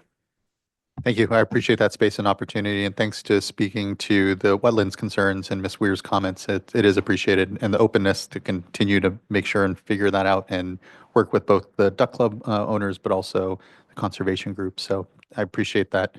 I don't have any questions off the bat, but I'm looking to my fellow board colleagues in case they do. And Board Member Firestone. Thanks. And, this is maybe just for continued follow-up, but I know what was, first of all, thank you for, I know we were able to spend some time before this to talk through some of the wetlands issues, and I appreciate everyone on those issues recognizing the importance and committing to work together. And, these are challenging common goals to balance and navigate. I just wanted to, I know we heard from concerns around Lost Hills. It's a complicated local issue. It crosses GSA boundaries. There's a lot of complexities, but it's also a very severely disadvantaged community. And just wanted to see if there was anything you wanted to speak to on that, and otherwise just sort of express hope that there's continued dialogue around the challenges they're facing and how the multiple GSAs can be working together. I think it's an opportunity. We heard from a lot of the municipal providers in the last panel, but to be charting forward a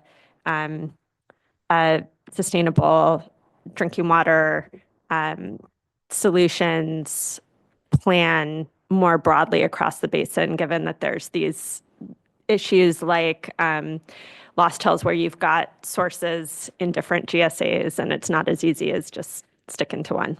So. Sure. We talked last time. The community of Lost Hills does not exist within the boundaries of the Semi-Tropic GSA or the Semi-Tropic Water Storage District. However, Lost Hills Community Service District does own property within Semi-Tropic for their well field.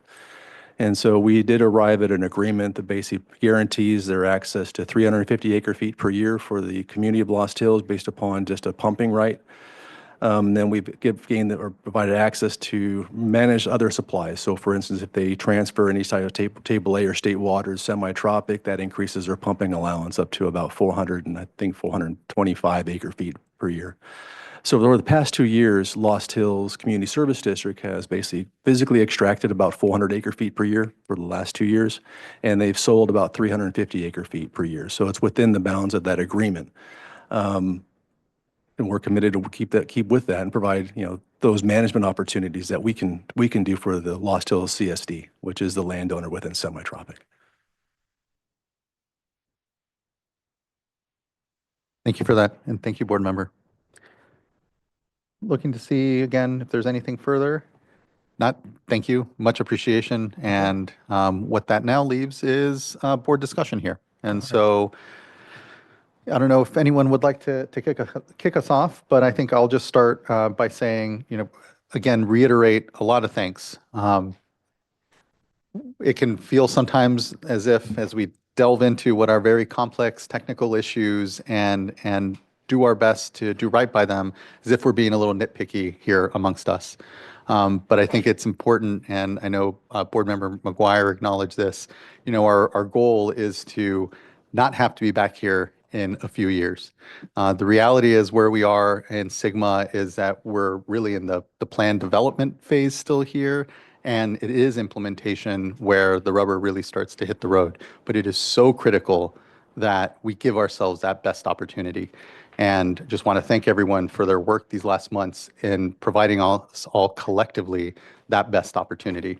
Again, what we're not looking for is perfect, certainly.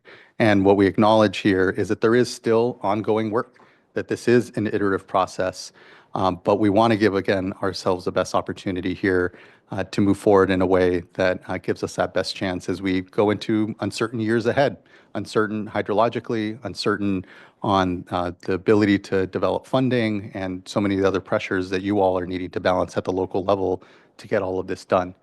And so I just want to express my appreciation. And for me, I'm comfortable supporting the staff recommendation, seeing the basin transferred over to DWR.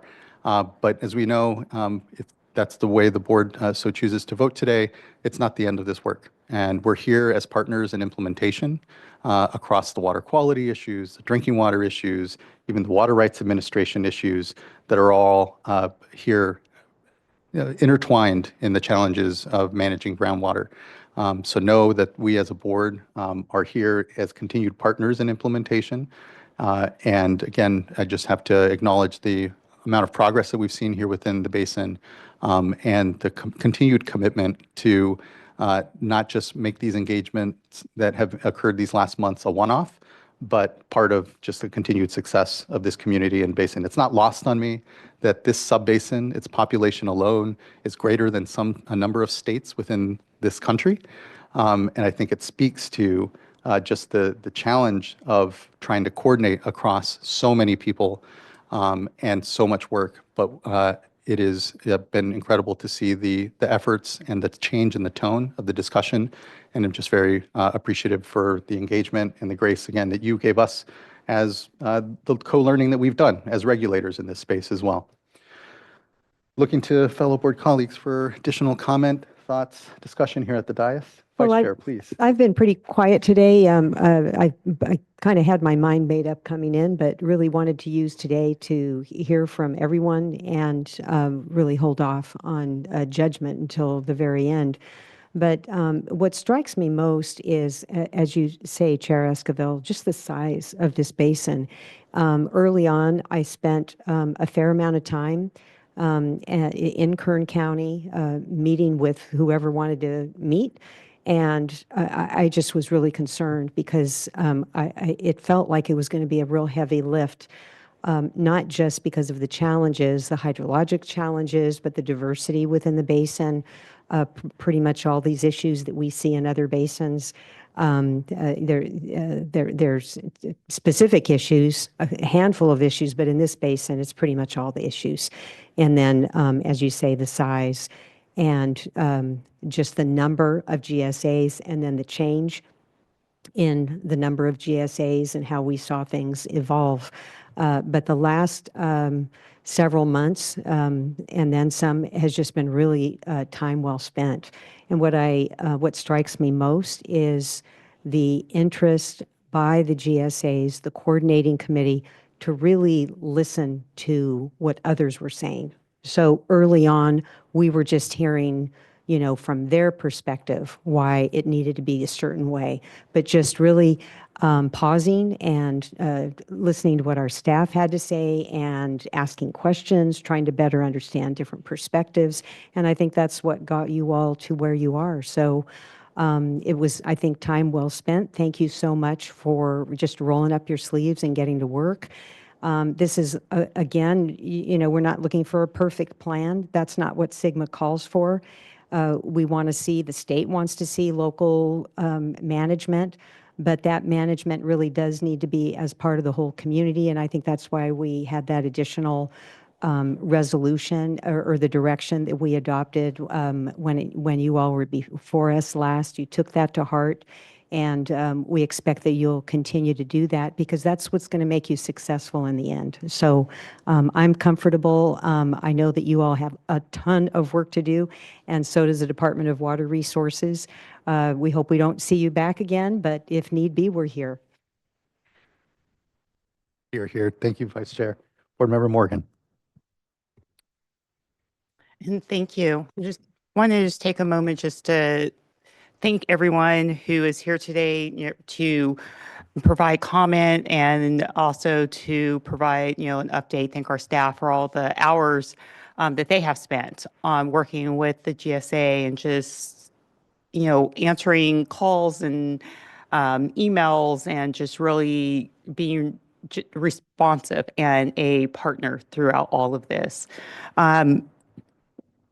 This year, it was not an easy lift over these last couple of months, but just really everyone dug in, really did listen, and really did answer the outstanding questions. And even with the last items that staff did identify, those were also appear to may have been addressed. And so we're hopeful that, staff have that the GSA has addressed those as they have conveyed here today and have conveyed to staff.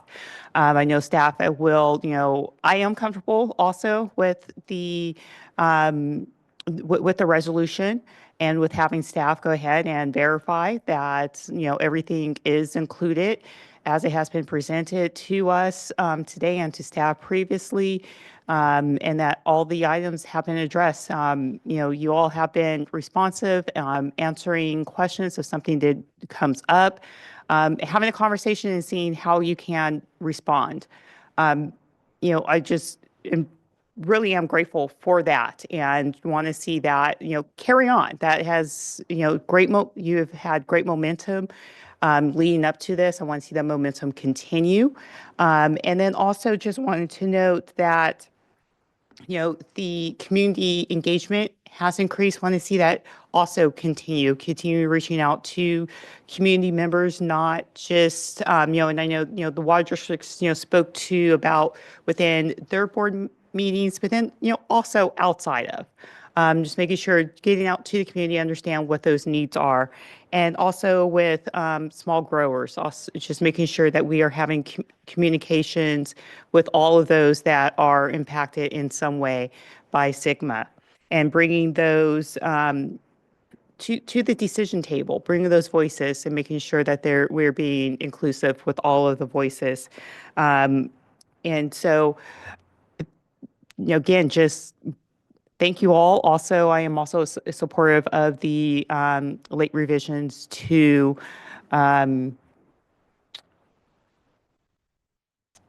29. And so just want to make sure, that I mentioned that also. So thank you. Thank you so much, Board Member. Board Member McGuire.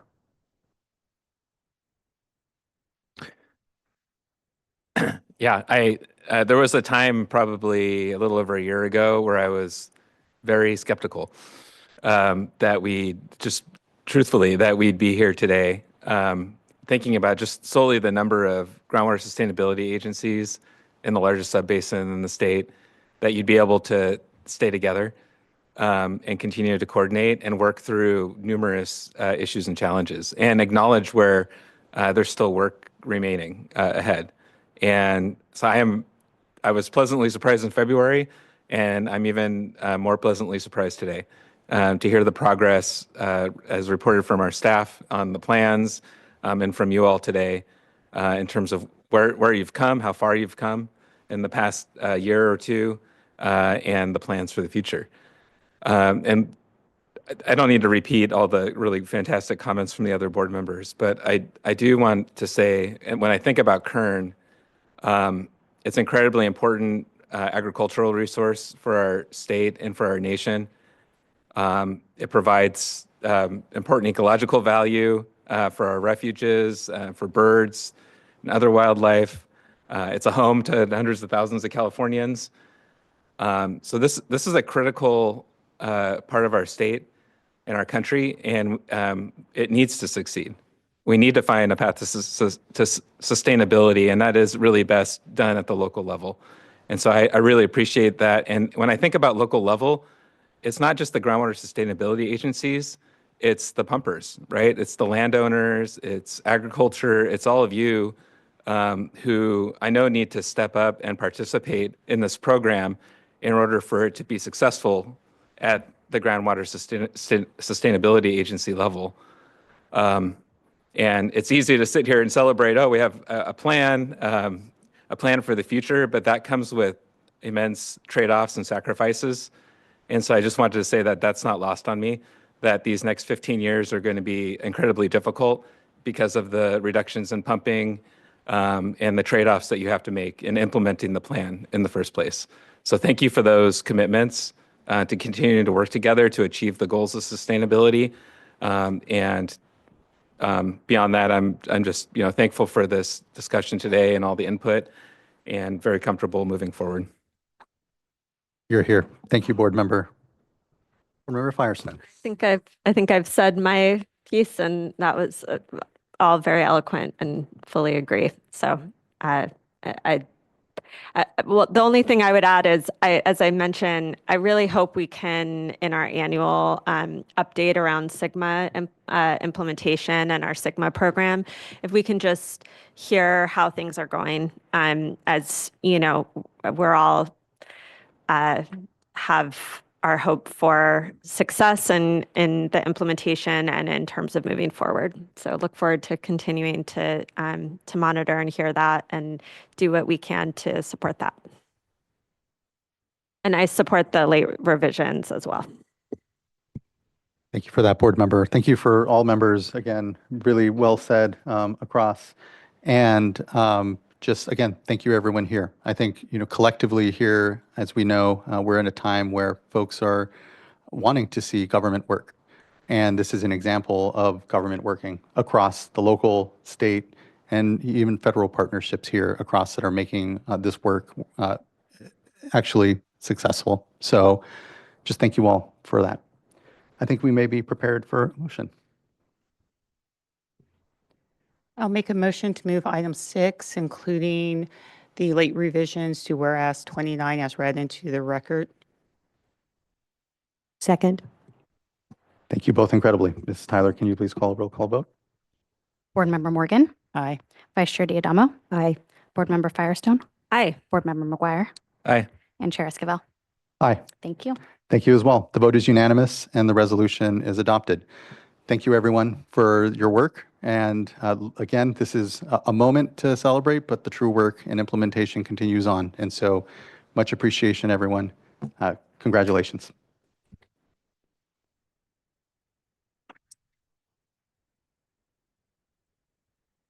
Thank you all.